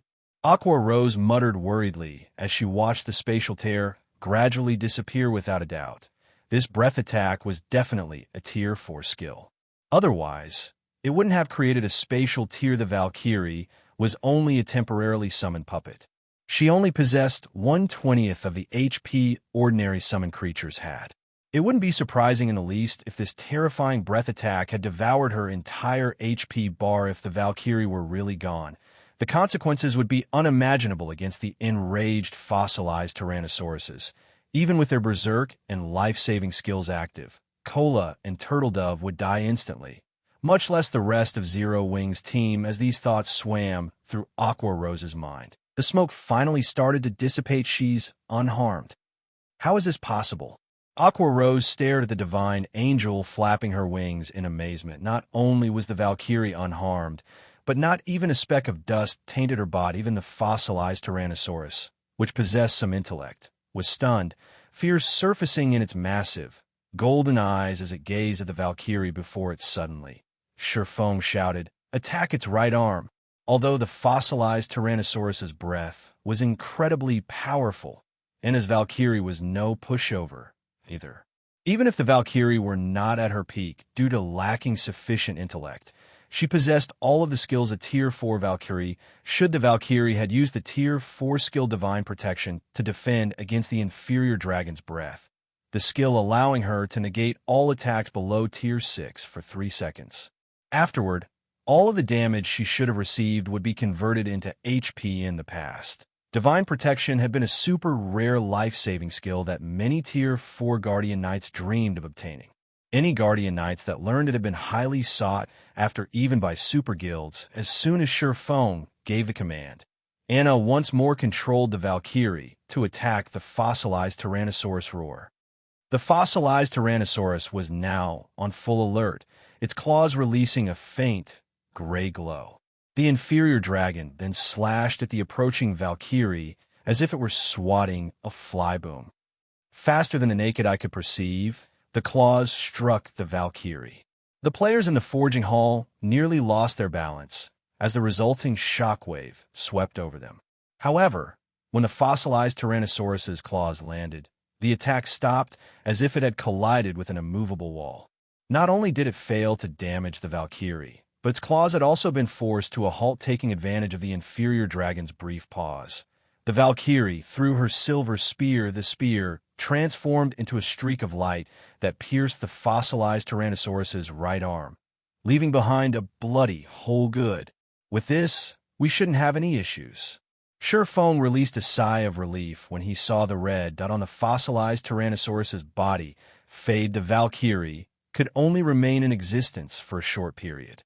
If they could not exterminate the fossilized Tyrannosaurus's power cores within that time, they would never last 5 minutes. Now that the fossilized Tyrannosauruses had lost their power cores, they were like beasts that had lost their fangs and claws.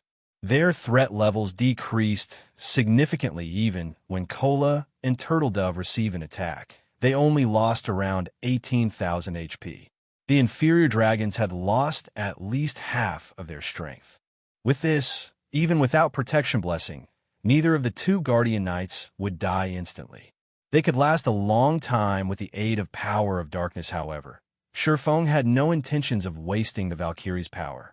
Immediately, he had the Valkyrie attack the two fossilized Tyrannosauruses frantically, using this opportunity to weaken the two bosses further and reduce the burden on Cola and Turtledove. Unfortunately, 10 seconds was too little time.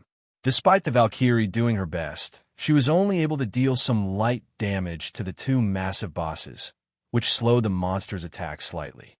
Unfortunately, the attacks weren't so slow that Cola and Turtledove could evade the boss's normal attacks easily when the two bosses used skills. However, the brief activation time gave the MTs enough time to evade. Time passed quickly. While Fire Dance desperately tried to disable the trap, The pressure on the rest of the team grew. Their fear also grew as they continued to fight. The fossilized Tyrannosauruses had 320 million HP. They could regenerate 3,200,000 HP every 5 seconds. Even if they stood there, not defending themselves, they wouldn't die. In contrast, due to the high damages Cola and Turtledove received, Zero Wings healers were struggling. Their mana depleting rapidly. It was impossible to make up for the consumed mana with mana recovery potions. It was only a matter of time before the healers ran out. Fortunately, the team's goal wasn't to exterminate the fossilized Tyrannosauruses. Instead, they were simply buying time. However, both Cola and Turtledove suddenly felt that something was amiss. Guild leader, I'm sensing that the boss's strength is growing. Cola hurriedly reported initially. After Protection Blessing had ended, he had received around minus 36,000 damage from each of the fossilized Tyrannosaurus' normal attacks. However, with the aid of Protection and Truth Shield, he received less than minus 30,000. With his current 57,000 HP and the healer's help, he could receive 2 hits without dying yet. Even with the Oracles and Clerics buffs, he was now receiving more than minus 30,000 damage from the boss's normal attacks. If the damage continued to rise, he would die in 2 hits if the healers failed to restore his HP in time. I discovered something strange as well. It seems the boss's defense is weakening. Gentle Snow, who was assisting Turtledove from the sides, announced. Hearing Cola and Gentle Snow's words, Surefong fell into deep thought. Could they be weakening their physical bodies to generate new power cores? Although extremely few monsters had cores as weak points in God's domain, Surefong had encountered a few. A few of these monsters were capable of regenerating their destroyed cores after a certain period. The fossilized Tyrannosauruses were an archaic species. It would not be surprising if they could do so. In fact, Surefong had already considered this possibility. However, less than 2 minutes had passed since the inferior dragon's power cores had been destroyed. This regeneration speed surpassed Surefang's initial estimates. He had assumed that the bosses would need at least 5 minutes before they could regenerate their power cores. This coincided with how much time Fire Dance needed to disable the trap. Once the trap was disabled, they could simply take the treasure chest and leave. They shouldn't have needed to worry about the fossilized Tyrannosauruses regenerating their power cores. It seems we have no choice but to fight. After considering various options, Surefong had only come up with one method that would buy them the necessary time. Clenching his teeth, he said, Cola, Turtledove, lure the bosses together. Everyone, throw basic mana pulse bombs at the bosses. Don't hold back and use everything you have. Now that the boss's defense had weakened, the mana pulse bombs would deal more damage. Before this, it might have been impossible to annihilate the fossilized Tyrannosauruses with the bombs, but things had changed. Even if they failed to kill the inferior dragons or injure them heavily, they could slow down the recovery speed of the boss's power cores. Guild leader, are we really going to waste the bombs here? Aqua Rose hadn't expected such a crazy move from Surefong. They were talking about over 1,000 basic mana pulse bombs. That was equivalent to 1,000 plus magic scrolls that contained Tier 3 large-scale destruction spells. Just waste them. Buying time is more important right now. Surefong growled determinedly. While the basic mana pulse bombs was indeed extraordinarily valuable, the inferior legendary treasure chest was far more important towards the guild's development. Seeing the determined look on Surefang's face, everyone helplessly retrieved the basic mana pulse bombs Surefong had previously distributed and threw the bombs at the fossilized Tyrannosauruses. Boom, boom, boom. Immediately, black and white mana flooded the forging hall just as Surefong had expected. Not only were the basic mana pulse bombs now dealing around minus 450,000 damage each, but the bombs had also stopped the recovery of the fossilized Tyrannosaurus' power cores.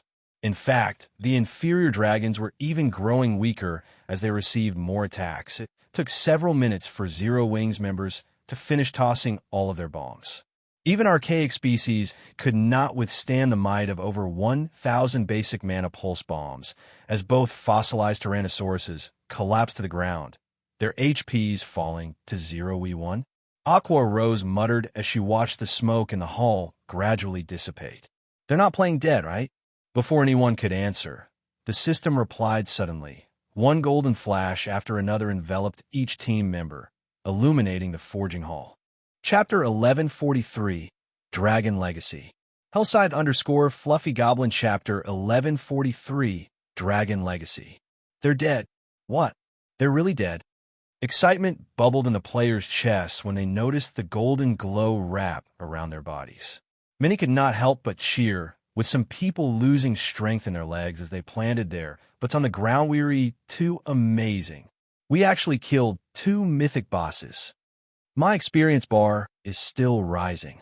They had just defeated 2 level 65, mythic ranked archaic species. Both monsters already gave a lot of EXP, but they also got bonus EXP for killing monsters of a higher level. Most importantly, only 20 players shared it all. In the end, not only had everyone leveled up from level 44 to level 45, but they progressed to level 46 as well as for sure Fong. He rose to level 48 on the spot, with his empty experience bar filling once more level 48, 30%, 40%, 50%. In less than 2 seconds, his experience bar had reached 90%, following which its growth slowed, increasing by 1% after another 95%, 96%, 97%. Just as his experience bar looked as if it would stop at 99%. Another golden glow encased Sure Feng's body level 49. The awarded EXP is truly extravagant. Sure Feng was surprised. He also found it difficult to suppress his bubbling excitement. He was now only 1 level away from level 50. With his current weapon and equipment standards, he should have no problems passing his Tier 2 class change quest. Once he completed his class change quest, he would qualify to challenge quests he hadn't dared to before. Although there was only 1 tier between Tier 2 and Tier 1 classes, the difference was much greater than the difference between Tier 0 and Tier 1 players. If an ordinary Tier 1 player could go up against elite monsters of the same level, then ordinary Tier 2 players could go up against chieftains. If a chieftain and elite monster of the same level fought each other, that battle would be one-sided. After all, chieftains could serve as the final bosses in party dungeons below level 50. One could just imagine how massive the difference was between Tier 1 and Tier 2 classes. If even Sure Feng had leveled up twice, the rest of the team's leveling was insane. Aside from those with hidden classes, the team had leveled from level 44 all the way to level 48. Moreover, they were only a short distance away from reaching level 49. As for players like Violet Cloud, Jittle Snow, and Zhao Yuru, who possessed a hidden class, they only rose to level 47.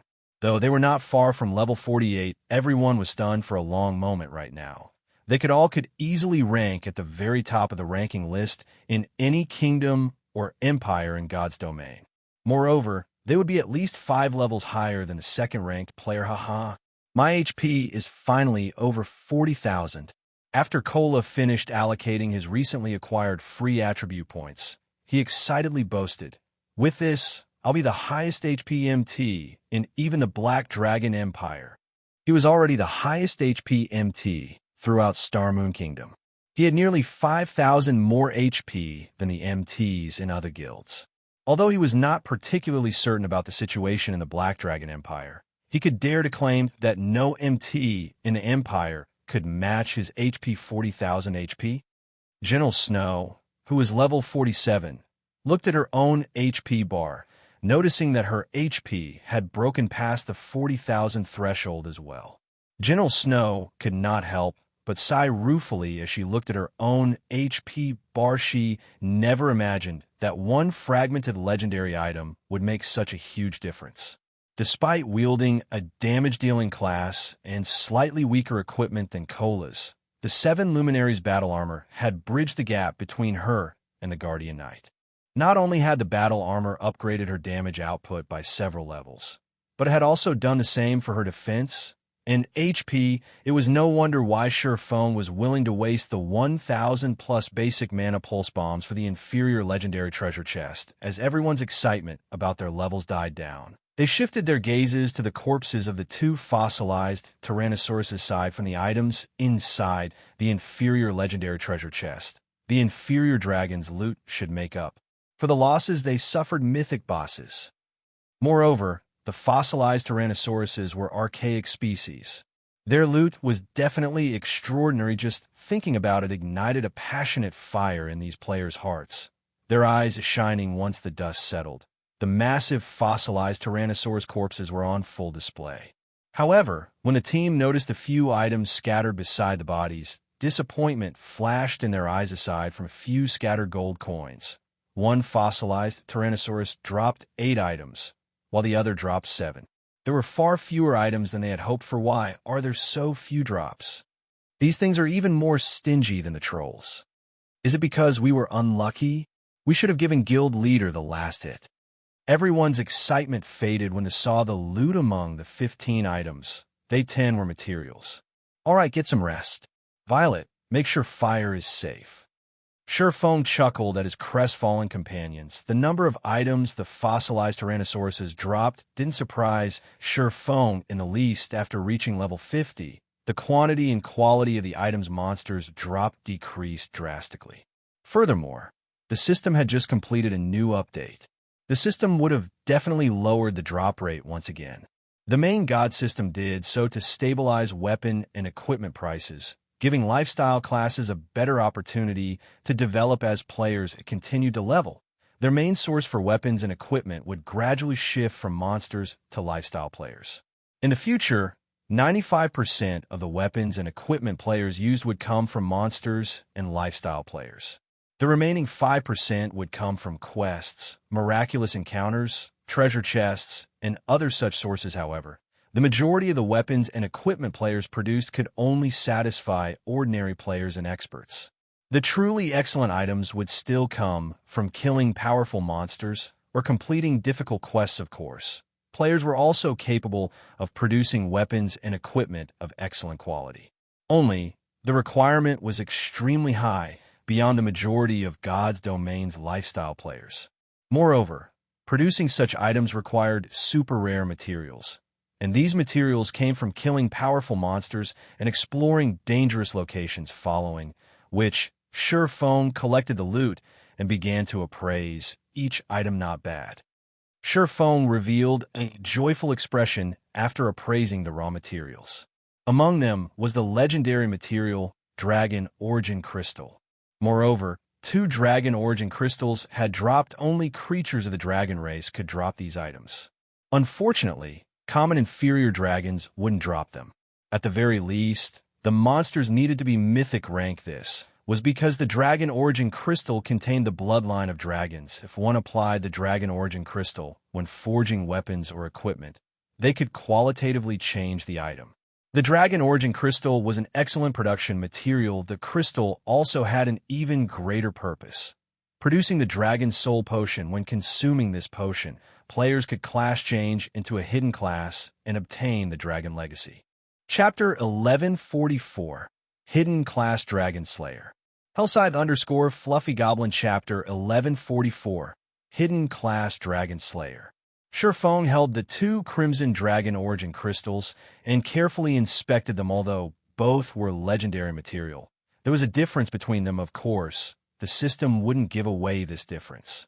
Instead, players had to discover it after conducting numerous experiments. This was one of the system's hidden attributes. Although there were deviations between players' conclusions, the deviations were usually minor. Different grades of legendary material would yield different bonus success rates when said material was used in crafting an item. According to players' summaries regarding legendary materials, they were generally categorized into basic, middle, intermediate, and peak grades. Basic grade materials could increase production success rate by roughly 2% to 3%. Intermediate grade materials could increase production success rate by 4% to 5%. Advanced grade materials could increase production success rate by 7% to 8%. Peak grade materials could increase production success rate by 10% to 11%. After Xianxia clicked to open the 2 Dragon Origin Crystals attribute panels, he began to read their introductions carefully. Wonderful. Xianxia smiled when he finished reading. With this, there shouldn't be any problems producing the Dragon Soul Potion's legendary materials had different methods of determining their grades.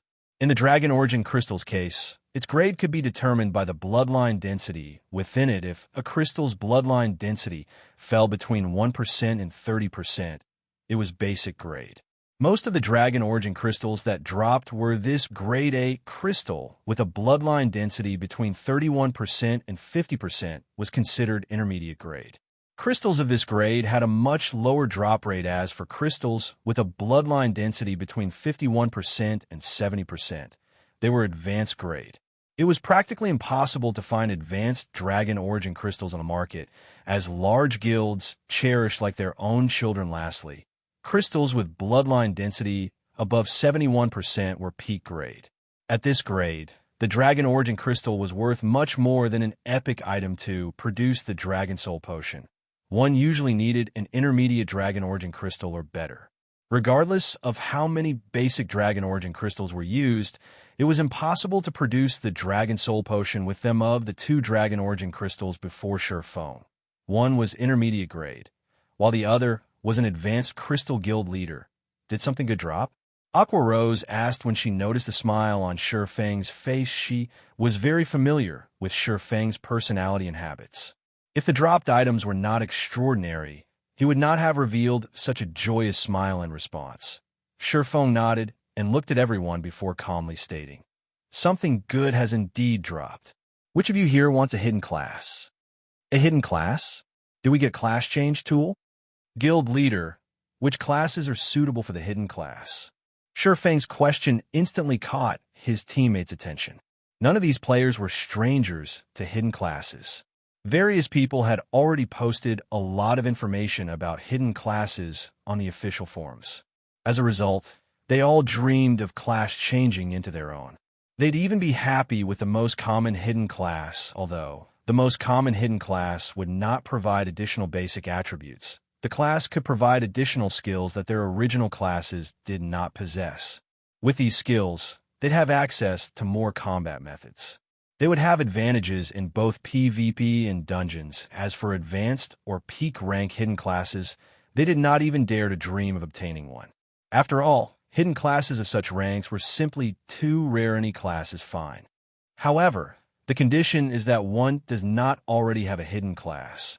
Shurfang explained the Dragon Soul Potion's purpose was to give players access to the legacy of the dragon race. Hence, unless one already wielded a hidden class, any player could obtain the Dragon Legacy. Both magical class and physical class players could eventually become Dragon Slayers. This was also why both NPCs and players in the past had preferred to kill powerful dragons. While they did so to gain fame and recognition, their primary reason was to obtain the Dragon Legacy and become stronger. However, the Dragon Origin Crystal's drop rate was considerably low. If not for the fossilized dragons being archaic species, it was unlikely that the two mythic monsters would have dropped it. When the Zero Wings team heard that any class could obtain the hidden class, they were ecstatic. Don't get too excited just yet. "The class change quest is not easy," Shurfang said, chuckling as he shook his head. "Unfortunately, too many of you want the hidden class. I only have 2 slots, so let's hold a team auction using GCPs. This intermediate Dragon Origin Crystal starting bid is 200,000 points, while this advanced Dragon Origin Crystal starting bid will be 500,000 points. Decide for yourselves if you want to bid on them or not." Currently, one guild contribution point was worth roughly 25 copper coins. 200,000 GCPs was the equivalent of 500 gold. This was an extraordinarily low price to pay for the Dragon Slayer class in the past. The various large guilds have been willing to buy intermediate Dragon Origin crystals for 8,000 gold. As for advanced Dragon Origin crystals, they have been practically impossible to find on the market. However, one player had put his crystal up for auction in the past. The crystal eventually sold for the insane price of 30,000 gold. The advanced version was so much more valuable due to the fact that, depending on the quality of the Dragon Soul Potion produced, one would obtain different levels of the Dragon Legacy. The Dragon Slayer class was somewhat unique. It was not clearly ranked like other hidden classes. If a weak Dragon Soul Potion were consumed, one's Dragon Slayer class would be the equivalent of a basic legacy. Conversely, It was also possible to obtain a peak Legacy Dragon Slayer class if one used a strong potion. Of course, it was also possible to upgrade the Dragon Slayer class gradually to peak Legacy by consuming several Dragon Soul potions. Hence, Dragon Origin crystals of different grades had different prices. The prices Shifeng had announced were definitely low. Even so, the team sent Shifeng scornful looks, feeling that Shifeng was trying to rip them off. Although they were the guild's main force members, it was extremely difficult to collect so many GCPS eventually. Kola won the Advanced Dragon Origin Crystal, while Alluring Summer won the Intermediate Crystal. Among them, Alluring Summer had borrowed plenty of GCPs from Aqua Rose and Violet Cloud. After all, Alluring Summer had just recently joined the guild and had not participated in many dungeon raids or high-level guild quests yet, following which Shifeng passed the Dragon Soul Potions production method to Kola, and Alluring Summer. It was impossible for players to produce the Dragon Soul Potion. They needed to hire an NPC Grandmaster Alchemist to do it. Unfortunately, it was extremely difficult to find NPC Grandmasters. Fortunately, Shifeng knew two places where they could find such NPCs. The first was Titan City. There, they could easily find a Grandmaster Alchemist. The second location was Blackwing City. However, to convince these NPC Grandmasters to help, they needed to raise their favorability with said NPCs. Once their favorability reached a sufficient level, they could make the Dragon Soul Potion. However, collecting the various required materials was a considerably challenging task, as every material was extremely rare. Normally, only large guilds could get their hands on all these materials. It was extremely difficult for lone players or a team to gather what they needed in a short time. After Shifeng finished distributing the Dragon Origin crystals, the team heard the shattering of glass from the center of the forging hall. Everyone spun to look. Suddenly, an orange pillar of light appeared in the forging hall. Did fire dance disable the trap? Chapter 1145, Treasure Obtained. Hellscythe Fluffy Goblin. Chapter 1145, Treasure Obtained. When they saw the pillar of orange light, the team grew excited. An inferior legendary treasure chest. They had never even known something like this existed. If they obtained a fragmented legendary item from it, their guild could enable one player's basic attributes to Sorno. The trap hasn't been disabled. Shifeng realized that something was amiss when he saw the orange magic array on the ceiling, which formed from berserk mana. He had seen many players disable master traps in the past. However, not one of them ever drove mana berserk when successfully disabled. There was only one possibility for this: disabling the trap had failed. Fire Dance's expression twisted with guilt. However, before she could say anything, Shifeng shouted, "Everyone, use your Tier 1 instantaneous movement magic scrolls and withdraw. Then use your return scrolls to leave the arc." Normally, traps would enclose a certain area when triggered. However, there were also solutions to this problem. Before the trap fully activated, players could use instantaneous movement magic scrolls to get out of range. This had been a common method in the past. Unfortunately, it wasn't effective against traps that activated instantaneously. Fortunately, the trap before them was not an instantaneous type. Unfortunately, Divine Runes had already sealed the Forging Hall's doors, and players couldn't leave the hall normally.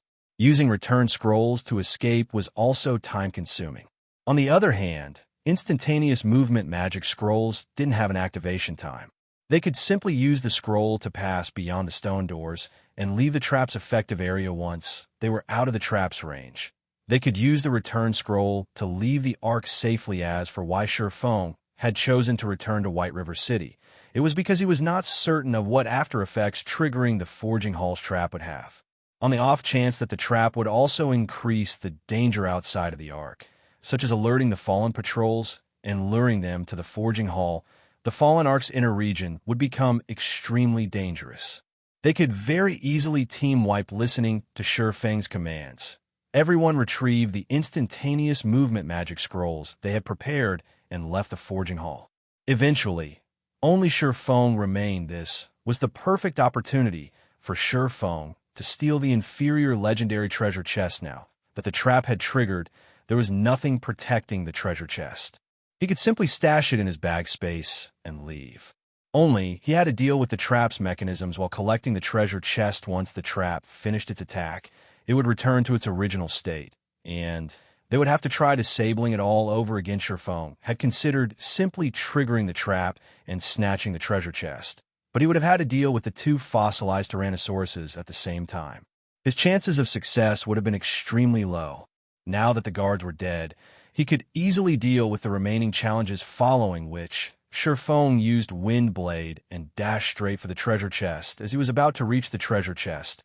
However, the orange magic array on the ceiling activated suddenly. Blood-red spears appeared in the air, one after another, every spear radiating a frightening aura. The numerous spears then rained down on the Forging Hala destruction-type trap. Shurfeng released a sigh of relief when he saw the descending spears. Immediately, he activated defensive blades, which allowed him to block over 10 attacks as a result. Shurfeng knocked the spears to the side before they even reached him. Meanwhile, Shurfeng placed his hand on the inferior legendary treasure chest, trying to see if he could take it. After all, this was the first time he had encountered an inferior legendary treasure chest. Normally, players could simply walk away with a locked dark gold treasure chest. Only a minority of dark gold treasure chests had fixed locations. The instant Shurfeng touched the treasure chest, the system replied, although the treasure chest could be stored as bag space. Doing so required 8 seconds of channeling.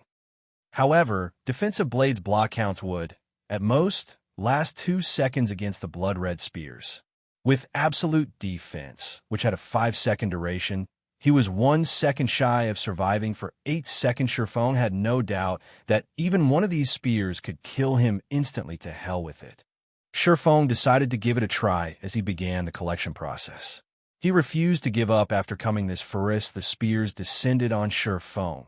As he anticipated, defensive blade only lasted slightly more than 2 seconds. Immediately after defensive blade's block counts were exhausted, Shurfeng activated the aura of Earth's absolute defense. He then immediately switched to the aura of space. If he sensed that he no longer had hope of getting away with the treasure chest, he would leave instead of pointlessly throwing his life away. After all, he was 1 level away from the level 50 threshold. The seconds passed quickly. The inferior legendary treasure chest's loading bar advanced slowly. Sure enough, it's not enough. When Shurfeng saw that absolute defense's duration had 1 second remaining, while the loading bar needed at least 3 more seconds to complete, he could not help but sigh deeply. When absolute defense shattered and a blood-red spear was about to collide with Shurfeng's head, a figure suddenly appeared above him. Phantom Kill. Defensive blade. The doppelganger summoned with the Abyssal Blade's Phantom Kill possessed all the player's skills. Hence, the doppelganger had similarly learned Shurfeng's life-saving skills. Pong. As Shurfeng listened to the crashing above him, his anxiety grew. The loading bar was 2 seconds away from completion. Quick. Move quickly. Shurfeng was extremely anxious. This was his final hope. Just as the doppelganger's defensive blade block counts were about to expire, Shurfeng heard the sound of a system notification system. The inferior legendary treasure chest has been stored in your bag space. When Shurfeng heard this sound, for the first time ever, he found the system's cold, mechanical voice to be extremely sweet. Shurfeng immediately activated space movement. A spatial tear opened before him. Although his doppelganger's defensive blade block counts had been exhausted, he could still use the doppelganger as a meat shield. Only, the instant one of the blood-red spears struck the doppelganger's HP hit rock bottom. The spears were just as powerful as Shurfeng had guessed. However, the brief moment the doppelganger had bought him allowed Shurfeng to enter the spatial tear and vanish from the Forging Hall. When the Forging Hall's trap had activated, the Fallen Ark's inner region had descended into chaos. The Fallen patrols in both the outer and inner regions had rushed towards the Forging Hall. Fortunately, Shurfeng had instructed his team to use their return scrolls as soon as they got out. Otherwise, none of them would have left the Fallen Ark alive. The Fire Dragon Empire's imperial capital. Due to a particular match in the Dark Arena today, players had swarmed into the Empire even before the match began. These players all wore dazzling weapons and equipment. Aside from spectating the upcoming match, Many were here to participate in the Dark Arena's upcoming auction Big Sis reign. Miracles people have asked to meet with you, Blue Phoenix softly reported as she entered the VIP room. Judging by their tone and words, it seems that they've discovered our relationship with Zero Wing. Phoenix Rain frowned slightly upon hearing this. Although she knew that she couldn't hide the truth forever, she hadn't expected it to get out so quickly. Sighing, she said, Miracle is really quite fast with their investigations. Since they found us out, let's meet with them. Chapter 1146, Purgatory Night. Hellscythe Fluffy Goblin Chapter 1146, Purgatory Night. Flame Dragon City's Underground Arena. A group of level 40-plus players surrounded the entrance. These players all wore pitch-black armor with a white cape draped over their shoulders. They looked like well-trained soldiers. When other players noticed these black armor players, they promptly distanced themselves. Who are these people? They're blocking the underground arena and preventing others from entering. They're being too unreasonable. You've just arrived in the capital, so it's expected that you don't know. Could a super guild have laid claim over this underground arena? Far from that. Take a look at those players guarding the entrance. They're the security teams several super guilds have formed. They're all equipped with the Soul of Darkness, a level 40 fine gold set equipment. They're specifically tasked to guard this underground arena and prevent outsiders from entering. As expected of super guilds, even a casual security team is so impressive. I've just reached level 40 after much difficulty, and I only have a few level 40 weapons and pieces of equipment. Yet those guys are actually wearing level 40 fine gold sets. The nearby independent players weren't the only ones in awe. Even the members of the various large guilds invited to the Dark Arena, where Shock God's Domain's mainstream players were around level 37 right now, whereas expert players were at level 39 or level 40. Even large guilds experts were fortunate to obtain a full set of level 40 fine gold weapons and equipment upon reaching level 40. As for a level 40 fine gold set equipment, that was simply a dream. Yet among the super guild security teams, every one of them wore complete level 40 fine gold set equipment in God's domain. It was far more difficult to gather a complete fine gold set equipment than it was to gather a set of dark gold equipment. Individual pieces of fine gold set equipment might not be a match for dark gold equipment in terms of basic attributes, but certain set effects were more important than some additional basic attributes.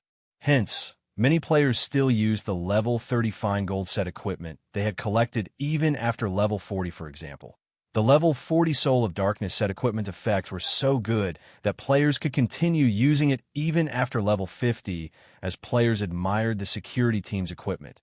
Two cloaked women approached the entrance, attracting everyone's attention. Although these female players had hidden their appearance under a black cloak, players could tell by their elegant bodies that they were definitely beautiful. Meanwhile, when the security teams, which oozed with killing intent, saw these women, they immediately bowed and stood to the side, treating the women like queens. Who are those women? They've hidden their appearances and IDs with their black cloaks. Who could possibly recognize them? However, I believe that they are at least upper echelons from first-rate guilds. Otherwise, there's no way those security teams would treat them with so much respect. First-rate guild upper echelons? You sure are overestimating first-rate guilds. We're talking about the elite security teams that super guilds work together to form. Those people wouldn't even bat an eye if a first-rate guild's guild leader showed up. I'm guessing that they're the upper echelons from either super first-rate guilds or super guilds. I guess you're right. If I could enter the Dark Arena and get those security teams to treat me that respectfully, how wonderful would it be? Unless you manage to join a super guild and become one of the guild's apex experts, don't even think about getting their respect. As the crowd conversed, the two female players entered the underground arena. The instant these two players entered the establishment, an elegant beauty was there to greet them. This beauty wore a set of exquisite, gray mage robes and wielded a black, wooden staff. She also exuded a deathly aura. Upon closer inspection, one would discover that this beauty was a level 42 summoner. Greetings, Phoenix Pavilion Master. I am Silent March, the Vice Commander of Miracle's Purgatory Legion, the somewhat evil-looking summoner said, smiling at Phoenix Rain.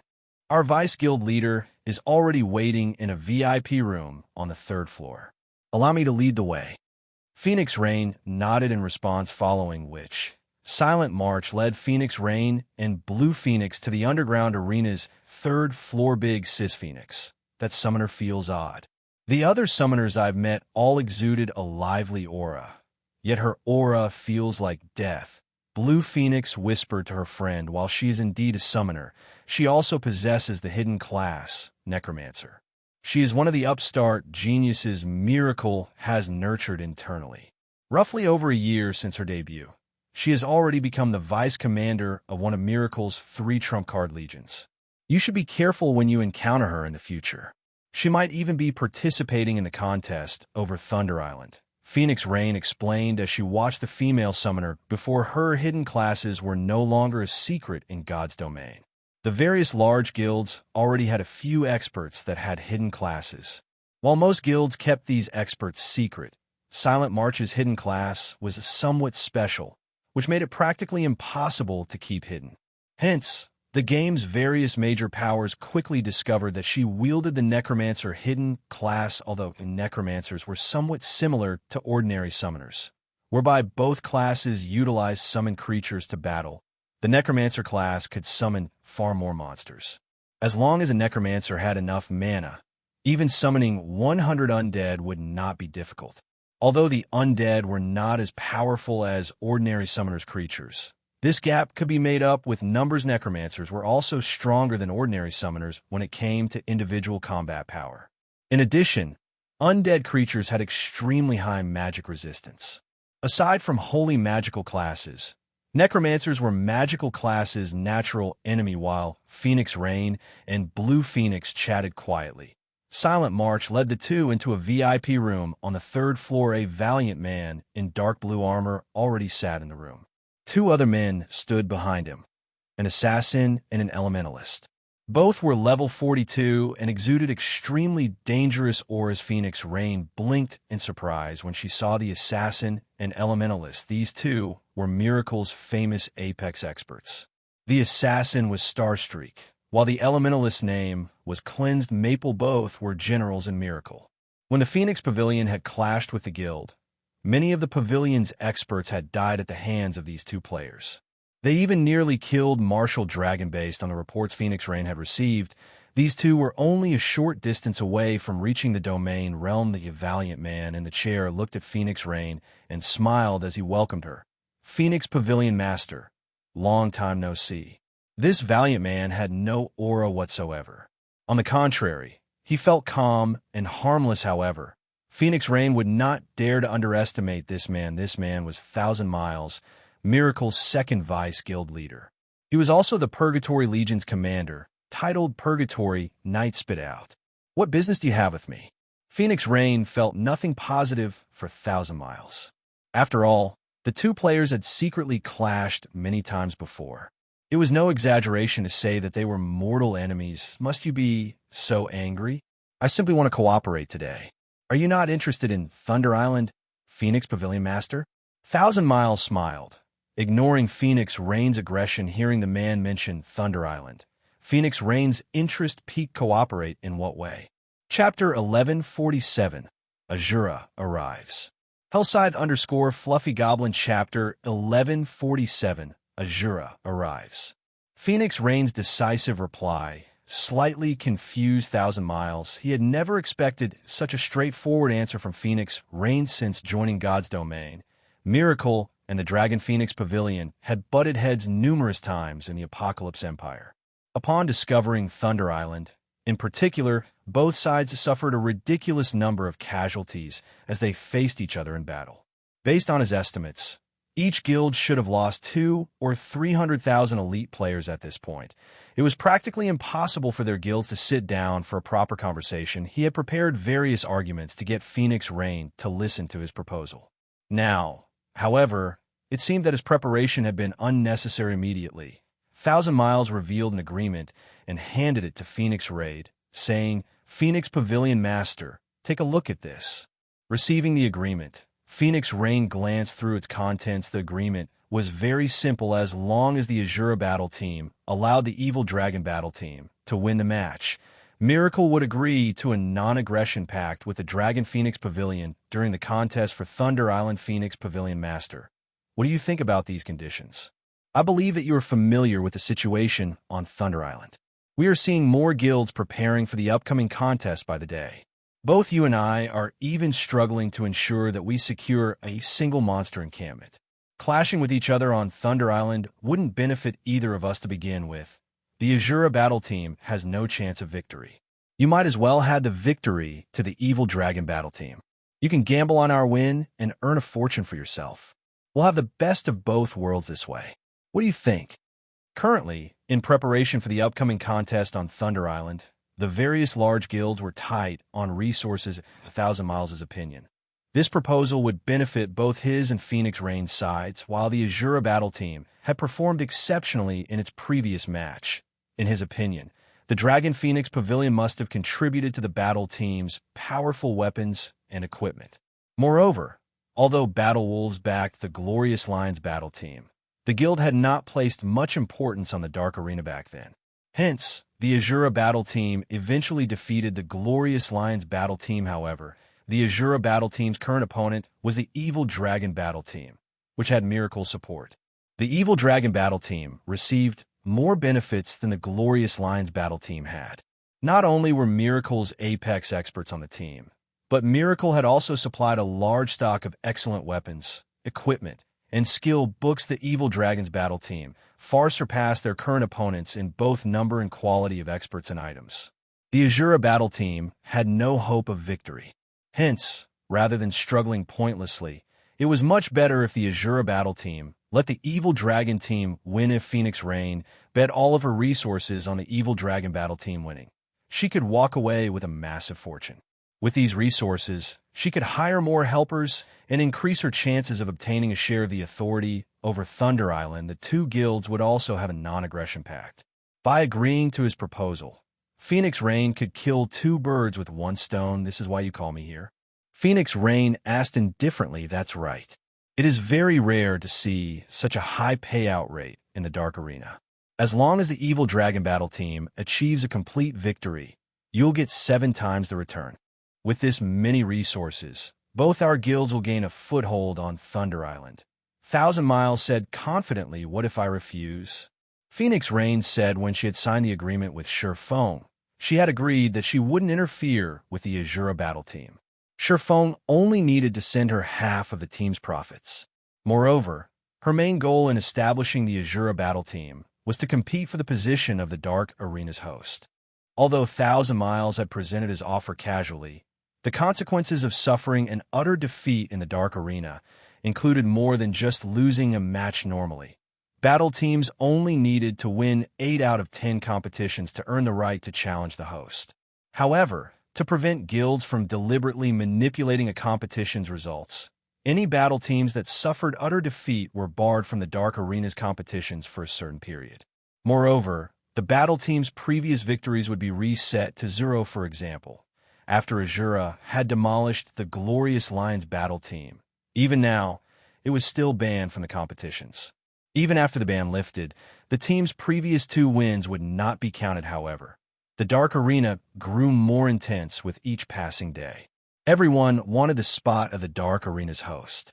Moreover, due to the Mindspace system beginning its operation, the various corporations hungered for a share of the pie that was the Dark Arena. If one were only a participant, they could only take part in a competition once every few days or even weeks.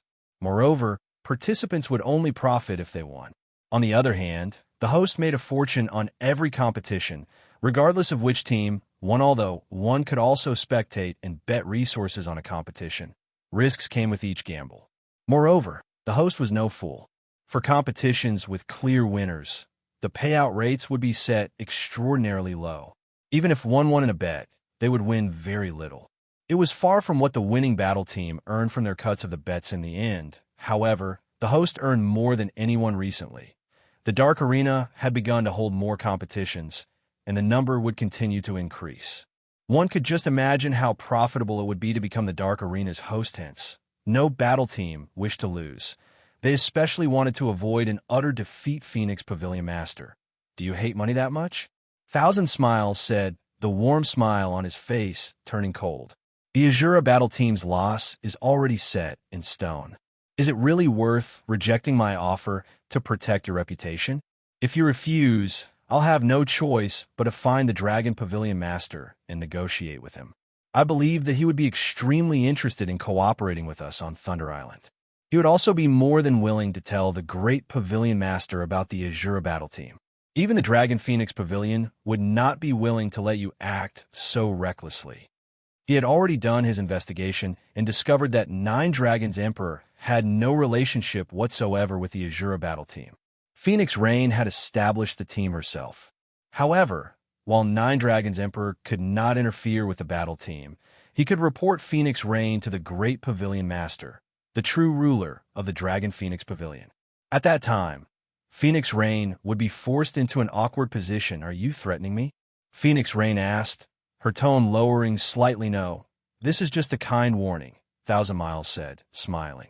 He was unfazed by Phoenix Rain's angry reaction. Thank you for your warning, then. I have some matters to deal with, so I'll be leaving.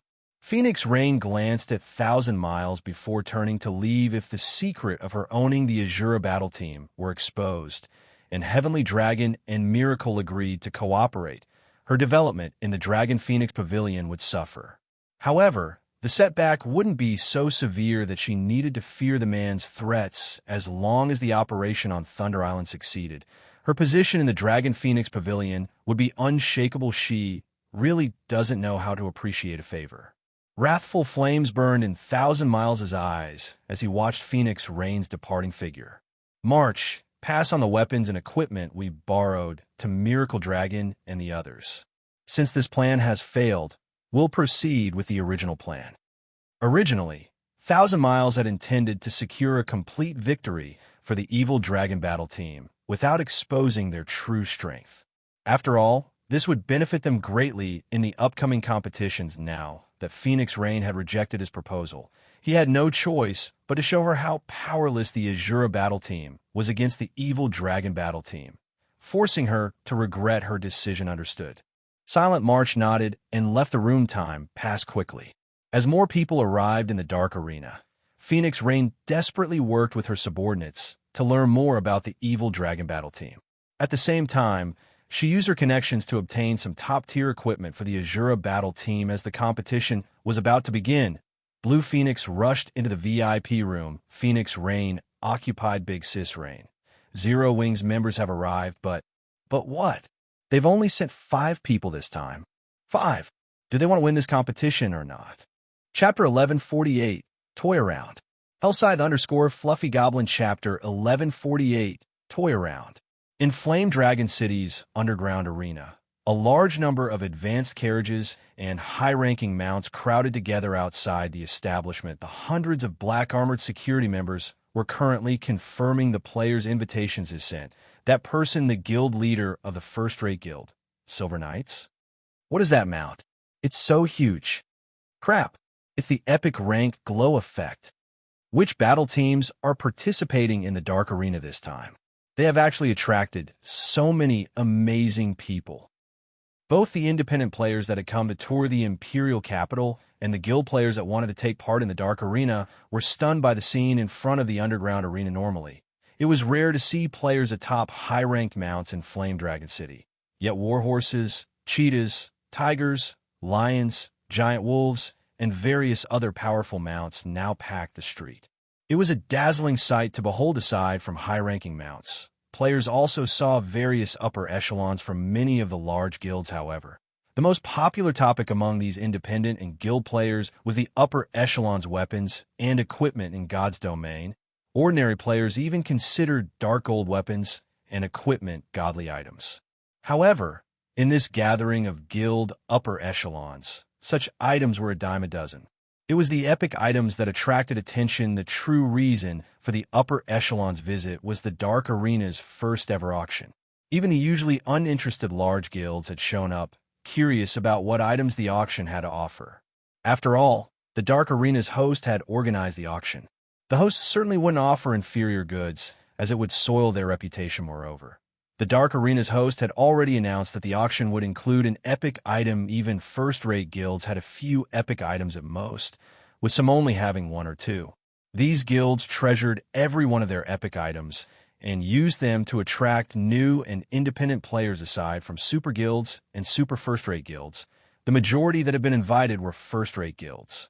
There were also a select few second-rate guilds, famous adventurer teams, and famous independent Apex experts. Those who receive an invitation card could also bring a few companions. In fact, many of the large guilds' upper echelons, who had not received an invitation themselves, had tagged along with first-rate guild upper echelons. Hence, so many large guilds had come to visit the Dark Arena. The guilds without their own epic items were eager to purchase the epic item in the auction. Among this gathering of experts, a party of 6 suddenly appeared. This party was particularly eye-catching as they stood in the crowd. Wow. Which guild do they belong to? They're all wearing epic items. They're even more impressive than the guild leaders from first-rate guilds. Wait, they aren't from a guild. Look, none of them are wearing guild emblems. The players were stunned as they gazed at this party of 6. Even many upper echelons grew curious about these players' identities. Not only did every member of the party possess epic equipment, but their levels were also astonishing high. All 6 of them were level 43. In the Fire Dragon Empire, these people could definitely rank within the top 10 on the Empire's ranking list. Currently, only the first and second-ranked players were level 43. Even if one counted those who had chosen not to display their names on the ranking list, the Empire didn't have more than 5 players who had reached level 43. Big sis endless. So many people are staring at us. Should we use our black cloaks? Cloud Yarn asked. She felt that they were attracting too much attention. At this rate, they might be noticed by those with ill will. No need. We're here to build the Midnight Tea Party's fame. With this, we can find more people to conduct business with. Paying no attention to the gazes sent her way, Endless Scars led her companions into the Dark Arena today. She had 3 goals for her visit. The first was to watch the match between Zero Wing and Miracle. The second was to take part in the auction, and the third was to find qualified superpowers to discuss business. Obviously, the guild players crowding the underground arena's entrance didn't meet her requirements. There were simply too many people entering the Dark Arena. Hence, the host had created 2 paths to enter the venue. One was a VIP path for the various superpowers, while the other had been prepared for the various large guilds. Very few representatives from the various superpowers would visit the Dark Arena, so there was no need for these people to wait in line to enter the venue. Meanwhile, the normal path for large guilds saw a lot of traffic, so people using that path had to line up. In Endless Scars' opinion, none of the large guilds in line qualified to discuss business opportunities with her. Most importantly, none of them were strong enough. Naturally, she would not waste her time on these guilds. Instead, she led the few Midnight Tea Party members that had joined her to the VIP path. Seeing the path Endless Scars' group took, the various large guild upper echelons, who had wanted to introduce themselves to the party, revealed bitter smiles. They also dismissed their thoughts of targeting these players' epic items. Those capable of entering via the VIP path had to be closely related to God's domain's super guilds, regardless of if they were independent players or not. Otherwise, they wouldn't have received a VIP invitation card. Meanwhile, inside a VIP room on the underground arena's 3rd floor, Abandoned Wave sat by a window. As he quietly observed the bet displayed above the arena outside, he could not help but grin. Ha. Wonderful. As long as the Evil Dragon Battle team achieves a complete victory, Blackwater will earn back all of its previous losses with interest. Abandoned Wave said before he began to laugh, although some people had learned that Miracle backed the Evil Dragon's Battle team, which decreased the payout rates from 1-3 to 1-1.5. The payout rate for a complete victory remained 1-8. Suddenly, Laughing Drunkard entered the room and reported, "Guild leader, Miss Xianxia has arrived. Should we greet her? Go greet her for me. If possible, borrow some precious materials from her. Tell her that I'll pay her back by 3-fold later." Abandoned Wave instructed. After considering the matter, he did not particularly value Ling Jingxian. After all, she didn't possess any authority in the Blackwater Corporation. There was no need to fawn over her. However, As Ling Jingxian was still a person of considerably high status, he had to show some respect. Understood, laughing drunkard replied, bowing before taking his leave. Inside another VIP room in the underground arena, Phoenix Rain frowned when she saw Sure Feng's group take their seats below the competition stage. They really only sent 5 people? Phoenix Rain couldn't believe her eyes. Just what is Zero Wing planning? She simply could not figure out what Sure Feng was trying to do. Was the man trying to provoke the evil dragon battle team? Or was he trying to conserve his team's strength? Although other battle teams had pulled off such a stunt before, those battle teams were extremely powerful. Those battle teams were absolutely confident in defeating their opponents. Hence, they felt that there was no need to expose the identities of their other members. However, the Evil Dragon Battle Team was no ordinary team. It had the full support of Miracle. Its overall strength was much higher than the Glorious Lions Battle Team. However, it was too late for Phoenix Rain to do anything. Both teams' rosters had already been submitted. It was impossible to make any changes now. Moreover, the first match was about to begin. Most laughably, the Asura Battle Team had decided to send Alluring Summer into the first match, someone whom Phoenix Rain had met only once before. Phoenix Rain had no information about the woman. This Phoenix Rain really is interesting. Has she finally realized the gap between our teams? Thousand Miles sneered as he watched the Asura Battle Team's 5 members. Unfortunately, it is too late now. March, go ahead and join the others. Also, tell Miracle Dragon and the others to toy around with the Asura Battle Team properly. Teach them how wide the gap is between our team's strengths. Understood, Silent March replied, a hint of excitement flashing in her eyes. Chapter 1149, Condition for Opening the Inferior Legendary Treasure Chest. Hellscythe_Fluffy Goblin Chapter 1449, Condition for Opening the Inferior Legendary Treasure Chest. The massive dark arena was packed with people, and everyone wore astonished expressions as they stared at the stage for this competition. The Asura Battle Team had only sent 5 players. What's the Asura Battle Team trying to do? Could they try for another complete victory? That shouldn't be the case. Even if the Asura Battle Team has nothing but fools, they must know that the Evil Dragon Battle Team is no longer the same as it was. Miracle now leads the team. Although Miracle is only a super first-rate guild, it even has stronger and more experts than some super guilds. I think they're deliberately trying to lose.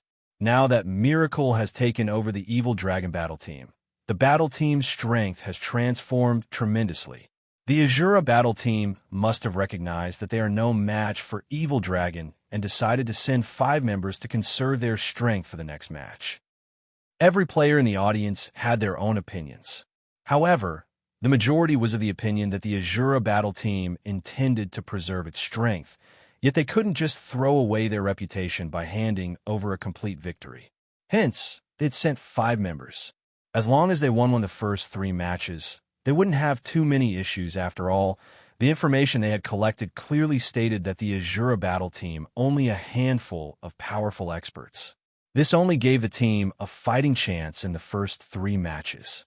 Once the competition proceeded to the final 2 matches, the Asura Battle Team had no hope of victory. More players began to place their bets on the Evil Dragon Battle Team's victory. Because of this, the competition's payout ratio changed again. While the payout rate for the Asura Battle Team's victory was 1-2, the payout rate in favor of the Evil Dragon Battle Team plummeted. However, the payout rate for either team achieving a complete victory remained the same. Meanwhile, in a VIP room on the 2nd floor, Big Sis Endless, who do you think we should bet on? Cloud Yarn asked hesitantly. The other Midnight Tea Party members similarly looked towards Endless Scars in hopes of predicting the victor in their adventurer team. Endless Scars was the most capable when it came to deducing other strengths. Oftentimes, when their team members sparred, Endless Scars knew the outcome even before it began. They also intended on participating in the upcoming auction. It was better to have a little more money in their pocket. Stop trying to be devious. We don't have any concrete information about either team right now. It's impossible to judge which team will win. Endless Scars rolled her eyes at her companions. Slowly, she continued, everyone must assume that Zero Wing has no hope of winning. After all, The gap between both sides is simply too massive. However, Zero Wing is not as simple as they think. Let's just observe this battle. Had she not encountered Zero Wing at the Fallen Arc, she definitely would have assumed that the evil dragon battle team would win this competition. After all, Miracle had borrowed plenty of epic items from other guilds to secure victory. In addition, Miracle had dispatched its own Apex experts to support the evil dragon battle team. It was simply impossible for Zero Wing to win. While the Asura battle team prepared below the stage, Shifeng received a call from Phoenix Rain team leader Yi Feng. Does Zero Wing intend to give up this competition? Phoenix Rain asked grumpily. She had rejected Thousand Miles' offer. She had also put her trust in Zero Wing while shouldering the pressure from the Dragon Phoenix Pavilion's Great Pavilion Master. Yet the Asura battle team only had 5 members on the stage. This made her look like a joke before Thousand Miles, Nine Dragons Emperor, and the Great Pavilion Master. If the Asura battle team suffered utter defeat, her plans for Thunder Island would likely be finished as well. Currently, the number of superpowers contesting over Thunder Island increased by the day. Meanwhile, the Great Pavilion Master disagreed with the idea of splitting the Dragon Phoenix Pavilion's power in the contest. He believed that the Heavenly Dragon Pavilion and Phoenix Pavilion should work together to increase their chances of taking control of Thunder Island. If her performance in the Dark Arena disappointed the Great Pavilion Master, the latter would hand the Phoenix Pavilion's management rights to Nine Dragons Emperor. She wouldn't be in a favorable position to give up. Shifeng chuckled. He more or less understood why Phoenix Rain had asked such a question. Phoenix Pavilion Master, we haven't given up. We just couldn't find enough capable experts, so we had no choice but to send 5 people. Shifeng wasn't happy with the situation, either. However, he had no other choice when he had obtained the inferior legendary treasure chest. It should have been a cause for celebration. Unfortunately, none of them expected the strict conditions for opening the treasure chest. Even Shifeng had been surprised. Opening the treasure chest actually required 3,000 players. The condition was very simple. One needed to send 3,000 players into the inferior legendary treasure chest. These players would then have to clear the trials inside. The treasure chest would only open after all 3,000 players cleared their trials. To ensure their success with opening the inferior legendary treasure chest, Shifeng had gathered every expert in the guild, supplementing the missing numbers with the guild's top elite players. However, he had never thought that upon entering the chest, the players would be sent to separate trials. Moreover, players inside couldn't contact those in the outside world. They couldn't log out of the game, either. There were only 2 ways to leave the treasure chest. The first method was to clear one's trial. The second was to wait for 48 hours. Once the time was up, players would be sent out of the treasure chest automatically. Unfortunately, if even one player failed their trial, they wouldn't be able to open the inferior legendary treasure chest. Among those who entered the treasure chest, Shifeng had performed the best. Even so, it had taken him over 8 hours to clear his trial. While inside, he had fought many monsters, with each being stronger than the last. It felt as if the trial were pushing players to surpass their limits with each battle. After Shifeng, Violet Cloud, Fire Dance, Gentle Snow, and Alluring Summer emerged from the treasure chest, one after another. However, even Violet Cloud, who had been the fastest among the 4, had needed over 14 hours to clear her trial, whereas Alluring Summer, who had been the slowest, had taken 16 hours. Everyone else was still stuck inside the inferior legendary treasure chest. As the competition in the Dark Arena was about to begin, Shifeng had no choice but to lead Violet Cloud and the others to the venue first. While Shifeng had considered looking for substitutes on the way here, he simply couldn't think of anyone suitable for the role.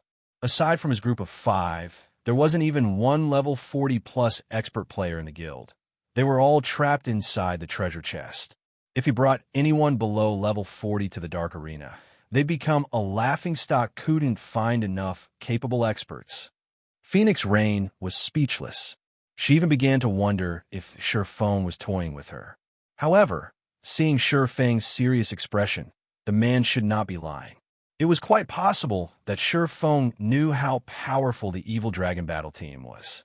If that were the case, it wasn't unexpected that he couldn't find enough people capable of challenging the battle team. Since they had no hope of winning the final 2 3-versus-3 matches, there was no point in leading the rest of the members here. It was safer to bet everything they had on the first 3 matches, I understand. It will be alright if you don't win this competition. I just hope that you don't allow the Evil Dragon battle team to look down on the Asura battle team. Phoenix Rain softly advised Xianxia, although their chances of defeat were high. As long as they won 2 of the first 3 matches, their defeat would be glorious in the eyes of outsiders. At that time, she could better explain herself to the great Pavilion Master. As for achieving another complete victory, in Phoenix Rain's opinion, that was impossible. There were 2 monster-like experts on the Evil Dragon battle team's roster. They even had the Witch of the West holding down the fort. It would be a miracle if the Asura battle team weren't utterly annihilated. Chapter 1150, Absolute Combat Power Control. Hellscythe_Fluffy Goblin Chapter 1150, Absolute Combat Power Control. As Phoenix Rain tried to console him, Xianxia realized that she had definitely misunderstood something. However, he also wasn't in a good position to explain the situation. After all, he could not reveal why he hadn't found any suitable fighters. The Inferior legendary treasure chest was of utmost importance. Although it might not make him the enemy of every guild in the game like the city building order would, super first-rate guilds and super guilds would dispatch a large number of experts to steal the treasure chest. The various superpowers would repeatedly assassinate Zero Wing's upper echelons. This is the latest information I've gathered about the Evil Dragon battle team.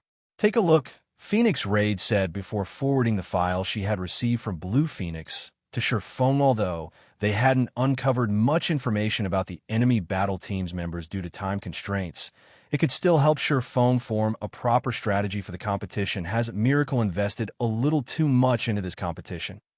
Xianxia was speechless after looking through the files. It would have been fine if Miracle only sent the sword freak, Miracle Dragon. However, Xianxia hadn't expected Miracle to dispatch the assassin Starstreak, who wielded the title Speed Star. Both players were bona fide, monster-like experts. However, the name on the Evil Dragon battle team's roster that confused Xianxia the most had to be the Witch of the West. Alice. Everyone in the virtual gaming world recognized the title the Witch of the West. Currently, the Witch ranked 21st on the God's Domain experts list. The Dragon Phoenix Pavilion's martial dragon was known as an absolute genius that only appeared once a decade. Before even reaching the age of 30, Martial Dragon had grasped the domain. Meanwhile, based on what Xianxia knew, Alice held the record for the youngest person to grasp a domain. Many super guilds had attempted to recruit Alice. In the end, however, Miracle had paid a high price for her membership. Aside from Miracle's core upper echelons, no one knew exactly what conditions the Witch of the West had demanded after Alice had joined God's Domain. Despite the Dragon Phoenix Pavilion trying its best to uncover information about her, the Pavilion had only managed to find minor, irrelevant facts. The only crucial information they discovered was that, shortly after God's Domain had launched, Alice had successfully killed 3 of the Secret Pavilion's apex experts in a row. After that incident, the Secret Pavilion had pushed Alice to the 21st position on the God's Domain experts list. The Secret Pavilion had only provided a brief explanation of the battle that day. The Pavilion had not released any concrete information or battle videos. Many Apex experts have been displeased and felt that the Secret Pavilion's judgment had been biased. These experts all rushed to challenge Alice. However, these challenges' outcomes had silenced any objections. Many of these people had even decided to join Miracle afterward. The situation had sparked many super guilds' curiosity. Although Xianxia did not know what had happened, he knew that the Witch of the West was extremely frightening in the past. The Witch of the West had been most well known for her absolute combat power control. It was a unique combat technique that had been tailored for Alice in the past. One had been considered an ordinary expert if they could exert 50% of their total combat power. As for second-rate experts, they were capable of exerting at least 60% of their combat power. First-rate experts could exert 70%, top-tier experts could exert 80%.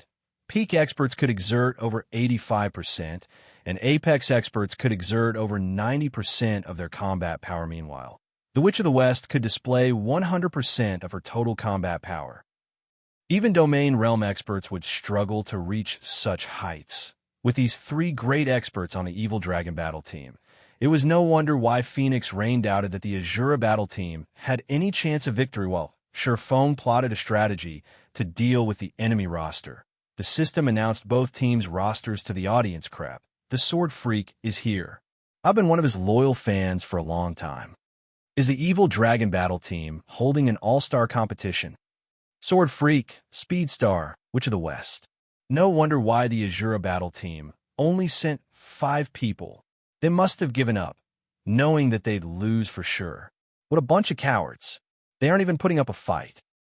The audience gasped in shock when they saw the Evil Dragon battle team's roster. Although they had already heard rumors that Miracle now supported the battle team, they had never imagined that the super first-rate guild would provide so much support. The crowd could not help but shiver with excitement when they saw the names on the Evil Dragon battle team's roster.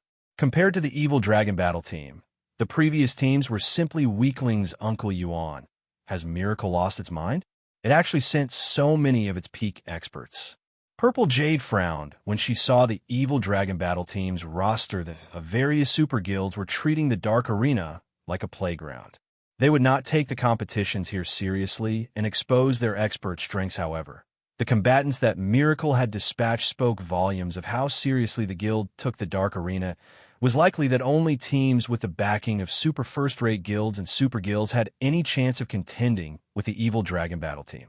Other guild and major corporation battle teams shouldn't even consider taking a team like that down. Jade, don't forget that the Mindspace system has officially activated. Miracle is most likely growing restless and trying to obtain as many resources as it can as quickly as possible. As the Dark Arena takes shape, it's becoming an excellent source of income. Miracle will start taking the competitions here seriously, Yuan Tiexin said. Miracle's actions hadn't surprised him in the least. It's unfortunate that Zero Wings still doesn't have enough experts and can't participate in a competition of this level yet. However, at least we have not wasted our trip, since we'll get to watch a few interesting matches and gain a deeper understanding of the Evil Dragon battle team. Meanwhile, inside a VIP room on the second floor, over a dozen people lounged in the VIP room, and every one of them was level 41 or above. Among them, the tall, mighty man in the lead was a level 42 berserker and carried a pitch-black greatsword across his back. If Xianxia saw this man, he would recognize this level 42 berserker as Everlasting War. Sitting around Everlasting War were the Glorious Lions reserve members. They all gaped as they stared at the roster over the stage. Vice team leader, we specifically came all the way here to watch the Asura battle team in action, but at this rate, won't the Evil Dragon battle team annihilate Asura? That's right. If the Evil Dragon battle team secures a complete victory, our Glorious Lions' reputation will plummet since the Asura battle team defeated us. All right, enough. We're simply here to watch the competition. If the Asura battle team is utterly defeated, this can only mean that they aren't improving fast enough. In that case, we simply need to defeat the Evil Dragon battle team to redeem ourselves. Everlasting War strictly reprimanded his team after hearing the reserve members' concerns. The Glorious Lions had suffered a complete defeat against the Asura battle team. Losing that competition had dealt Everlasting War a massive mental blow. He had never imagined that Xianxia and the others would be so powerful. Since then, he had finally understood that there was always someone better. In the past, he and his team members were too ignorant and thought of themselves as experts. Henceforth, they had trained desperately and improved themselves. Today, he and his team had come to gain a proper understanding of the Asura battle team. Unfortunately, they hadn't expected the battle team to be so outmatched deep down, though Everlasting War still hoped that the Asura battle team would win. With this, defeating the Asura battle team in a future rematch would have more meaning. Below the stage, in the Evil Dragon battle team's resting area, Miracle Dragon glanced at the Asura battle team's roster before turning to look at the distant Xianxia. When he noticed the swordsman's calm expression, he could not help his disappointment, and here I thought that he would be a formidable rival. Now, it seems he's just a coward, Miracle Dragon said contemptuously. March, I'll let you arrange the matchups. There's no reason to take an opponent that has already surrendered seriously. Understood. Since they're sending an elementalist into the first match, I'll volunteer to fight, Silent March suggested fine. However, I forbid you from messing around too much. Just toy with the opponent a little. Do not expose too much of your strength. We need to ensure that we'll progress towards challenging the host. Miracle Dragon instructed. Silent March nodded in response. She then walked up the stage. Chapter 1151, Peak Class. Hellscythe _ Fluffy Goblin Chapter 1151, Peak Class. The moment Silent March took to the stage, cheers erupted around the arena. Starting the first match with the Purgatory Legion's Vice Commander. Miracle really is merciless. I heard that she has the Necromancer class and can summon skeletons with high magic resistance. The Asura battle team's Elementalist is in trouble. Trouble? More like a tragedy. Magical classes fear close range more than anything. Elementalists are no exception. A Necromancer can summon dozens of undead without much trouble. An Elementalist has no chance against an army of undead. The audience was comprised of large guild, upper echelons, and expert players. They were all familiar with various news and details in God's domain. Hence, they were all familiar with the Purgatory Legion's Silent March. Not only was Silent March the vice commander of one of Miracle's trump card legions, but she also wielded a hidden class. Due to her status, the various large guilds had investigated the woman and had come to understand just how powerful the Necromancer class was. A Necromancer was a peak hidden class that had almost no weaknesses. The class was incredibly powerful in every aspect. A fight between a Necromancer and an ordinary class would simply be one-sided. When Phoenix Rain, who watched from a VIP room, saw the Evil Dragon battle team's representative for the first match, a shade fell over her white, unblemished skin. They were using one of their secret weapons in the first match. Thousand Miles is really taking this seriously. Phoenix Rain frowned when she saw Silent March's gray gemstone staff. When she had previously met Silent March, the latter had carried a Blackwood staff. Based on her estimates, that Blackwood staff should have only been a top-tier dark gold staff. Yet Silent March had changed her equipment, wielding a new staff now. Normally, this was considered a huge PvP taboo. After all, it was impossible to use an unfamiliar weapon to its fullest potential without some practice. Despite knowing this, Silent March had switched weapons. There could only be one possibility for such a decision. Silent March's current staff must be far superior to her prior weapon. Needless to say, the gemstone staff was certainly an epic staff. Moreover, the Necromancer had replaced more than her weapon. She had also switched out 2 pieces of her old equipment. Furthermore, as Silent March was the Purgatory Legion's vice commander, Miracle should have given her at least 1 epic item. To begin with, in other words, Silent March had at least 3 epic items on her. Phoenix Rain's frown deepened as the Phoenix Pavilion's pavilion master. She knew full well that epic items provided more than just a massive attribute boost. Epic items also came with powerful skills and effects. Although Phoenix Rain did not know how strong Alluring Summer was in terms of equipment, the Elementalist was no match for Silent March. The fact that Silent March had earned the position of vice commander in one of Miracle's 3 trump card legions showed that her combat standard was at the Flowing Water realm at the very least, which meant she was capable of reading her opponents. Her Necromancer class only further bolstered her combat power. Even against a Void Realm expert with the same quality of weapons and equipment, Silent March had a chance of emerging victorious. As Phoenix Rain despaired over the upcoming fight, Alluring Summer approached the stage. Currently, Alluring Summer wore a black cloak. No one could see her current level or equipment. Only her face was visible. However, many among the audience gasped upon seeing her beauty. Alluring Summer's aura was also a stark contrast to Silent March. As if one describes Silent March's aura as dark and deathly, then Alluring Summer's was light and vital. Who is this beauty? Why haven't I seen her in the Asura battle team's files before? Is she Asura's secret trump card? How can that be possible? I checked for any information about this beauty. She doesn't have any battle records at all. She's likely a newcomer that the Asura battle team is trying to cultivate. They might have let her tag along to gain experience.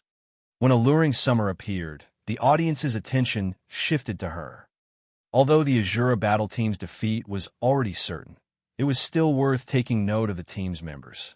After all, the Asura battle team had secured a total victory against the Glorious Lions. The battle team was still quite powerful. It just hadn't been as lucky this time. Since a new face had joined the Asura battle team, it was only natural that everyone paid attention to her silent march smiled as she watched the elementalist approach the stage. Giggling, she said, "I'm sure you've already discovered that I'm a necromancer. Rest assured, I won't summon a bunch of undead to fight you. Think of it as adding a little more fun to the match. I have to thank you for that, then. However, I advise you to go all out from the very beginning. Otherwise, this fight will be over very quickly," Alluring Summer said, smiling. Her sweet smile could even melt snow. "Is that so? I'll listen to your suggestion, then. Very soon, I'll show everyone what despair looks like on your face." Silent March sneered. Originally, she had planned to toy with Alluring Summer for a bit. However, she had just changed her mind, although the audience couldn't hear the conversation between the two women. When they saw the smiles on the women's faces, they somehow felt chills crawl down their spines. The timer above the stage began to count down 5, 4, 3. Once the countdown began, the audience members focused on the stage, their heart rates increasing. Unlike a duel between ordinary players, experts would descend into a rapid battle as soon as the fight began, pushing their bodies to the limits. If one wanted to view and understand the fight clearly, one needed to pay careful attention. The instant the timer ended, Silent March took action. The necromancer started off by chanting an incantation, her free hand writing one line of runes after another. Her writing was so fast that no one could even see her hand shadow. Shortly after, a gray magic array formed beside Silent March, stupefying the spectators' crap. Triple casting? Is she even human? As expected of the Purgatory Legion's vice commander, her strength is absurd. Single casting was already difficult for ordinary players. If a spell's incantation and runes were not chanted and written properly, the spell would be significantly weaker. Extremely few experts were capable of double casting. Not only did players need to get the chant and runes of both spells correct when double casting, but players also needed to be fast. Players needed to complete the chants and runes for both spells within a short time. Otherwise, the system would determine the spell's casting time to be too long, and the system would interrupt the cast-all magical class players dreamed of being able to triple cast. It wasn't something that could be achieved through hard work alone. One needed to be talented. Once a magical class player grasped triple casting, their strength would undergo a qualitative transformation. Fighting a triple caster was like fighting 3 players at once. Moreover, these 3 players would cooperate seamlessly. While everyone was shocked by Silent March's triple casting, Alluring Summer revealed that she could double cast. Unfortunately, the difference between them was like the difference between heaven and earth. Cry out in despair. Silent March revealed a sinister expression as she sneered at Alluring Summer. She then raised her staff and pointed it toward the sky. Immediately, a black magic array appeared above the fighters, covering half of the stage. Tier 1 curse, Call of Death. A magic array had also appeared beneath Alluring Summer's feet, with chains bones sprouting from the magic array to wrap around the elementalist. Tier 1 spell, Bone Imprisonment. Meanwhile, sharp spears appeared around Silent March, aimed for Alluring Summer. This was the Tier 1 spell, White Bone Spears. What a pity. This match is going to end as soon as it began, Silent March taunted, smiling gleefully. She then swung her staff and shouted, "Disappear." The 6 bone spears shot straight for the immobilized elementalist. Chapter 1152, Staff versus Staff. _1,000 miles, who relaxed in a VIP room on the 3rd floor, frowned as he watched the scene on the stage. In a reprimanding tone, he muttered, "March is taking this too seriously. She should have at least let Alluring Summer struggle. What is the point of an instant win?" The Evil Dragon battle team did not simply want to defeat the Asura battle team. More importantly, they aimed for a complete victory. If they won the first match so easily, It would likely affect the payout rate for the evil dragon battle team's complete victory. He had reminded Silent March to toy with her opponent, creating a misconception for the audience that a complete victory wouldn't be so easy for them. Maple, notify Miracle Dragon and the others right away. Have them ease up a little during the next 2 matches. Understood. The Elementalist, cleansed Maple, immediately sent Miracle Dragon a message when Silent March revealed her ability to triple cast. Not only had she stunned the guild upper echelons watching, but she had also shocked the experts from the various superpowers in the 3rd floor VIP rooms. Is this Silent March a spellcasting genius? Blue Phoenix couldn't believe her eyes, although she too knew how to triple cast. Doing so was far more difficult than ordinary people could imagine. The higher a spell's tier was, the more incantations and runes its casting required after training arduously. She could only cast 2 Tier 1 spells and 1 Tier 0 spell simultaneously. Yet Silent March had cast a Tier 1 curse and 2 Tier 2 spells at the same time. While both were capable of triple casting, the difference between them was massive Tier 0 spells were no threat to a Tier 1 player. Normally, these spells were only used as a distraction. In other words, one of her 3 attacks was negligible. Ordinary experts could generally complete 2 tasks at once. Thus, defending against 2 attacks wasn't difficult. Her opponents only needed to defend against her Tier 1 spells, ignoring her Tier 0 spell altogether. The most a Tier 0 spell could do was deal some minor damage. If an ordinary expert fought her, as long as they were careful, they could even find an opportunity to counterattack and turn the tables. However, of the 3 spells Silent March used, 2 were significant threats, while 1 could deal a killing blow. While ordinary experts could survive against her for some time, Silent March would kill them instantly. Big Sis Endless, Silent March is amazing. Her triple casting can almost rival yours.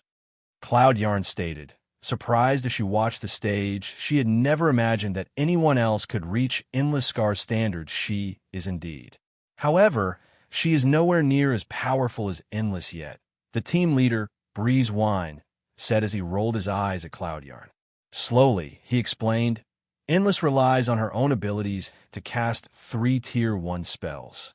That woman, on the other hand, is relying on her staff. Her staff. Cloud Yarn grew confused. That's right. That staff is the Crimson Emperor Guild's treasured staff, the Magician's Scepter. This staff has a special effect that provides a 20% error adjustment when spell casting. Breezewine explained as he gazed at the gemstone staff in Silent March's hand. Enviously, he said, Magician's Scepter can improve a magical class's spell casting tremendously. In the hands of someone like Silent March, that weapon is even more magnificent. Unless that alluring summer can reach Endless standards, this fight won't have any meaning. Meanwhile, above the stage, the 6 bone spears transformed into 6 streaks of white light that arrived before alluring summer instantly. Everyone locked on to the Elementalist's vital points even without bone imprisont's restraints. Alluring summer couldn't escape the bone spear's attacks and scathed die. Silent March sneered pong, pong, pong. As the spears were about to strike alluring summer, a layer of ice appeared around the Elementalist, encasing her. Not only had Ice Barrier removed bone imprisonment, but it had also deflected the bone spears. As for the level 42 Lord rank Skeleton Knight that Silent March had summoned, it could only watch the Elementalist helplessly. Not a bad decision. Unfortunately, Ice Barrier is an Elementalist's most powerful life-saving skill. You can only use it once in this match. What are you going to do once the spell's duration ends? Silent March asked contemptuously. She wielded the Magician's Scepter as well as a peak legacy. She could even challenge a Domain Realm expert. Not to mention alluring summer. However, as Silent March was about to cast another series of spells, she discovered something off about the mana flow above the stage. She tilted her head back to look. The moment she looked up, however, she was startled that a massive blue magic array gradually formed above the stage. This array was no weaker than her Tier 1 curse. The audience was similarly stunned by this sight. What a decisive move. Even a fool could tell that the magic array was a large-scale destruction spell. Large-scale destruction spells did not differentiate between friend and foe. Everyone within the spell's range was free game. However, Ice Barrier was a life-saving skill that gave its user invulnerability during its duration. Alluring Summer could easily endure her own spell. However, summoners did not have invulnerability skills. If Silent March couldn't defend herself against the large-scale destruction spell, she would definitely die. Boom.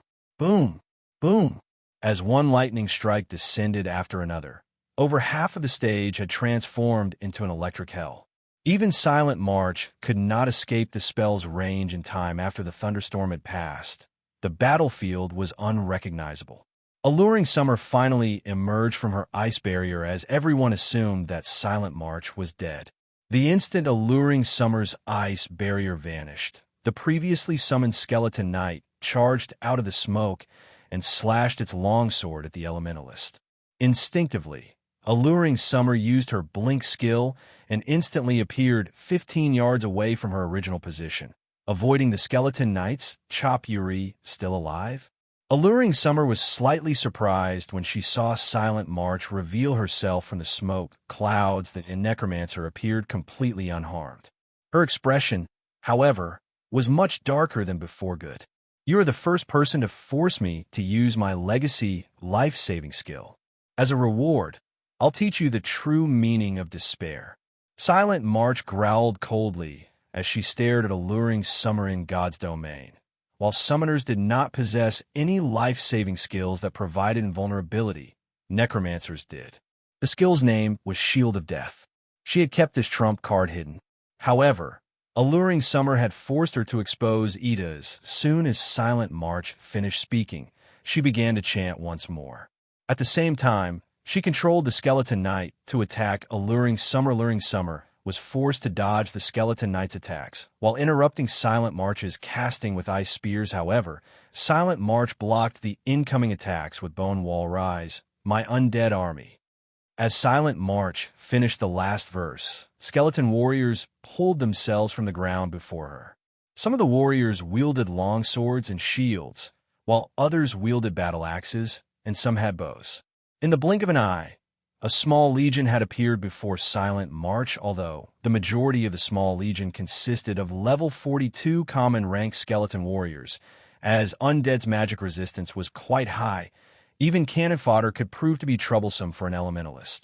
Furthermore, among the 60-plus skeleton warriors, there were even a few level 42 elite rank skeleton warriors equipped with good equipment. This move was none other than Necromancer's trademark skill, Undead Legion. As Silent March's Undead Legion was still a Tier 1 skill, it could only summon 60 common rank skeleton warriors with a chance to summon elites. Upon reaching Tier 2, however, the Necromancer could summon 100 elite ranked skeleton warriors with a chance to summon special elites. Everyone fell silent as the skeleton warriors filled the stage. Even MT classes like Guardian Knights and Shield Warriors felt chills crawl down their spines. This numerical advantage was overwhelming. You want to fight as a group? Alluring Summer revealed a joyful smile as she grinned at the Undead Legion before her. Come in.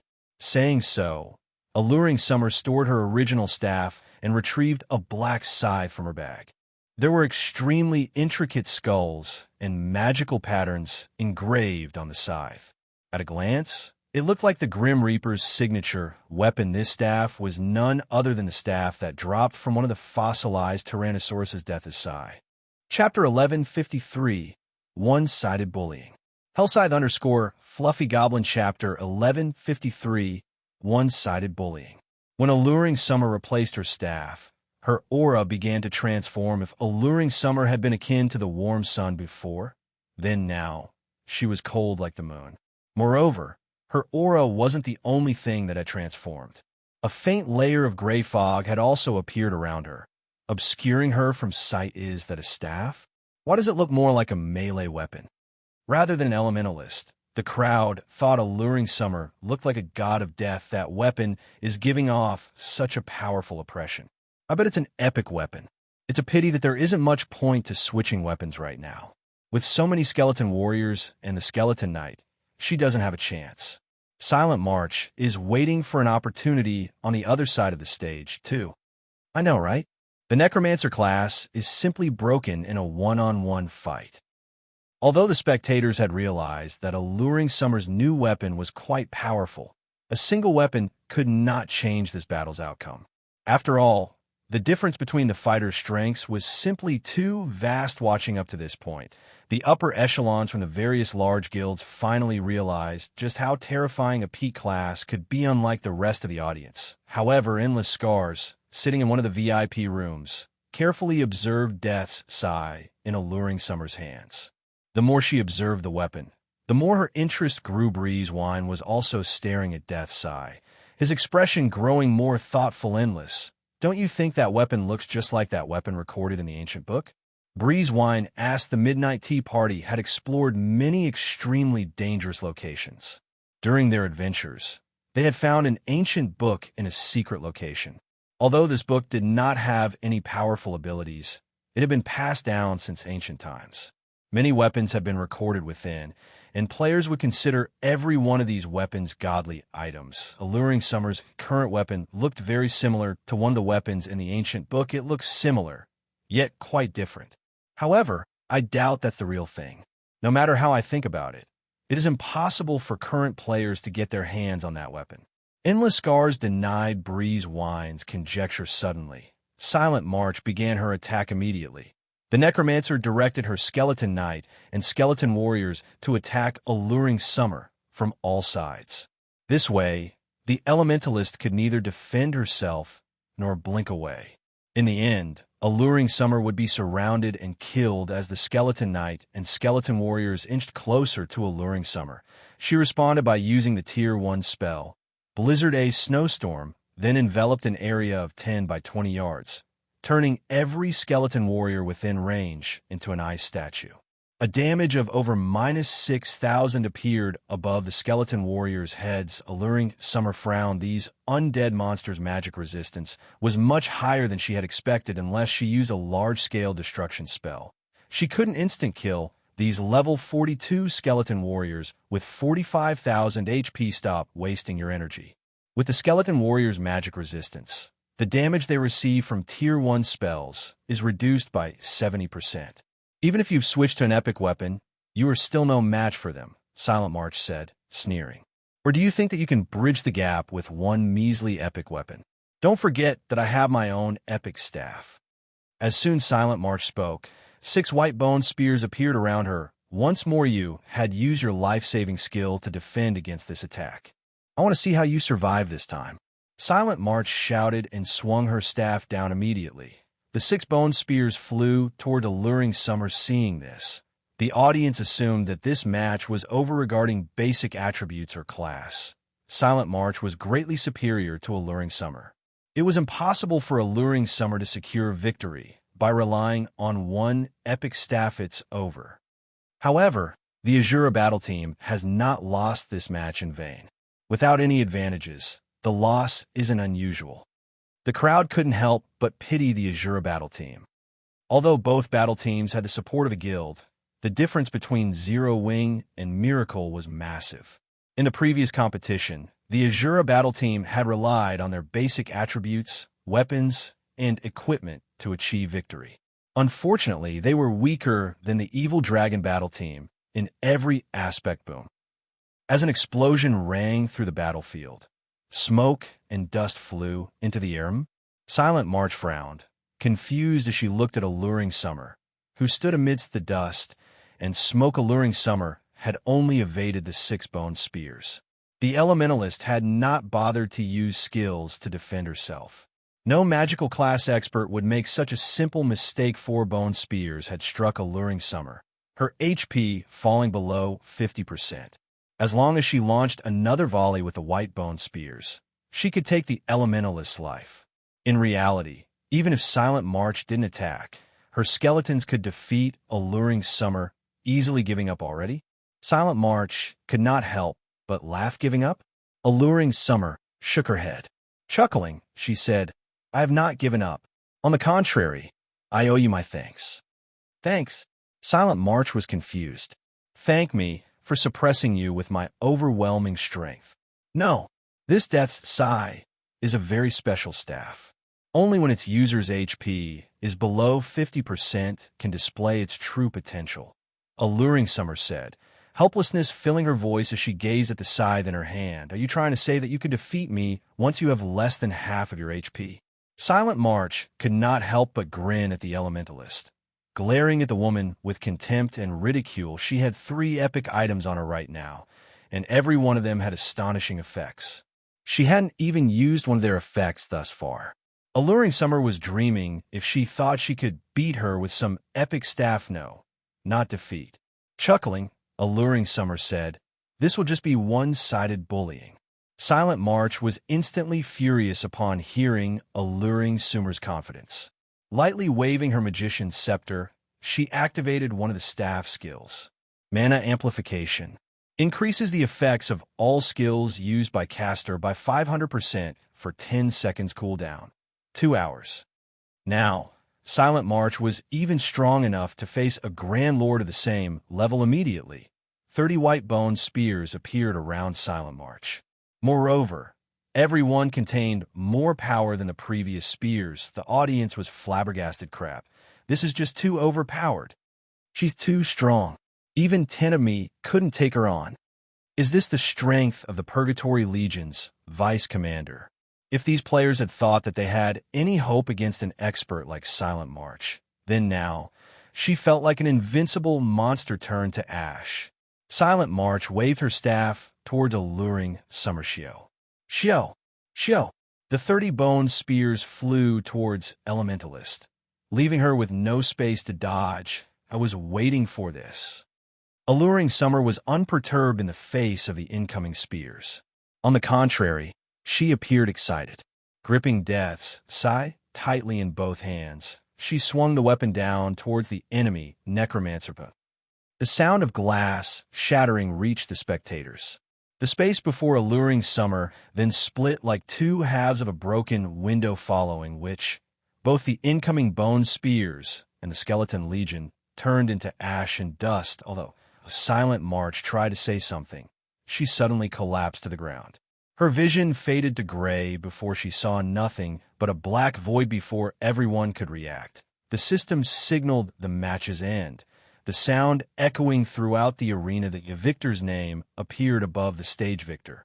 Alluring Summer. Chapter 1154. 12 Great Legendary Staffs. Hellscythe _ Fluffy Goblin. Chapter 1154. 12 Great Legendary Staffs. Seeing the victor's ID hovering above the stage, silence reigned over the competition venue for a moment. It seemed as if this silence had blanketed the world. The match's outcome confused everyone no matter how they looked at it. Silent March should have won this match with ease. Alluring Summer simply had no hope of winning. Yet she had overturned the match with a single skill. Everything had happened so suddenly that, before they even realized it, Silent March, who had 100% of her HP remaining, was dead. Just happened? Silent March was defeated? What kind of attack was that? Many people's eyes widened in shock when they watched the replay. However, even in the end, they hadn't seen Alluring Summer's attack process from beginning to end. Alluring Summer had only lightly swung her scythe. After that, the space before Alluring Summer had split in half, killing the undead and Silent March, who had been 30 yards away. Instantly in God's domain, ranged attacks normally had a trajectory indicator. For example, when Silent March had fired the white bone spears at Alluring Smile, the spectators had seen trajectory indicators for a brief moment, allowing them to predict where the attacks would land. However, Alluring Summer's attack hadn't displayed any trajectory indicators. It was as if Alluring Summer had struck Silent March the moment she swung Death's scythe. Big Sis Endless. I just watched the replay multiple times, and I couldn't see any indicators. Does Alluring Summer's skill not use them? Cloud Yarn could not help but ask if she were to point out who knew the most about God's domain. Then it would definitely be Endless Scars. If Endless Scars didn't know something that no one else in the team would, either you don't need to look for them. Her attack does not have any trajectory indicators.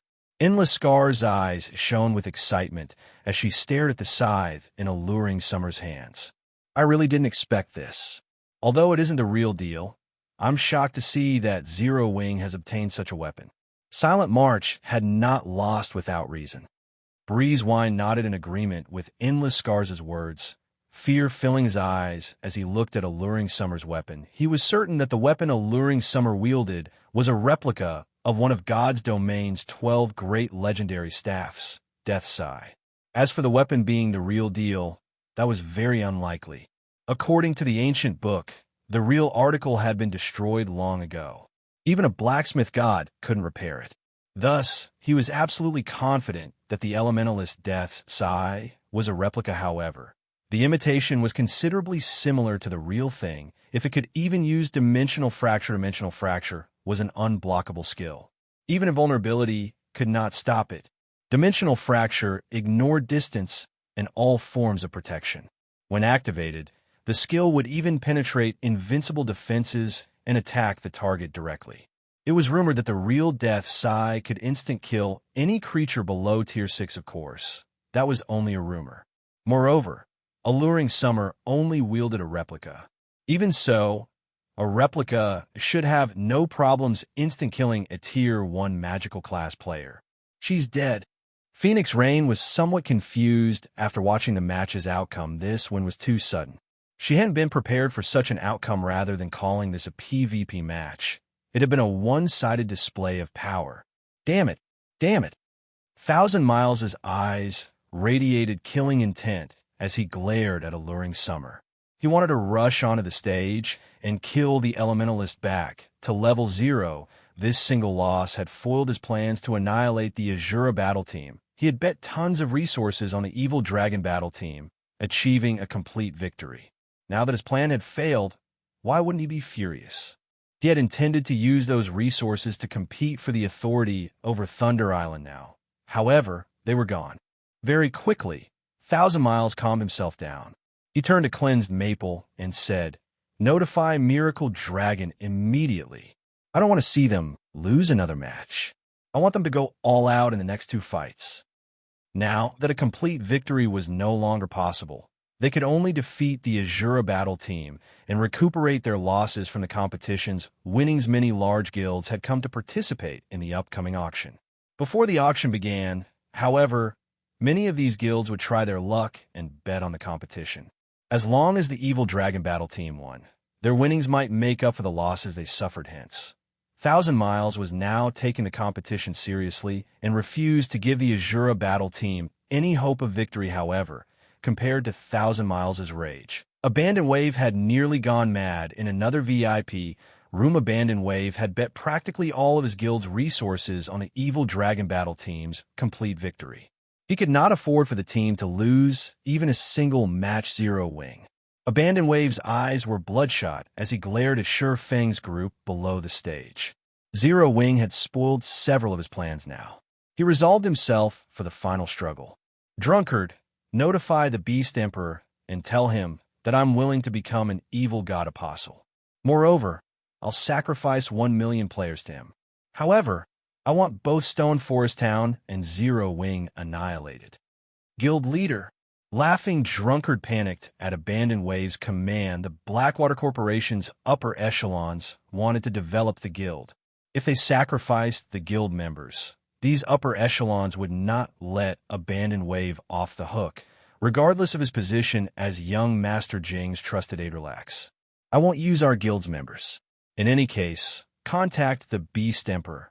Abandon Wave said. Despite such a reply, Laughing Drunkard still thought that Abandon Wave had lost his mind. The Beast Emperor was an extremely mysterious fellow. Every time they had met, the man's face had been wrapped in bandages. They had never seen his true appearance. Even the name of Beast Emperor was a fake. The Beast Emperor had sought them out, stating that he could help them achieve great things. However, he had a condition.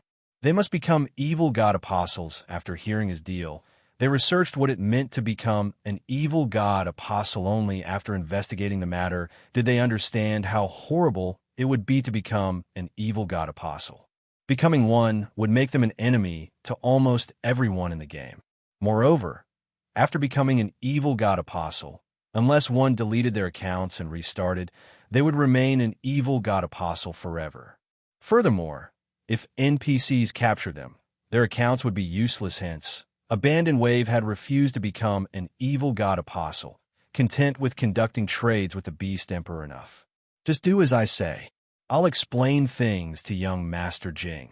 Abandoned Wave coldly ordered as he shot the motionless, laughing drunkard a glare understood. With no other option, laughing drunkard left the room, traveling to where he usually met the Beast Emperor. As the competition's first round had come to an end, the audience quickly shifted its attention to the second round. The second round was a 2-on-2 battle. Unlike one-on-one matches, players could rely on teamwork to display even greater power. The instant the Evil Dragon Battle Team declared their participating members, the spectators' expressions grew serious. They can't be serious, right? It seems that the Evil Dragon Battle Team is pissed off now. They sent those two to fight. This trip was really worth it. Many large guild, upper echelons, and superpower members grew excited when they saw the names of the Evil Dragon Battle Team's representatives for the second round. The Evil Dragon Battle Team dispatched the Witch of the West, Alice, and the Speedstar, Starstreak. Both these players were famous experts for Miracle. Even super guilds had to take these two players very seriously. Chapter 1155, Swapping Weapons. Hellscythe_Fluffy Goblin Chapter 1155, Swapping Weapons. As everyone watched, Alice and Starstreak slowly walked onto the stage, although neither spoke a word. Just by standing on the stage, the audience could feel an intense pressure emanating from the two so strong. That is the Witch of the West. Shock filled Blue Phoenix's eyes as she stared at the confidently smiling, blonde, doll-like girl on the stage. Although Alice currently wore a black cloak, she had not bothered to hide her appearance or equipment. Thus, Blue Phoenix could determine that the witch wore the Flaming Sun set equipment. The Flaming Sun was a level 50 fine gold set equipment for elementalists. The set had a total of 8 pieces. Blue Phoenix had recognized the set because the Dragon Phoenix Pavilion also possessed the chest piece. That was one of the several pieces of equipment they had obtained after killing a level 55 Grand Lord in a temple ruin in the Apocalypse Empire. Yet Alice wore the complete set that was a level 50 fine gold set equipment they were talking about. Why wouldn't she be shocked? After reaching level 50, even mysterious iron equipment became very difficult to obtain, much less fine gold set equipment. The Flaming Sun set equipment had a slightly unique effect. After gathering all 8 pieces, players could equip the set at level 45 inches. Other words, Alice was at least level 45. She even surpassed the first-ranked player on the Fire Dragon Empire's ranking list when pairing Alice's superb combat standards with the level 50 Flaming Sunset equipment and level 45. She was practically invincible among current players. Miracle really is impressive. I never expected that they had secretly conquered the temple ruins.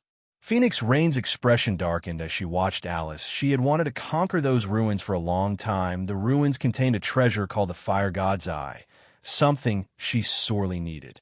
Now that the Witch of the West wore the complete Flaming Sunset equipment, this meant that the temple ruins must have been cleared. Needless to say, they must have taken that treasure. She had planned to use the Fire God's Eye as a trump card on Thunder Island. Now that Miracle had it, her chances of success had decreased. Moreover, Phoenix Rain did not doubt that Alice currently had the Fire God's Eye equipped. If the information she had found described the item correctly, there was no point in competing in the second round. Why haven't you sent anyone up yet? I don't want to wait here all day, Alice asked indifferently as her aqua blue eyes gazed down at Xianxia beneath the stage. A silent march's defeat had surprised her as well. It had only increased her interest in Alluring Summer. As for the other members of the Asura battle team, she didn't care about them at all. She only wanted a quick end to this boring farce. Please wait a moment. We are still swapping weapons. Xianxia said. Swapping weapons? Starstreak glanced at Alluring Summer, who stood beside Xianxia curiously. Immediately, his expression tensed. Alluring Summer had just passed her death sigh to Violet Cloud. Suddenly, a question popped in his mind. Was that staff supposed to be an elementalist staff? Moreover, when he recalled the skill Alluring Smile had used with Death's Sigh, he grew more serious. Damn, the Asura battle team is simply too cunning. They're passing the staff they used in the first round to the person fighting in the second. Genius. The competition has no rules limiting weapons or equipment to one person. With this, The next match will be interesting to watch. Naturally, the audience noticed Violet Cloud receive Death Sigh. An excited discussion swept through the venue. They had already witnessed Dimensional Fracture's might, and they had to admit that it was extremely powerful if the skill were used again. They might see a replay from the first round when Thousand Miles saw this. His expression twisted. Yet he couldn't accuse the Asura battle team of cheating, as there were no rules against their actions, while everyone chatted among themselves. Shifeng and Violet Cloud approached the stage following, which, the name. List for the second round was officially announced on the floating screen above the arena. Elementalist Alice and Assassin Starstreak versus Swordsman Yifeng and Cleric Violet Cloud. Everyone was confused about the Asura battle team's choice of classes in terms of classes. Both sides had their own advantages. Both the Elementalist and Assassin class were classes with high burst damage. If Alice and Starstreak worked together, they could easily instant kill a player. On the other hand, the combination of Swordsman and Cleric was more suited for attrition battles. With the Cleric support, the Swordsman could fight without worrying too much about defense. However, against a pure burst damage combination, the Swordsman and Cleric combination would be at a huge disadvantage. If Alice and Starstreak combined their attacks, the two could easily kill Shifeng before Violet Cloud could heal him. The Asura battle team should have fielded a Swordsman and an Assassin instead, as the Asura battle team, trying to rely on the move from the previous match and sending their sole remaining magical class player onto the stage. Everyone had their guesses. Staff weapons could only be used by magical class players among the 5 members the Asura battle team had brought to the Dark Arena, excluding Alluring Summer. Violet Cloud was the only magical class player remaining. Taking Death Sigh into consideration, it wasn't surprising to send Violet Cloud into the second round. You can't be hoping to rely on the move that killed March to defeat us, right? Alice asked Shifeng. Laughing, she continued, I admit that the move is indeed powerful. However, its flaws are obvious. If we didn't know about the skill, it would certainly kill us. However, we know about it already. As long as we treat that Cleric like a melee player, we can easily disable the move. Furthermore, you have to face Starstreak and me, not March. Or do you think that you'll have an opportunity to use that skill? Alice hadn't spoken quietly. Hence, the audience had heard her clearly. Some of the players who originally thought that the Asura battle team had a chance of victory couldn't help but agree with Alice's words. Although the Asura battle team's plan was a good one, had they forgotten who their opponents were? They were talking about the Witch of the West and Speedstar. If the two worked together, even if they hadn't known about Death Sigh, they could easily emerge victorious. No, I believe you have misunderstood 2 things. First, Death Sigh isn't an elementalist-specific weapon, Shifeng said, waving his hand. Second, Alluring Summer didn't loan this weapon to Violet Cloud. Rather, Violet Cloud had loaned the weapon to Alluring Summer. It has simply been returned. The venue fell silent after Shifeng's explanation. Nobody could believe what he had just said. Such a lethal weapon wasn't actually an elementalist weapon. Only a fool would believe that. A bluff. This is definitely a bluff. That's right. How could a weapon like that be meant for a cleric?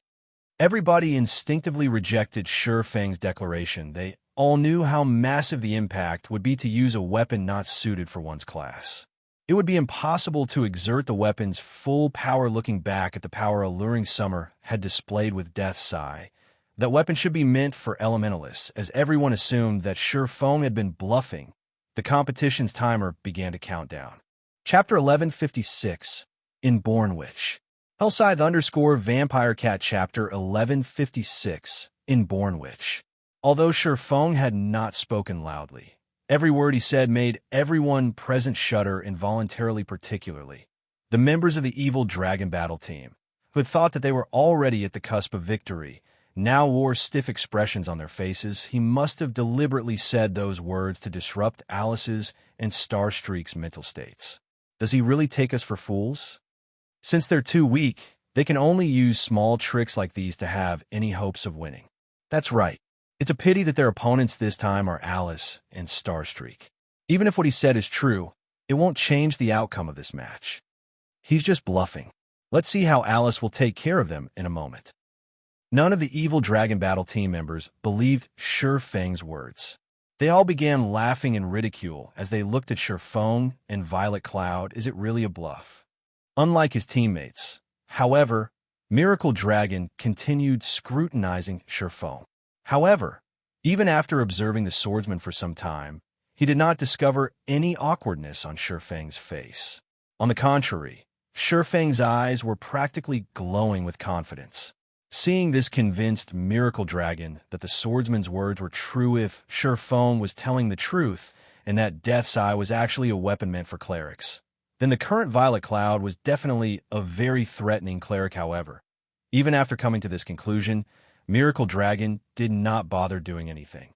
He only smiled as he silently watched the timer above the stage count down slowly. Everything was just as Alice said. Violet Cloud might be a threat in this match, but she wouldn't be able to control its outcome. If the Asura battle team really thought they could win this match, then they were seriously underestimating the Miracle Guild.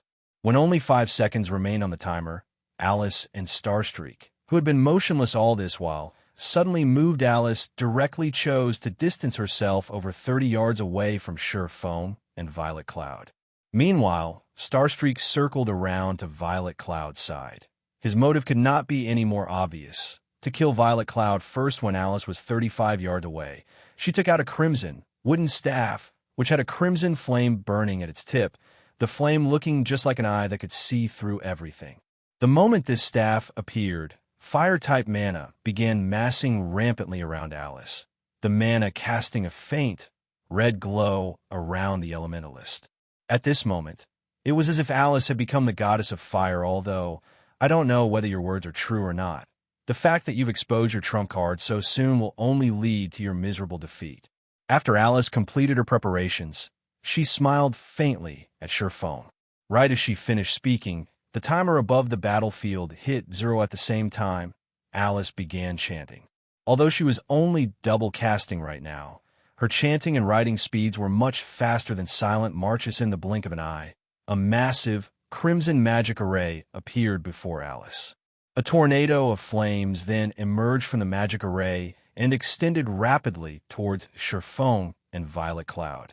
At the same time, a gigantic, dark blue magic array formed beneath the swordsman's and the cleric's feet, freezing the ground beneath them completely. Ice-cold fog then rose from the ground, enveloping a radius of 15 yards. This scene stupefied the audience members. This is the Witch of the West? She is simply a monster. Blue Phoenix's eyes were wide open as she stared at the stage, her heart twinging with helplessness like never before. The two spells Alice displayed were the Tier 1 Curse Torrent of Flames and the Tier 1 Curse Freezing Fog. Although both these spells were extraordinarily powerful, they were extremely difficult to learn. Moreover, their casting times were also considerably long. Blue Phoenix herself needed around 3 seconds to cast either of those spells. In a PvP match between experts, these spells were simply too impractical. Nevertheless, despite double casting 2 curses, Alice had managed to complete them in less than 2 seconds. This casting speed was unbelievable, as expected of the Witch of the West. To think she has managed to grasp even the technique to double cast Tier 1 curses. Phoenix Rain wore a grim expression as she looked at Sure Fang and Violet Cloud, who were about to face an assault from Ice and Flame's magical class. Players were generally countered by speed-based classes due to their weak melee capabilities and long casting times. However, in their research into the combat techniques of God's domain, the various superpowers had discovered a technique to shorten the casting time of spells, speed casting, which even allowed some higher-tiered spells to be cast instantaneously in God's domain. The purpose of chanting incantations and writing runes was to assist in forming an accurate magic array and hasten the gathering of mana for a spell. The higher the accuracy of a magic array, the higher the completion rate of the spell cast. Meanwhile, the higher the completion rate of a spell, the greater the power said spell could display. At 50% skill completion rate, the system would determine a skill to be effective and allow its activation. Hence, as long as players managed to visualize a sufficiently accurate magic array in their minds, they could still use a spell successfully, even without chanting or writing. Only, the higher tiered a spell was, the more complex its magic array would be, which naturally made imaging the magic array in one's mind more difficult. If one wished to accomplish this, they needed to go through a long adaptation process. Meanwhile, speed casting was a technique that required players to form a prototype mental magic array of sorts, while using incantations and runes to compensate for the imperfections in the magic array. By doing so, players could save up on plenty of time. Although the principles sounded very simple, in actual practice, the technique was extremely challenging, not to mention applying it in double casting. This was no longer a feat that was achievable through hard work. Fortunately for Alice, she was wielding the Fire God's Eye, which Phoenix Rain had been hoping to obtain all this time. The Fire God's Eye had a passive effect that improved the skill completion rate of fire-type spells by 5% and other types of spells by 3%. While this increase might seem very small, it could allow elementalists that were still a step away from grasping speed casting to grasp the technique, raising their combat power to a whole new level. At the same time as Alice launched her attack, Starstreak had entered stealth and was waiting for an opportunity to land a fatal blow on Violet Cloud Ice Fire Domain. She's using her trademark move right off the bat. The corners of Sure Fang's mouth twitched as he looked at the approaching tornado of flames. The Ice Fire Domain was Alice's trademark. She would first use Ice-type spells to restrict her opponent's movements, then follow up by attacking with a large-scale Fire-type spell. The combination of these two opposing elements would amplify the power of both spells exponentially when she used this move against an MT of the same level. Even if said MT had activated a life-saving skill, they would either die instantly or have most of their HP taken away. It's up to you now, Sherfong said softly as he looked at Violet Cloud nodding. Violet Cloud began twirling the scythe in her hands while chanting an incantation boom. When the tornado of flames came into contact with the icy fog, like a keg of gunpowder coming into contact with fire, a massive explosion ensued, releasing a torrent of blue and crimson mana. Even Alice, who stood quite a distance away, had her mage robes blown back by the resulting shockwave. As for Starstreak, who was relatively close to the epicenter of the explosion, he nearly got swept off his feet. The power of the attack greatly surpassed that of a Tier 1 curse. The explosion engulfed everything within 20 yards of Sherfong and Violet Cloud, the range of the attack surpassing even that of Alice's freezing fog. This range could already rival that of a large-scale destruction spell. Chapter 1157, Speed Contest. Hellscythe_Vampire Cat Chapter 1157, Speed Contest. As the explosion came to a roaring end, the rampant mana also gradually began to dissipate. Meanwhile, the might of Alice's Icefire Domain had stupefied the many experts present. Everybody capable of taking part in the Dark Arena was someone of high status and position.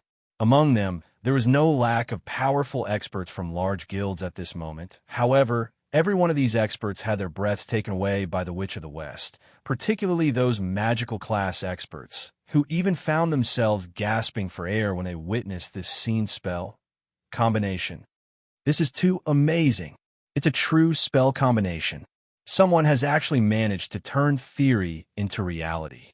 So, this is the Witch of the West. At this moment, the magical class players present could not help but want to rewatch the earlier scene several hundred times. Double speed casting was already plenty amazing. However, using it as a base, the Witch of the West had displayed an even stronger ability, and that was spell combination. This was a peak technique that countless magical class players dreamed of bringing off in God's Domain. The sight of melee classes combining the strength of their attacks was no longer rare. However, the difficulty of superpositioning two different types of spells was much, much greater than that of stacking the strength of melee attacks. The reason for this was, firstly, players had less control over their spells than over their bodies. Secondly, one's grasp of timing needed to be extremely accurate.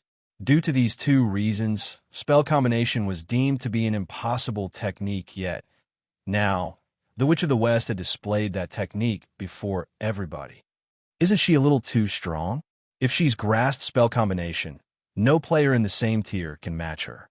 Cloud Yarn was filled with shock as she looked at Alice, who who was standing proudly on the stage right now. The other members of the Midnight Tea Party agreed with Cloud Yarn's words. From the destructive power they saw, they could tell that the effect of spell combination was much stronger than that of strength stacking. Even just the combination of two ordinary Tier 1 spells resulted in a power that could rival that of a Tier 2 spell. Being able to cast Tier 2 spells as a Tier 1 player would provide one with an overwhelming advantage over others, not to mention being capable of combining two Tier 1 curses together. Anyone who did not possess a defensive skill that provided invulnerability would be killed instantly. What a pity. Endless Scars could not help but sigh as she took another look at the Asura battle team. Her view of the battle was mostly the same as her teammates.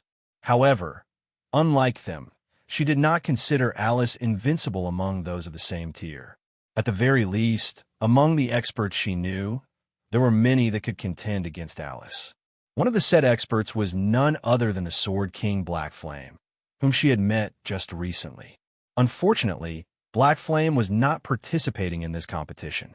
Otherwise, there would definitely be an interesting fight to watch if the two of them fought. Just as everyone believed that the Asura battle team's members had already been killed and was waiting for the system to announce the victors, two vague figures appeared standing amid the scattering smoke. They managed to survive even that? Everyone could not help but grow confused.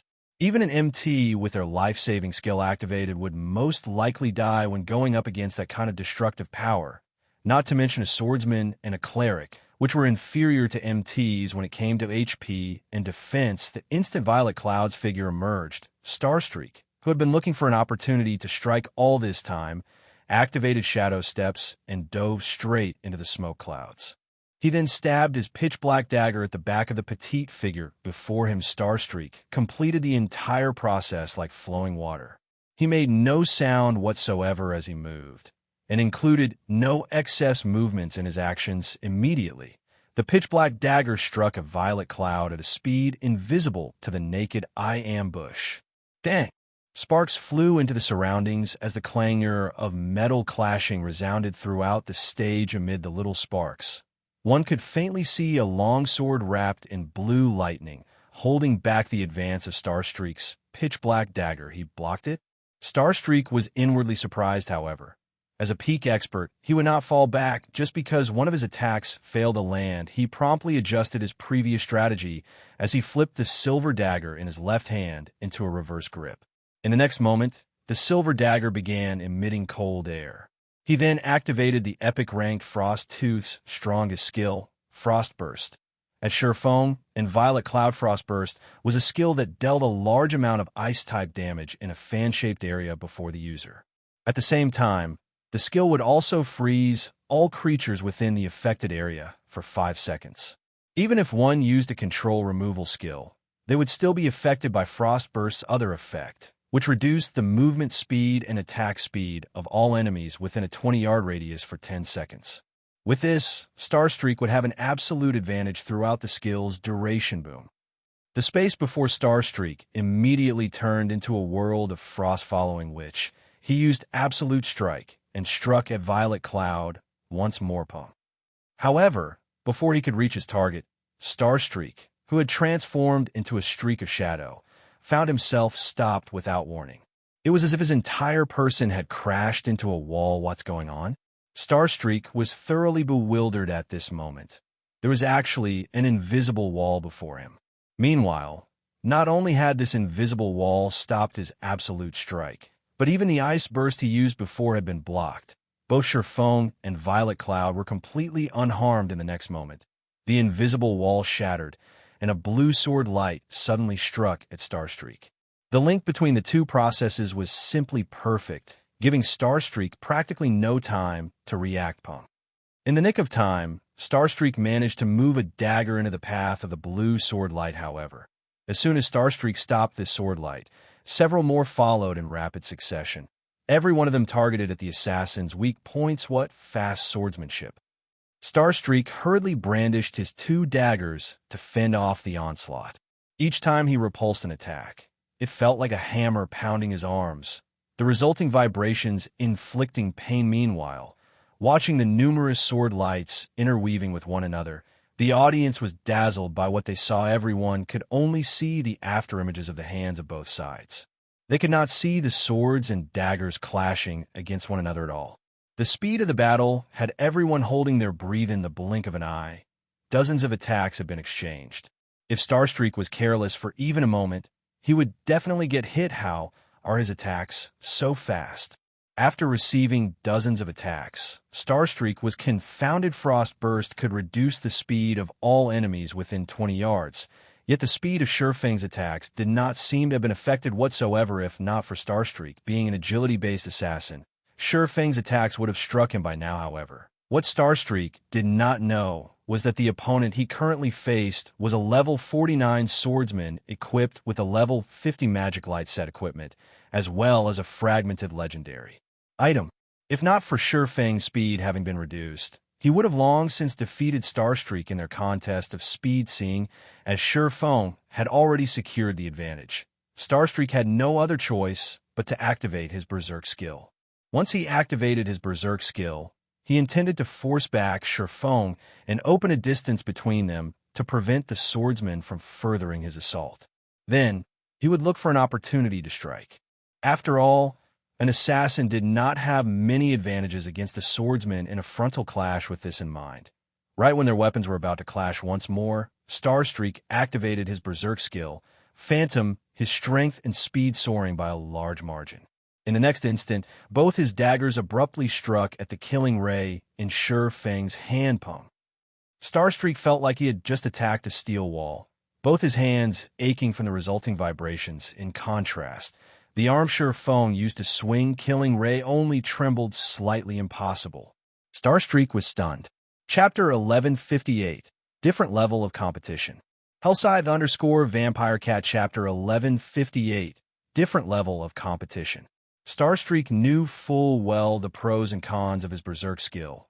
Phantom, however, even though Phantom provided only a 50% increase to his strength, which was lower than what some other Berserk skills provided, when combined with his equipment, even repulsing a Berserker of the same level was child's play to him. Yet now, even such a huge boost to his strength did next to nothing to change the result of his clash with Shurfeng. Thinking up to this point, Starstreak suddenly came up with an incredible thought. Shurfeng had not been going all out at all during their previous clashes. As for the possibility of Shurfeng having activated a Berserk skill as well, it was simply impossible. Berserk skills would manifest on a player's body one way or another when activated. Moreover, the strength of a player's aura would also increase currently. However, Shurfeng showed no such signs. Hence, the only possibility was that Shurfeng had been hiding his strength. Thinking up to this point, Starstreak could not help but shudder. Shurfeng's basic attributes were actually so high that he could hold his ground even after Starstreak had activated his Berserk skill. Although Starstreak had only briefly fallen into shock, this duration was enough for peak experts like Shurfeng to land a killing blow. Disappear. Illusory Shadow. 6 blue sword lights struck at Starstreak from 6 different angles. Starstreak instinctively defended himself with his daggers. However, the instant his daggers came into contact with the sword lights, his complexion immediately darkened. The sword lights had actually moved through his daggers unhindered. It was as if these sword lights were phantoms that did not possess a physical body. Just as the 6 sword lights were about to land on Starstreak's body, the assassin gnashed his teeth and reluctantly used Vanish. His entire person then disappeared from everyone's sight. The brief invulnerability provided by Vanish also neutralized the 6 sword lights. After disappearing, Starstreak did not retreat. Instead, he chose to launch another assault. This time, he used the ultimate move of the epic dagger he wielded with his other hand. Tooth Blade. 3 phantoms suddenly appeared around Shurfeng. A white eagle, a hungry wolf, and a black bear. Starstreak and the 3 phantoms then attacked Shurfeng from 4 different directions at the same time. Starstreak himself remained in stealth, so Shurfeng could not see what exactly he was doing. Vanish was a life-saving skill that forcibly placed one into a stealth state for 3 seconds. During these 3 seconds, so long as one did not do anything, they would remain in a forced stealth state. In other words, not only could Vanish be used to escape, but it could also be used to attack. A majority of the information a human received from their surroundings came from one's vision. Hence, It was extremely difficult for one to defend against an attack that they could not see, not to mention doing so while receiving other attacks. One's vision would automatically shift their brain's focus towards the things that they could see, and this only made it even more difficult for one to defend against an attack that they could not see. Dang, dang, dang. A series of metal clashing sounds echoed throughout the battlefield. What decisiveness! Starstreak's mouth twitched as he looked at the completely unscathed swordsman before him the instant he launched his attack. Shifeng had activated Defensive Blade without hesitation, preventing Starstreak from doing any damage whatsoever. However, this was also a good outcome, as Shifeng no longer possessed any life-saving skills. Furthermore, Starstreak's Tooth Blade skill had a duration of 10 seconds. He could definitely finish off Shifeng during this period. On the other side, Alice had also begun chanting an incantation. With a light wave of her staff, over a dozen ice arrows and fireballs appeared around Alice. She then sent the attacks flying at Shifeng and Violet Cloud. At this moment, Violet Cloud was also done chanting her own incantation as she slammed the butt of Death's Eye on the ground. Immediately, over 100 pitch-black blades appeared around Violet Cloud, densely circulating around her body. This scene instantly stunned everyone in the arena. How can this be?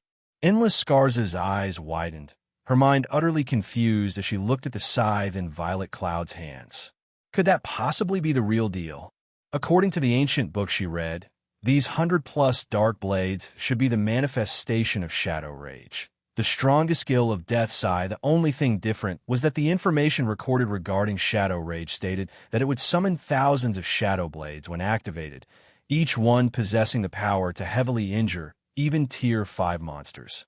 When these blades were concentrated, they could slay even gods. Just as Endless Scars was entertaining such thoughts, Violet Cloud controlled the Shadow Blades to counter the approaching ice spears and fireballs.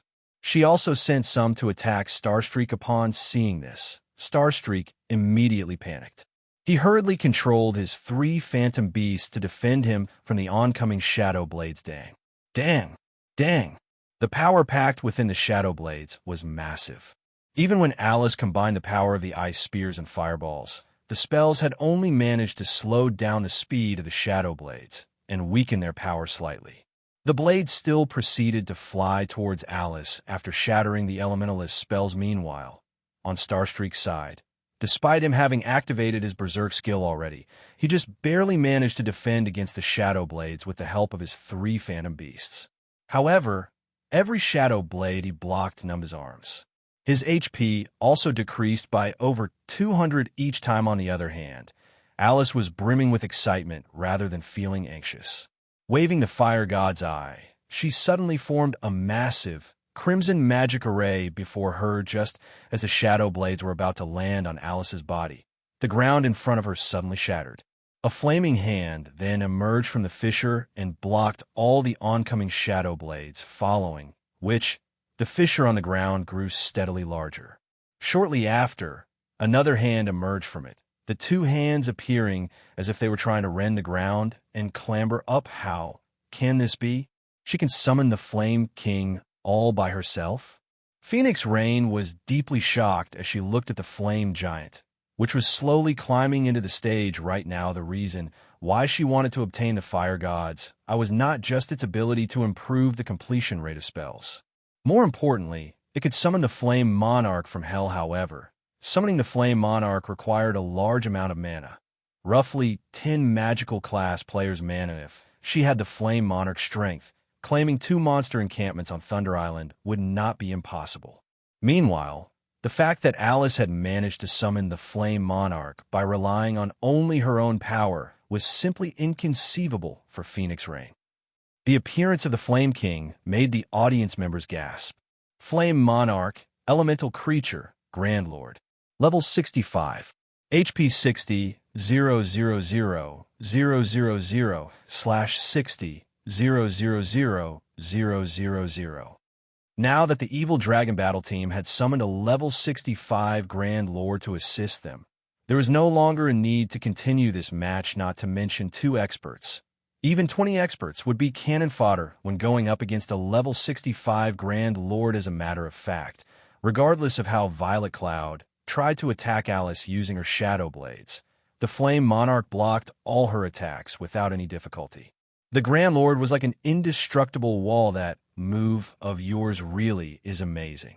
I never thought that I would have to use this trump card of mine. However, this match is as good as over now. Although the Flame King I summoned isn't in its completed form, it still possesses the strength of a Grand Lord. You two have no chance of winning. You might as well give up now. At this moment, Alice's complexion was slightly pale. As for her mana, not a single point remained at the moment. However, the pride in her eyes was unwavering. Flame Monarch, show them your strength. At Alice's order, the Flame Monarch roared, its voice echoing throughout the arena immediately after. The air on the stage began steaming as columns of fire shot up from the ground. The columns of fire then transformed into massive fireballs, their numbers reaching 36. Every fireball was the size of a house. One could just imagine what kind of scene would occur when these massive fireballs landed on the ground. The audience members felt their scalps tingling when they saw these fireballs. How was this a fight between players? It was more appropriate to call this a battle between NPCs. Compared to the usual PvP matches, this match was on an entirely different level. Time to end this. Alice then pointed at Sure Phone and Violet Cloud suddenly. The 36 massive fireballs descended on the duo. Chapter 1159, Matching Up Against a Grand Lord. Hellscythe _ Fluffy Goblin Chapter 1159, Matching Up Against a Grand Lord. Alice, have you lost your mind? I'm still here. Starstreak was furious as he glanced at the descending fireballs. Violet Cloud's shadow blades still had him pinned down. He did not have any concentration to spare for an escape. If these fireballs struck, he would get caught in the impact with no other options. Starstreak decided to use his final life-saving skill, his Epic Boots additional skill, Flash Steps. The skill allowed him to teleport to any location 15 yards away. It had a 1-minute cooldown, and 3 charges. Starstreak used Flash Steps twice and instantly moved 30 yards away. Meanwhile, although Violet Cloud desperately blocked the incoming fireballs with her shadow blades, the fireballs were unaffected. She also had no hope of dodging these attacks similar to her shadow blades. Alice controlled these fireballs. Not only did they contain massive power, but they also had a wide attack range. With so many of the fireballs, if Alice wanted to, she could even destroy the entire stage. Phoenix Rain, who watched the fight from a VIP room, could not help but shake her head. The Asura battle team had lost this competition. Although each competition in the Dark Arena had 5 matches, the Asura battle team had only brought 5 members. Once they lost this match, regardless of whether the battle team won the next or not, the Evil Dragon battle team would win the competition. After all, the final 2 matches were 3-on-3. The Asura battle team did not have enough members to participate. Hence, so long as the Evil Dragon battle team won one of the first 3 matches, the competition would be over sure enough. Defeating the Evil Dragon battle team is impossible for the Asura battle team. Phoenix Rain was, more or less, disappointed. Although she hadn't bet any excess resources on this competition. With how lively the Dark Arena was today, they would still earn a significant amount if the Asura battle team won. However, she had only considered the idea. In another VIP room, Purple Jade gritted her teeth as she watched the massive fireballs above the stage, frustration flashing in her eyes. However, that feeling wasn't due to the match's ending. Rather, she was frustrated with herself. The Witch of the West had made her feel like a child, new to the world. Before this match, she had believed that she was only a thread away from the virtual gaming world's pinnacle. Looking back at it now, however, the idea was laughable. She was far weaker than Alice regarding both combat techniques and items. It was no wonder why her guild leader constantly told her to work on her foundations and explore the world with Xianxia more often. Jade, do you see it now? This is a battle at the pinnacle of God's domain. If you wish to challenge these people, you need to grasp your own domain, Xianxia advised Purple Jade. But don't feel down. You are still young. Unlike this old man, who no longer has any hope of reaching that realm, you will join their ranks one day. In the past, he had also dreamed of leading the secret pavilion towards the apex of the virtual gaming world. However, Only after encountering people of that realm did he realize that the virtual gaming world was not as simple as he had assumed. Virtual reality games have been popular all over the world for over a century now. With the world's population being so high, countless gaming experts from the younger generation emerged each year. Furthermore, God's domain gained more influence with each passing day. Meanwhile, on the stage, Shifeng abruptly jumped towards the massive fireballs, meeting them in the Air Guild leader. Violet Cloud, who was desperately trying to counter the attacks, was confused. Shifeng activated Heavenly Dragon's power, his aura immediately transforming. Golden divine runes flickered across his body as if he had donned golden armor. Alice sneered when she saw Shifeng activate a berserk skill. The massive fireballs were the result of the Flame Monarch's Tier 3 curse, Wrath of the Stars. Each fireball was powerful enough to rival a Grand Lord. Tier 1 players had no hope of defending against such attacks. The difference in power was simply too great. Even if Shifeng had a skill that provided invulnerability, she could simply control the 36 fireballs to attack him one after another. Invulnerability skills generally had short durations. If she hit him once every second, she could continue her attack for 36 seconds. As Shifeng was about to collide with a fireball, he activated Blade Liberation immediately. Power flowed into him from Killing Ray, allowing his attributes to soar once more. Looking at the fireballs before him, Shifeng tightened his grip on the sacred sword in his right hand and swung it forward. Thundering Flash. Combat technique for Moon Lotus. Like a sharp blade, arcs of blue lightning sliced through the massive fireballs. One after another, all the crowd had seen were 4 streaks of light, leaving Shifeng's hand in the blink of an eye.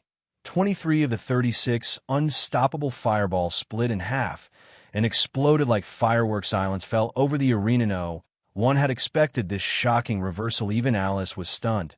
A Tier 1 player had sliced the fireballs, which contained the strength to rival level 65 Grand Lords, in half. No matter how she looked at it, this was impossible. Yet Shifeng had done just that. Just how powerful is he? Phoenix Rain's gaze was fixed on Shifeng, who remained in midair. She could not bring herself to believe that the man she was looking at was the same person she knew. Just who is he? Thousand Miles unconsciously tightened his grip on his swords as he watched the detonating fireballs. He knew full well how powerful the fire god's eyes flame monarch was. After all, he had handed the staff to Alice personally, yet a Tier 1 player had sliced one of the Flame Monarch's team-wide moves in half. This was simply inconceivable. If this competition had been held before Shifeng's visit to the Fallen Ark, he wouldn't have been able to repel the Flame Monarch's attacks. However, he had obtained epic pauldrons from the killing the mythic fossilized Tyrannosauruses. They were called the Tough Pauldrons. Aside from epic ranked basic attributes, these pauldrons only had one skill. Moreover, it was a passive skill. The passive skill was called Power of Destruction. When the player faced attacks with higher strength than their own, the wearer's strength would increase by 35% against weaker enemies. This skill had no effect whatsoever. However, against stronger enemies, this passive skill was godly. Hence, Shifeng's strength had increased by 35% as he fought the massive fireballs.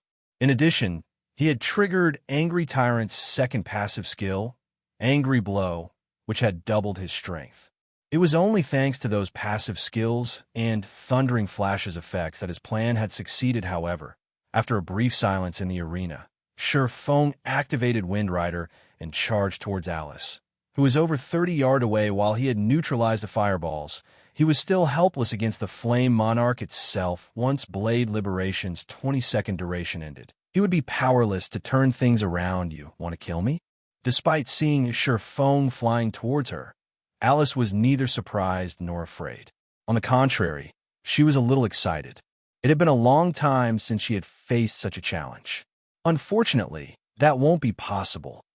Saying so, Alice merged her body with the Flame Monarchess without hesitation. Shifeng executed Chop against the Flame Monarch. However, before Killing Ray slid even 1 meter into the Flame Monarch, its advance halted. The Sacred Sword couldn't reach Alice, and the Flame Monarch's core. I've already told you that you have no chance of victory. I know that you can't maintain this power for long. Unfortunately for you, my Flame Monarch can last for 5 hours. Alice said, shaking her head. She then controlled the Flame Monarch to attack Shurfeng. That's not necessarily true. Don't forget, I'm not your only opponent, Shurfeng calmly stated suddenly. Realization dawned on Alice. As she looked across the stage immediately, she noticed Violet Cloud swing down Death's Eye in her direction compared to when Alluring Summer had used Dimensional Fracture. Violet Cloud used it at full HP. The instant Violet Cloud swung the scythe, the spectators faintly saw a giant phantom appear behind her. The sight was enough to make them shudder. Starstreak, who had planned to help Alice, was stunned. He felt as if his body were full of Lee Death's phantom. It's the real thing. Endless Scars was astonished when she saw this. Waves of emotion crashing in her heart space above the stage suddenly split apart with its hulking body. The Flame Monarch couldn't dodge the attack in time. In the blink of an eye, both the Flame Monarch and Alice split in half. Chapter 1160, Victory Declaration. Hellscythe _ Fluffy Goblin Chapter 1160, Victory Declaration. The scene of the Flame Monarch's body splitting in half burned itself into everyone's minds. The audience shuddered. It died? How can such a powerful skill exist? He was telling the truth. Dimensional Fracture's power far surpassed the spectators' imaginations. They finally realized that Shurfeng hadn't been bluffing compared to Violet Cloud's Dimensional Fracture. Alluring Summers was child's play in God's domain. There were many sure kill skills capable of instant killing players of the same tier, however. They couldn't accept a skill that could split a Grand Lord in half. Countless players would despair against a Grand Lord's high defense. That Shurfeng's weapon had pierced the Flame Monarch so deeply had already been impressive. They won. Phoenix Rain felt as if she were dreaming as she watched Alice's bisected body gradually transform into particles of light and disappear. That was the Witch of the West they were talking about. Moreover, Alice had controlled a level 65 Grand Lord. No matter how she looked at it, Alice should have had an overwhelming advantage. None of the audience had believed that the Asura battle team could win this round. At most, they had expected Shurfeng and Violet Cloud to struggle as long as they could for survival. Just how many secrets is Zero Wing hiding? Yuan Tiexin's eyes twitched uncontrollably when he saw the attack split the Flame Monarch in half. As one of the secret pavilion's upper echelons, he knew much about God's domain in reality. Violet Cloud's Dimensional Fracture had only dealt slightly over minus 100,000 damage. To the Grand Lord, this could barely put a dent in its 60 million HP. However, splitting the Flame Monarch in half had injured it severely. There were very few means current players could employ to injure a Grand Lord. Normally, one had to rely on powerful Tier 3 magic scrolls to do so, yet the cleric had done so with her weapon's additional skill. As far as Yuan Tiexin knew, none of the various large guilds possessed such a weapon or equipment in God's domain. It was also common knowledge that the more powerful a weapon or piece of equipment was, the more difficult it would be to obtain. Still, an upstart guild like Zero Wing had obtained such a powerful weapon. No matter how Yuan Tiexin looked at this matter, he found it simply inconceivable. The Death's Eye in Violet Cloud's hands had also astonished the Midnight Tea Party's Endless Scars and Breezewine. According to the ancient book they had found, Death's Eye, one of God's domain's 12 great legendary staffs, had long since been destroyed. Not even a blacksmith god could repair it, however. No matter how they looked at it, the cleric's Death's Eye looked more like the real article than a replica.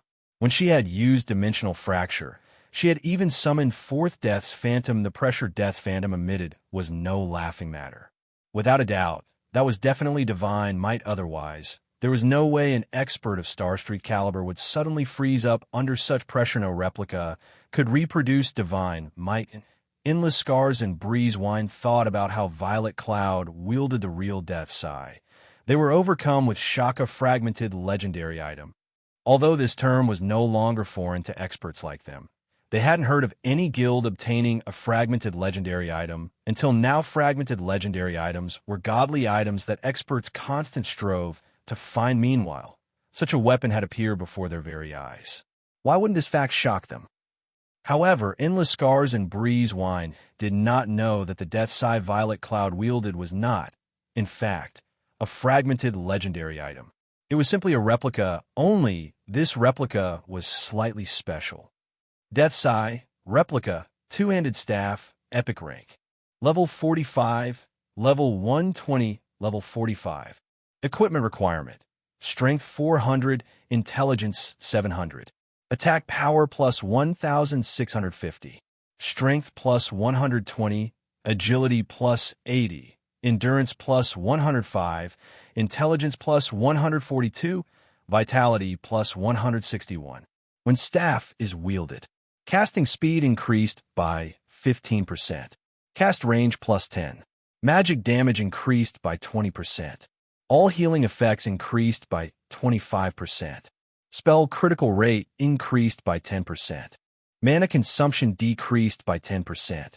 All magical skills plus 2 levels. Ignore levels plus 10 durability 220/220. Additional passive skill dash. Death's Harvest. Whenever a creature dies within 40 yards, wielder will regenerate 1% of their mana. Simultaneously, wielder will receive a death buff, reducing the death penalty by 1% when wielder dies. Buff can stack up to 30 times additional active skill 1 dash. Dimensional Fracture deals absolute damage 2 tiers above wielder's tier, up to a maximum of tier 4, to an area of 20 by 60 yards.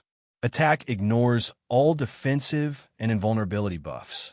At the same time, the attack will inflict a stun debuff to everyone within 40 yards of the wielder for 3 seconds cooldown, 10 minutes. Non-cleric classes can only use this skill when their HP is below 50%. All effects are halved. Additional active skill 2 dash. Shadow Rage. Use mana to form Shadow Blades. Every Shadow Blade costs 100 mana. Each Shadow Blade strength is equal to 150% of wielder's intelligence and inflicts an additional 20% shadow damage. Wielder can produce a maximum of 300 Shadow Blades duration, 30 seconds. Cooldown, 3 hours. Non-cleric classes can only use this skill when their HP is below 50%. All effects are halved. The blacksmith god Soros crafted this replica using the fragments of the legendary staff Deathscythe. Replica can be upgraded by absorbing 5 god crystals. Current crystals absorbed 0/5. Although it was a replica, it contained fragments of the real article, making it far stronger than any ordinary epic weapon. When Xianxia had appraised this weapon, he had been shocked. As long as they gathered a sufficient number of god crystals, Deathscythe could evolve into fragmented legendary weapon. Zero Wing really does possess a lot of secrets. As Endless Scars stared at the weapon in Violet Cloud's hands, she could not help but cover the appearing on her face, joy and passion burning in her eyes. However, she quickly suppressed her emotions and returned to her usual calm and indifference. It seems that I need to have a chat with Abandon Wave.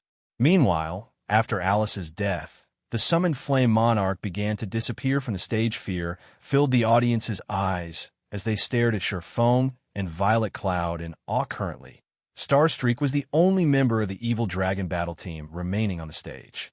Unfortunately, he had no hope of defeating both Xianxia and Violet Cloud. The match was as good as over a recently established guild had contended with Miracle, which had existed in the virtual gaming world for many years. No one would believe this.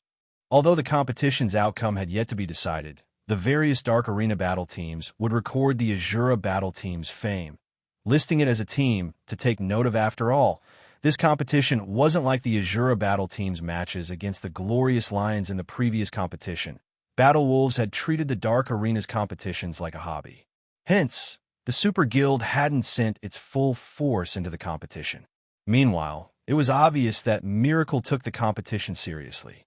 Otherwise, the Super First-Rate Guild would not have dispatched the Witch of the West and Speedstar. Most importantly, it had instructed the Sword Freak, Miracle Dragon, to lead the team. Indeed, as everyone had expected, Starstreak stood no chance against Xianxia, who had activated twofold Berserk. After a few bouts, Starstreak had exhausted his means of protecting himself. Eventually, Sherfone killed him with instant strike, surprising the crowd. Once again, Starstreak's defeat ushered in the start of the third round. This upcoming fight would decide the outcome naturally. For such an important battle, Miracle Dragon, the battle team's leader, took to the stage himself. Miracle's reputation was riding on this battle. They could not afford to lose this next match. With each step Miracle Dragon took, his aura grew slightly stronger. By the time the man reached the stage's center, the audience felt as if they were staring at death itself. It will be too boring to fight only one person. The rest of you just face together. I'll end this battle in 10 moves.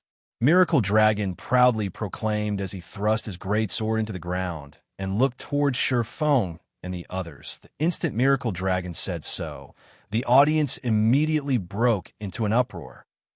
Chapter 1161, Sword Freak. Hellscythe_Fluffy Goblin Chapter 1161, Sword Freak. Upon Miracle Dragon's sudden declaration, the arena boiled with excitement. Does he want a one-on-two fight? As expected of the Sword Freak, he's too domineering. Has Miracle lost their minds? They could have won this competition, yet they want to take such a risk. Miracle is probably trying to earn back their reputation. That sounds about right. The Evil Dragon Battle Team has already lost 2 rounds. Even if they win this competition, it won't be anything to boast about. The audience discussed the declaration fervently, each person having their own opinions. Some felt that Miracle Dragon was being a fool, while others thought that the Sword Freak wanted to show off the guild's strength. However, they could all agree on one thing. Miracle Dragon's gamble was somewhat risky. The Asura Battle Team still had 2 players remaining.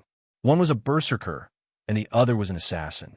This class composition was somewhat disadvantageous for a swordsman. Like Miracle Dragon, Berserkers had higher strength than swordsmen, while assassins were faster and more nimble. Although a Miracle Dragon possessed superior combat techniques, if he had to clash head-on with a Berserker while guarding against an assassin's interference, he would easily lose any advantage.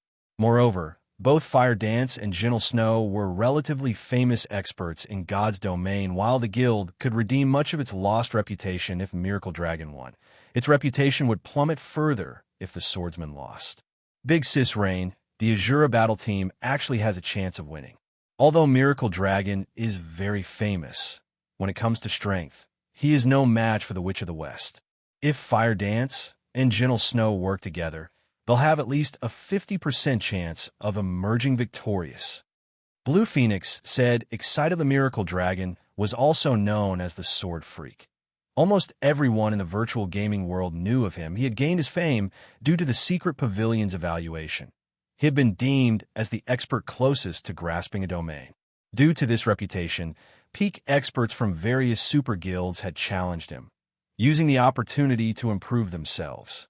After all, only domain realm experts were considered super guilds and super first-rate guilds' true mainstays.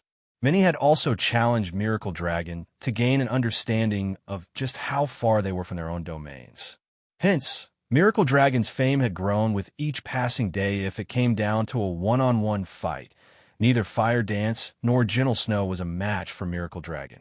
However, if these women worked together to supplement their weaknesses, they should be able to defeat him, emerging victorious. Phoenix Rain quietly observed Miracle Dragon. I don't remember him being a rash person. It was common knowledge that Miracle Dragon was wildly arrogant. However, this arrogance was due to his strength. While Miracle Dragon might act crazily, he almost never did anything without being confident of success. A one-on-two fight was already disadvantageous, but Miracle Dragon had also claimed that he would win in 10 moves. He had forced himself onto a path with no retreat. This was no longer arrogance. He was simply seeking death. As Phoenix Rain considered warning Sherfone, Miracle Dragon glanced at the other swordsman, who had remained silent all this time. What? Are you afraid? I've already offered you an edge in this match, a higher chance of winning the competition. If you don't want to accept the challenge, then just send your fighter up here. But don't say that I didn't give you a chance. The moment Miracle Dragon finished speaking, the audience began to echo his words. Asura Battle Team, are you a bunch of cowards? You're even afraid to accept this challenge. You guys are even too scared to accept a 2-on-1 match? It seems that the rumors are true. You guys only have a few capable experts. The rest of you are just for show. The spectators were either large guild, upper echelons, or famous experts. The outcome of the competition between Asura and Evil Dragon was none of their concern. They only wanted to collect as much information as possible. They could learn far more if the Asura battle team sent 2 experts to face the Sword Freak rather than 1. Just what is his goal? Meanwhile, inside a VIP room, Miracle Dragon's behavior had confused Purple Jade among the many swordsmen in God's domain. She was most eager to challenge Miracle Dragon. There were 3 reasons for this. First, unlike other swordsmen who used 2 one-handed swords, both of she and Miracle Dragon used greatswords. Second, Miracle Dragon was known as the closest swordsman to achieving a domain. If she fought Miracle Dragon, she could get a clearer view of her future goal. As for the third and most important reason, she wanted to learn Miracle Dragon's trademark skill, weakness observation. This ability was precisely the reason Miracle Dragon had few rivals among experts of the same realm. It was also the reason he had earned the title Sword Freak. By observing his opponents, he could grasp their weaknesses and launch a series of seemingly crazy attacks. However, while he might have appeared to have gone mad, in reality, he was extremely calm. His attacks were perfectly choreographed. In the end, his insane attack method would throw his opponents off, and he usually beat them senseless. How could an expert, who had mastered such a powerful move, take such a huge risk and provoke the Asura battle team? Jade, your observation is correct. Xianxia nodded, smiling. As you suspected, Miracle Dragon does not take risks lightly. He only acts when he is absolutely confident of succeeding. But defeating both Fire Dance and Gentle Snow in 10 moves is too difficult, even for him. Purple Jade simply could not figure out how Miracle Dragon could win in 10 moves. No, he can, Xianxia said as he caressed his beard. Chuckling, he continued, some time ago, he had secretly class-changed into the hidden class Magic Swordsman. Moreover, he received a Tier 3 Sure Kill skill book, which the guild had only obtained after much difficulty. With the epic equipment the Miracle Guild has lent him, his combat power has risen significantly. Magic Swordsman. Purple Jade's eyes sparkled when she heard these words. A hint of envy blooming in her heart. Magic Swordsman was a hidden class that focused on attacks. Although the class could not compare to a peak class like the Necromancer, it was one of the few advanced classes. Do you think Miracle Dragon would be so foolish and challenge the Asura battle team for no good reason? Xianxia could not help but shift his gaze towards Shifeng. I wonder how Yifeng intends to respond. If it were up to me, I'd refuse this challenge. At most, I'd give up this round and leave both players to fight in a 2-on-3 match. This way, we'd have a higher chance of winning the competition. Although Miracle took this competition seriously, there were only 4 noteworthy experts on the Evil Dragon battle team. Although the remaining 6 were extraordinarily strong, there was an obvious gap between them and the former 4. If the Asura battle team wanted to win this competition, a 2-on-3 match would be more advantageous. As soon as Xianxia said so, Shifeng stood up, a serious expression on his face as he looked at Miracle Dragon. Right? We don't have any issues. I hope you don't regret your decision. Regret? Rest assured, I will not regret it. Miracle Dragon did not take Shifeng's warning seriously in the least. However, he liked Shifeng's personality. Unfortunately, the man's worries were superfluous. Rather, Shifeng should focus on helping Fire Dance and Gentle Snow survive against him for 10 moves. When the audience heard Shifeng agree to Miracle Dragon's request, they erupted into cheers. Ha! What a fool! Xianxia could not help but roll his eyes at Shifeng. Despite knowing that it was a trap, Shifeng decided to jump right in. Chapter 1162, Madness vs. Madness. Hellscythe_Fluffy Goblin. Chapter 1162, Madness vs. Madness. When the participants for the 3rd round had been decided, the arena's audience began to grow restless. Part of the reason was that Shifeng had accepted Miracle Dragon's challenge, while another was the anticipation for the competition's outcome. If the Asura battle team won this match, they would secure a complete victory. Seated in a VIP room on the third floor, Thousand Miles watched Sure Foam, who stood beneath the stage. With burning rage, Phoenix Rain has truly done it this time. She even kept our intelligence department in the dark. Due to the Evil Dragon battle team having lost 2 matches in a row, they had no choice but to expose the strength Miracle Dragon had kept hidden to restore some of the guild's reputation. Not only did this disrupt his plans, but it also lost him a lot of resources. This mess's culprit was none other than the guild Phoenix Rain secretly supported, Zero Wing. Zero Wing was simply a recently established guild in a small kingdom. If not for Phoenix Rain's support, how could Zero Wing possibly obtain such a powerful weapon that could instantly kill 2 of Miracle's generals? Maple, investigate Zero Wing thoroughly. Find someone to tail every member of the Asura battle team as well. Thousand Miles instructed. Cleansed Maple understood. Cleansed Maple promptly bowed before taking his leave. At this point, Miracle was completely helpless against the Dragon Phoenix Pavilion. After all, both were super first-rate guilds, and neither feared the other if their guild started an all-out war against each other. Only other guilds would benefit, however. Zero Wing was different. It was only a subordinate guild Phoenix Rain controlled. It would be simple to cause trouble for the upstart guild, especially now that the Asura battle team had revealed that it possessed so many dazzling weapons and equipment. Phoenix Rain, I'll let you enjoy the situation for now. Thousand Miles could not help but shift his gaze towards Death's Eye in Violet Cloud's hands. Greed flashing in his eyes, the Evil Dragon battle team had only dared to expose their epic items because they didn't fear becoming targets. However, the Asura battle team didn't have that luxury. Revealing such items was akin to placing a fresh piece of meat before a pack of hungry wolves. Not only would the Asura battle team lose this competition, but they would also lose their weapons and equipment. As the third match's rules changed abruptly, the Dark Arena's host adjusted the team's payout rate. The Asura battle team's payout rate for a complete victory, in particular, had risen to 1-9. Breaking the Dark Arena's record, the host is quite bold. What's there to be afraid of? This is the final match. In any case, we know that the Asura battle team has no chance of winning.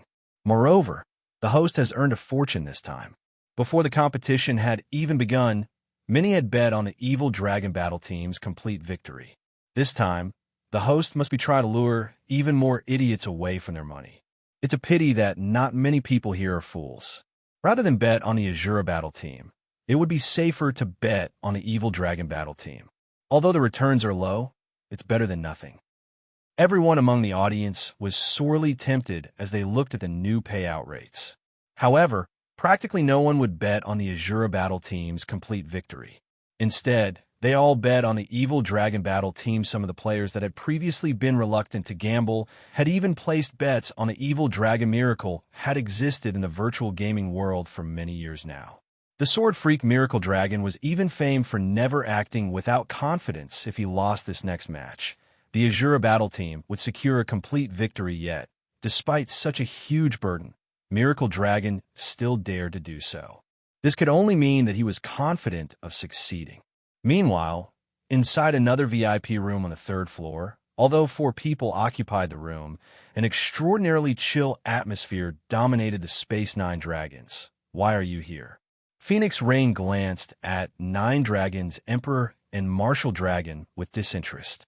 When she had previously rejected Thousand Miles' proposal, 9 Dragons Emperor had already spoken ill of her in front of Ku Roan, the great pavilion master. He had even advised the guild elders to reduce her authority within the Dragon Phoenix Pavilion. However, the Asura battle team's performance thus far had been astonishing. As a result, those who had schemed against her within the Dragon Phoenix Pavilion had no choice but to remain silent for now. Rain, must you be so cold? At the end of the day, we are from the same guild. 9 Dragons Emperor frowned. Very quickly, however, a kind smile formed on his face as he said, "Moreover, I am here to thank you. If not for your determination to support the Asura battle team, I wouldn't have been able to cooperate with Miracle and gain the support of many of their guild elders. If you're trying to flaunt your relationship with Miracle, then let me congratulate you. Only, do you think the great pavilion master will be pleased to see you work so closely with the guild's longtime rival?" Phoenix Rain giggled too. Nine Dragons Emperor was momentarily speechless after joining God's domain.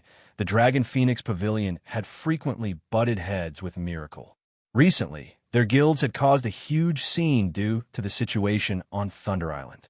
In the end, they had exposed Thunder Island, and many other superpowers had begun to intervene.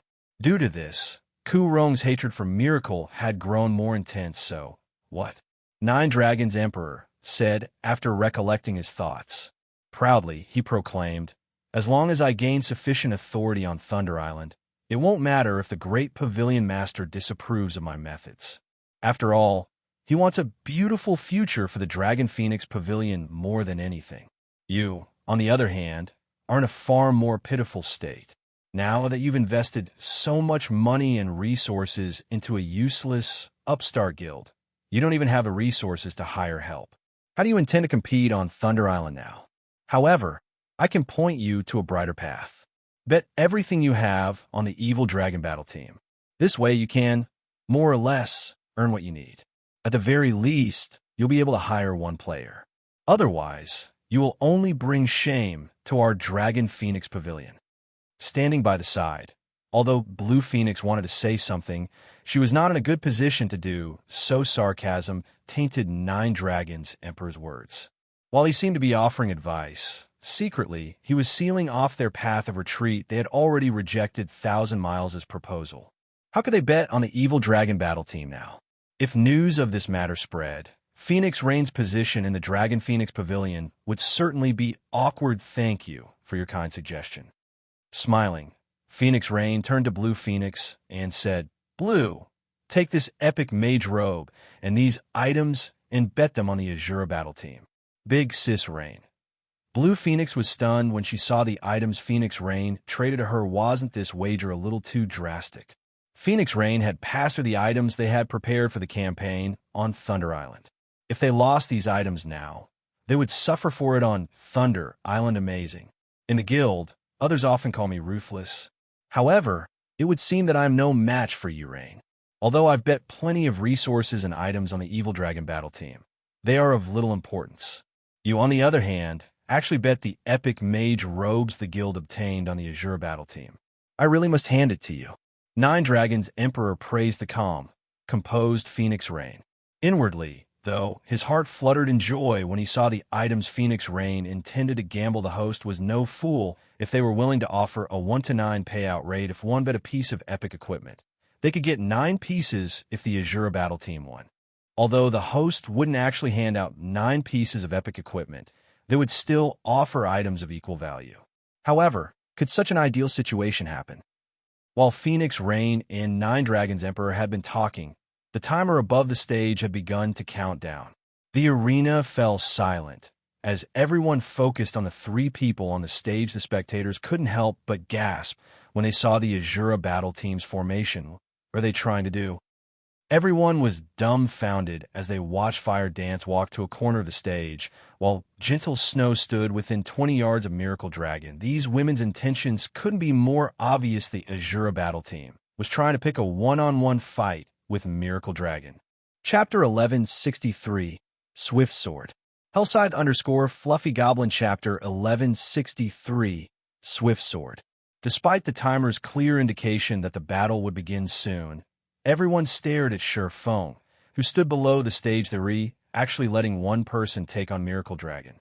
Aren't they underestimating the sword freak a little too much? That's right. Miracle Dragon is being kind enough to give the Asura battle team a chance, yet they're trying to throw that chance away. What fools! Has the Asura battle team's leader given up on the competition? How boring. He accepted Miracle Dragon's challenge, yet he's playing such tricks at the very last minute. Does he think that he can save his team's reputation even if they lose? The spectators couldn't help but glare at the Asura battle team with contempt. The originally exciting match had become a disappointing farce. This Asura battle team really is interesting. Nine Dragons Emperor could not help but laugh when he saw the formation. Turning to look at Phoenix Rain, he said, "Rain, although I know you have a lot of resources on hand, there's no need to waste them like this, right? You might as well just give them to me if you want them gone so badly. As soon as Phoenix Rain had bet the epic mage robes their guild had obtained after much difficulty, the Asura battle team had pulled such a move 9 Dragons Emperor even wondered if the Asura battle team were working for Miracle the Great Pavilion Master had personally awarded the epic mage robes to Phoenix Rain if she lost the robes here. One could just imagine how angry the Great Pavilion Master would be. Phoenix Rain remained silent. However, she looked rather pale. Just what is Feng trying to do? She had not bet all of the weapons, equipment, and tools she had prepared for Thunder Island due to 9 Dragon Emperor's provocation. Rather, she had done so after carefully considering the matter currently. She didn't have enough resources to hire enough capable experts. Although she had signed an agreement with Feng, it was simply too difficult to occupy 2 monster encampments on Thunder Island. If she only managed to occupy 1 monster encampment, her results would be no match for 9 Dragon Emperors, who was working with Miracle. Her position in the Dragon Phoenix Pavilion would be no different than if she failed to occupy a single encampment. Hence, rather than wait for her inevitable fate, she'd rather go broke and gamble everything on the Asura battle team's complete victory. At the very least, if the team succeeded, she'd have a higher chance of occupying 2 encampments on Thunder Island. Even if she failed to do so, she was confident of occupying 1 encampment. However, Feng's current decision had placed her in a very awkward position. Meanwhile, Blue Phoenix burned with rage. She wanted nothing more than to rush up to Feng, crack his head open, and take a look at what was going through the man's mind. Feng had thrown away their chances of victory. As everyone chatted amongst themselves, the timer finally came to an end. Standing on the stage, Miracle Dragon glanced at Fire Dance in the corner. He then shifted his gaze to the valiant war goddess before him, anger burning in his eyes as he asked, "Is this the arrangement you have decided on?" Originally, he thought he would get to enjoy a good fight. He hadn't expected the Asura battle team to make such a move. Gentle Snow was certainly talented. She had even led a first-rate guild before. She was also a great beauty. In a virtual gaming world, many knew her as a peak expert and a goddess. However, none of that meant anything to players on his level. In his eyes, Gentle Snow's only noteworthy achievement was her fight in White River City, during which she had reached the refinement realm mid-battle. However, with such combat standards, he could have killed Gentle Snow even before he had become a magic swordsman. "That's right. I'll be your opponent," Gentle Snow calmly declared. "Are you trying to annoy me?" Miracle Dragon asked with a frosty tone as he glared at Gentle Snow. Even the area around Miracle Dragon had frozen. "I'll give you one last chance. Come at me together." However, Gentle Snow and Fire Dance remained motionless. Neither of them showed any signs of changing their minds. "So be it. Don't blame me for being merciless." Miracle Dragon bellowed. Activating Windblade, he dashed towards Fire Dance. The audience barely saw his afterimages. In the blink of an eye, Miracle Dragon crossed 10 yards. Less than 100 yards separated the swordsman and the assassin. It would only take a few seconds for Miracle Dragon to reach his target so fast. The spectators were surprised by Miracle Dragon's speed. Even peak assassins, who were famed for their speed, would be no match for him. However, even when less than 20 yards separated Miracle Dragon and Fire Dance, the latter refused to move as she quietly watched the swordsman approach Yuri looking to die. Miracle Dragon growled. He had long since locked his killing intent on Fire Dance in hopes of forcing the assassin to react. However, Fire Dance's attitude was still lax. She underestimated him. Miracle Dragon no longer held back. He unsheathed the light blue greatsword from his back and swung it at Fire Dance. The instant Miracle Dragon slashed at Fire Dance, everyone heard the whistle of the blade slice through the air. No one in the audience could see Miracle Dragon's greatsword or his hands. It was as if they had vanished, as expected of the sword freak. "His swift sword has improved once again," 9 Dragons Emperor exclaimed as he watched Miracle Dragon. "What a pity. Fire Dance won't even know how she died." Swift Sword was one of Miracle Dragon's trademark moves. Although the attack with his greatsword seemed like a normal slash, that swing contained the power of every muscle in his body. With this power, he could manipulate his greatsword like a whip. His attack could exceed the normal speed limit the system had set on players. This technique's principle was similar to that of strength superpositioning, however. While the theory was simple, very few peak experts could achieve it. Not a single player could employ the technique to Miracle Dragon's level. This was the reason behind Miracle Dragon's title of Sword Freak. Even a Void Realm expert would struggle to perceive Miracle Dragon's attacks. They would need all of their concentration, pushing their five senses to their very limits, to barely combat the swordsman's attacks. Meanwhile, Fire Dance had only recently set foot into the Refinement Realm. No one expected her to see Miracle Dragon's greatsword. This was also why the Asura battle team only had a chance if both Fire Dance and Gentle Snow attacked Miracle Dragon together. The clang of metal reverberated throughout the arena. Miracle Dragon's greatsword had stopped roughly 5 yards away from Fire Dance. Before anyone had realized it, Gentle Snow had appeared before Fire Dance, her silver greatsword acting as an immovable wall that prevented Miracle Dragon from reaching the assassin Yu. Miracle Dragon was confused when he saw Gentle Snow. He simply could not figure out how Gentle Snow had appeared before him. He couldn't understand how the Berserker had managed to stop his swift sword. Either as Miracle Dragon pondered these questions, Gentle Snow put some strength into her arms, using her silver greatsword to force Miracle Dragon a few steps back. The gap between their strengths was now obvious. Can you take this match seriously now? Gentle Snow glanced at Miracle Dragon, her voice extremely calm as she spoke, acting as if Miracle Dragon's swift sword wasn't worth her concern. Chapter 1164, Duel of Swords. Hellscythe _ Fluffy Goblin Chapter 1164, Duel of Swords. Miracle Dragon's eyebrows jumped in surprise when he saw Gentle Snow's calm exterior. The audience was similarly stunned. Gentle Snow was incredibly famous in the virtual gaming world. However, when it came to combat standards, she could only reign supreme among first-rate guilds, compared to the older generation's peak experts like Miracle Dragon.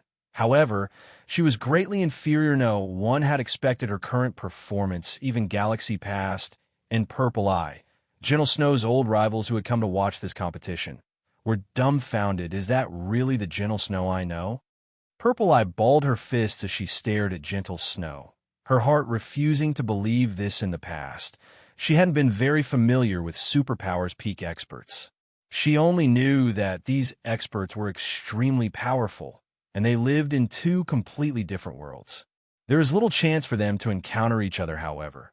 After participating in the secret pavilion simulation training system, she understood how strong these peak experts were. Their combat standards were beyond her imagination. With equal equipment and levels, even 10 of her wouldn't be enough of a warm-up for one of those peak experts. Yet, the Gentle Snow, who had stood on the same stage as the Star Alliance, could now hold her ground against a peak expert like Sword Freak. How could she not find this shocking? I have truly underestimated you. It's no wonder why you had become Ouroboros's guild leader. Miracle Dragon could not help but smile. The blade of disaster, which still trembled in his hands. However, whether or not you take me seriously will depend on your ability to block my next move.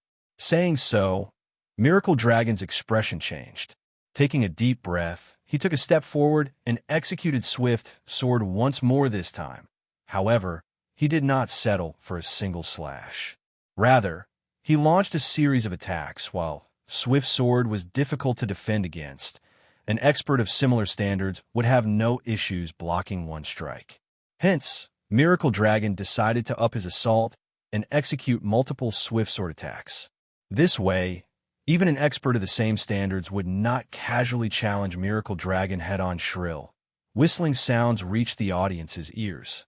Everyone was fascinated as they watched Miracle Dragon attacks. This was especially true for the swordsman experts among the crowd. Miracle Dragon's swordsmanship was the peak they all aimed for, enraptured by the flashing sword lights. Even Starstreak, who was on the same team as Miracle Dragon, had goosebumps.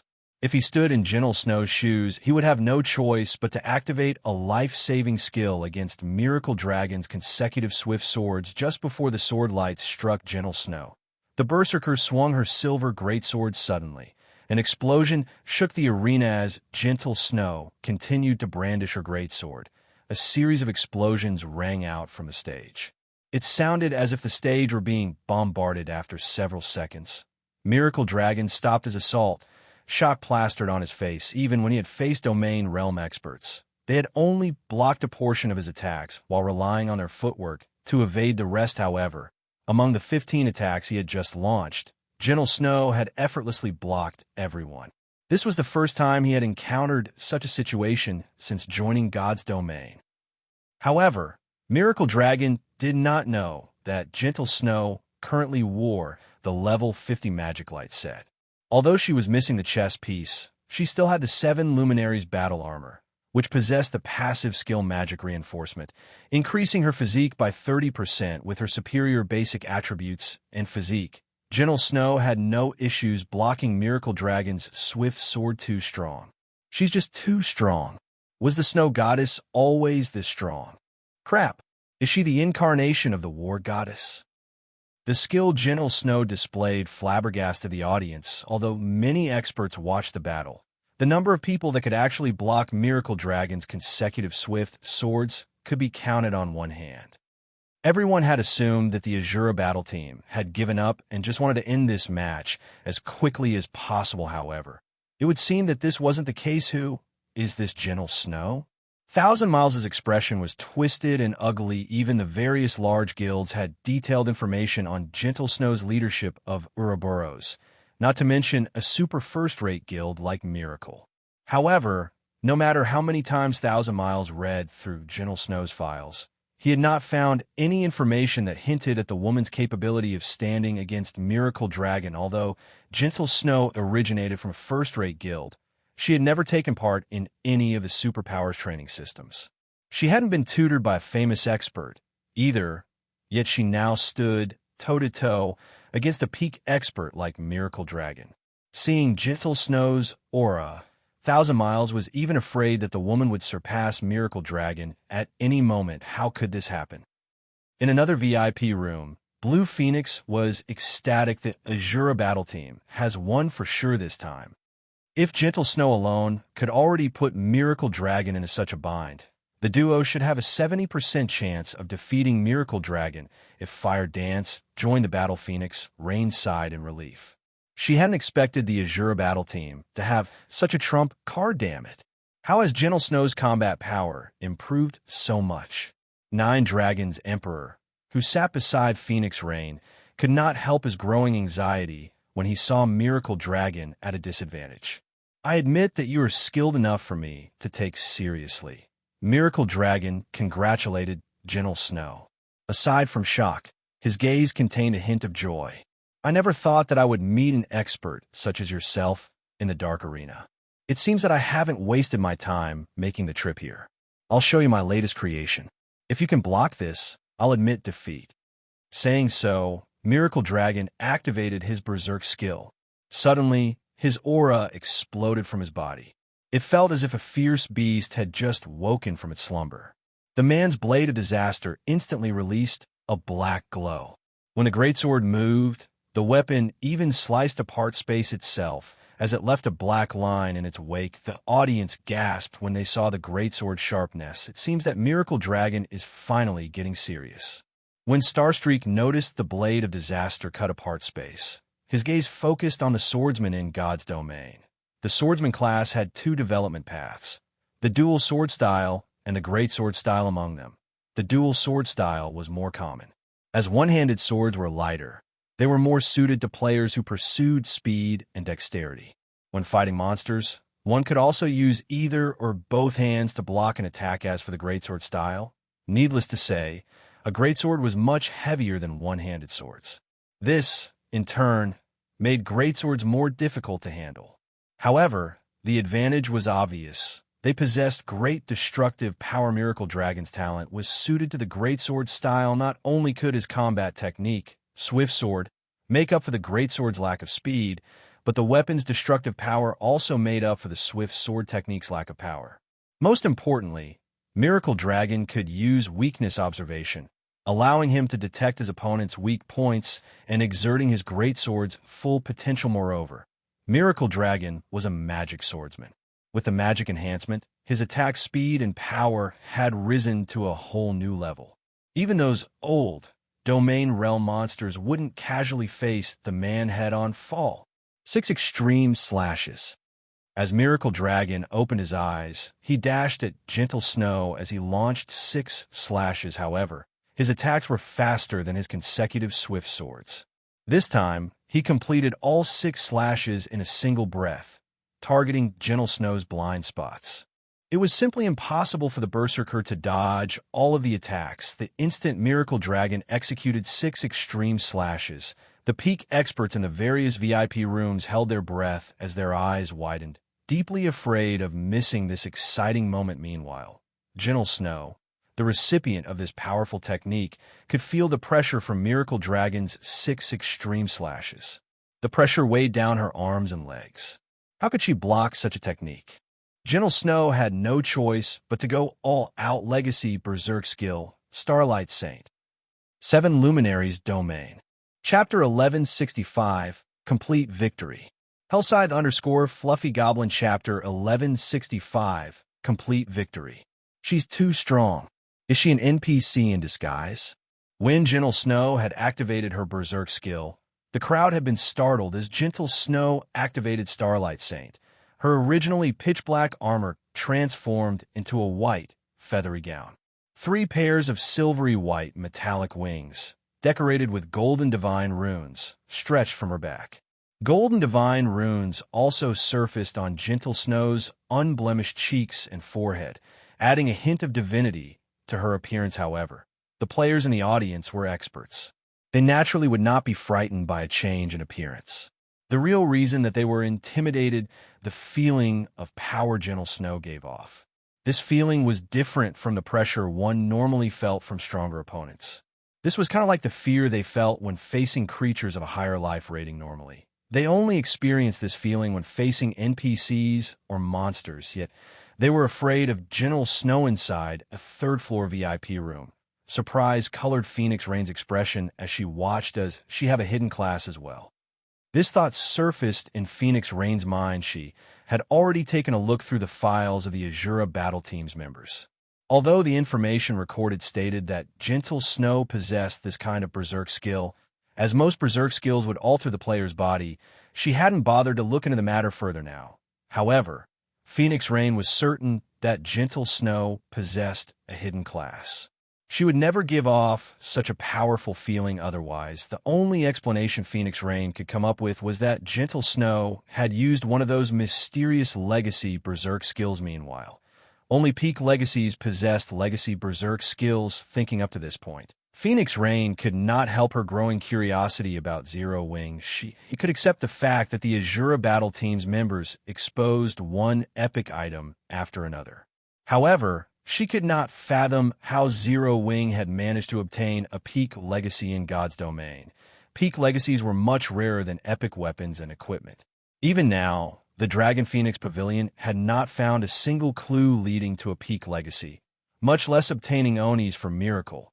Only after mobilizing all of the guild's power did they manage to obtain a peak legacy for the Witch of the West. As everyone was shocked by Gentle Snow's display, Miracle Dragon's 6 extreme slashes descended on the female player. This 6 extreme slashes technique was Miracle Dragon's current limit. Even peak experts of similar standards would be fortunate if they could block 2 or 3 of the slashes. If they did not activate a life-saving skill, the attack would devour their HPAs. These 6 slashes were about to carve into Gentle Snow. 3 silvery white holy spears appeared before the Berserker. Gentle Snow's greatsword had also transformed into 2 one-handed swords.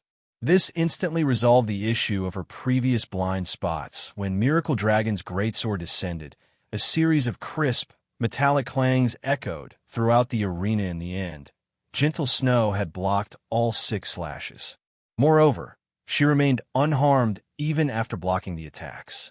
She had not lost a single HPU, blocked them all. Miracle Dragon's expression froze. The entire venue fell silent as the crowd stared at Gentle Snow. Incredulously, Thousand Miles was more shocked than anyone. Miracle Dragon's strongest technique had been neutralized. How could this happen? While Thousand Miles had considered the possibility of Gentle Snow blocking all 6 attacks successfully. It was with the assumption that she would use an invulnerability skill, however. Gentle Snow had not used anything like that. She had relied on her own techniques. How does a little guild like Zero Wing have such a genius? Thousand Miles' jealousy began to bubble up as he watched the snow goddess. That's right.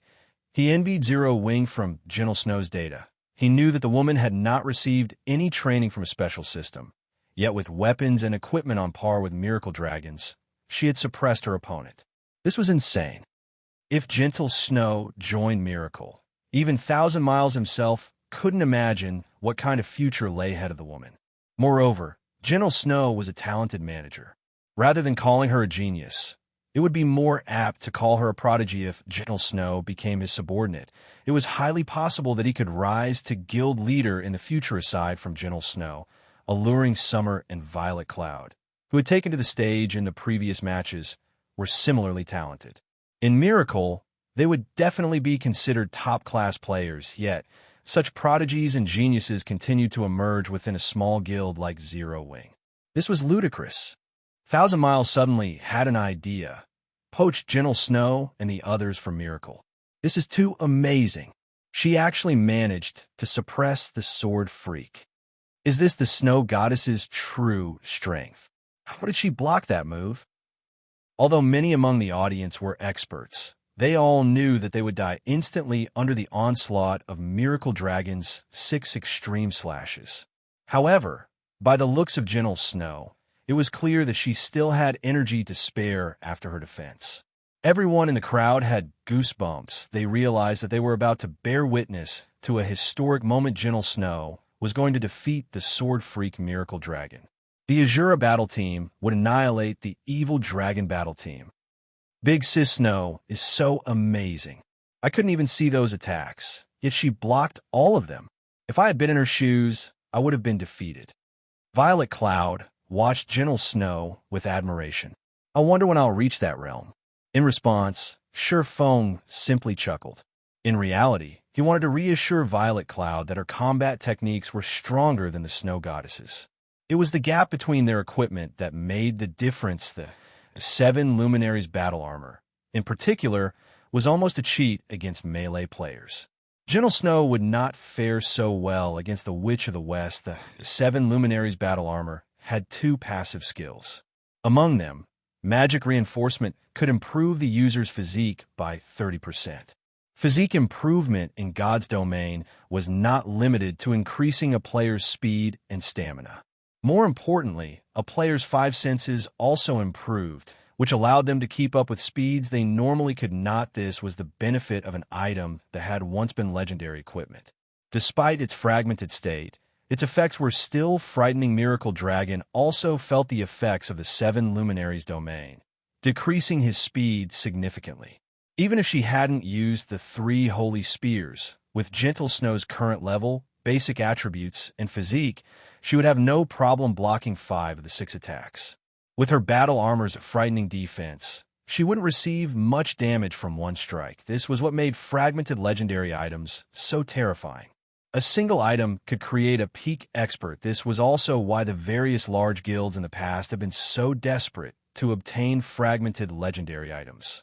Meanwhile, on the stage, just as Gentle Snow was about to display the 7 Luminaries domain's might, Miracle Dragon revealed a bitter smile as he raised one hand and forfeited the match. Miracle Dragon had kept his word before everyone realized what had happened. The system automatically declared Gentle Snow and Fire Dance the winners of this match, following which the competition came to an end. The Asura battle team had achieved complete victory over the evil Dragon battle team. Chapter 1166, Asura becomes famous. Hellscythe _ Fluffy Goblin. Chapter 1166, Asura becomes famous. Only after the system announcement did the audience react. The competition. It's over just like that? This is ridiculous. The Asura battle team has achieved another complete victory. After these 3 matches, everyone finally understood what high-level PvP truly meant. The duels today were on a whole different level compared to the PvP battles they fought before. Particularly, The experts of first and second-rate guilds were so excited that they had forgotten to breathe as they watched the match between Miracle Dragon and Gentle Snow. However, they all had to admit that this competition had completely exceeded their expectations before the competition had begun. Almost no one had believed that the Asura battle team could achieve victory, much less a complete victory. After all, the evil dragon battle team's strength was simply overwhelming. Meanwhile, this upset had also caused many people to cry out in anguish. They all regretted not betting on the Asura battle team's complete victory. That was a 1-to-9 payout rate they were talking about. If they had wagered all of their guild's resources, the returns would be unimaginable. After all, every player capable of entering the Dark Arena had extraordinary origins. It would not be difficult to collect several hundred pieces of excellent equipment, rare tools, and materials. If they had won the bet, they would earn back several thousand items. Just the thought gave them shivers. After the competition ended, the Asura battle team had officially been added to the various superpowers list of targets.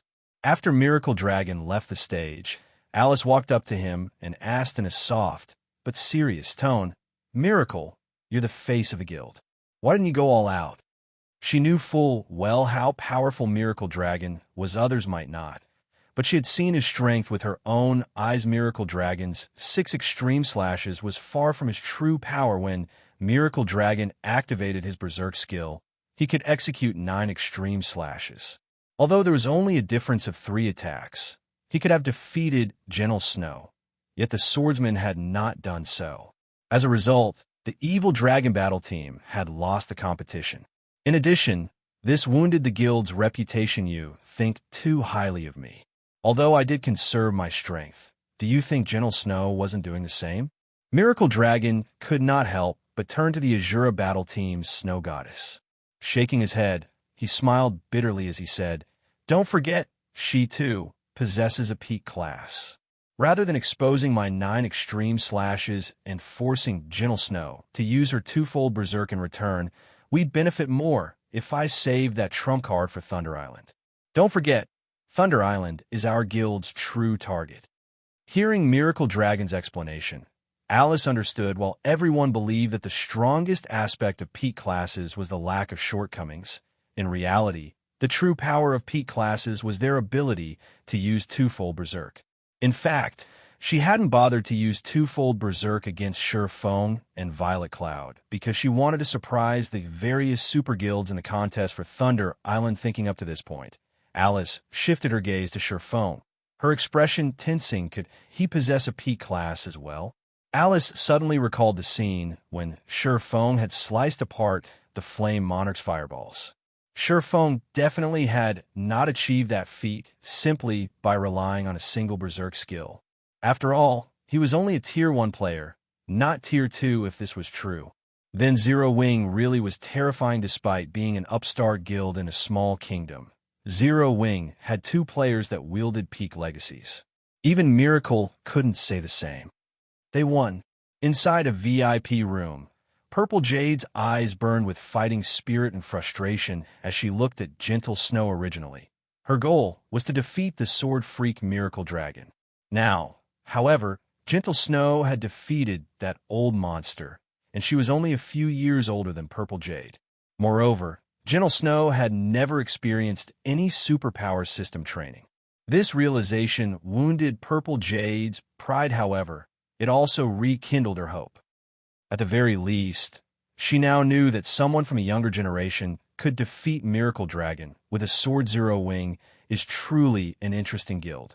They keep surprising everyone. As Yuan Tianxin watched Sure Fong, he recalled his first meeting with the young man. The youth, who hadn't been worth mentioning, had grown into an expert that even he feared. It really made him wonder if you're getting old. "Jade, let's go. The Dark Arena's auction is likely about to start. We need to send our items over."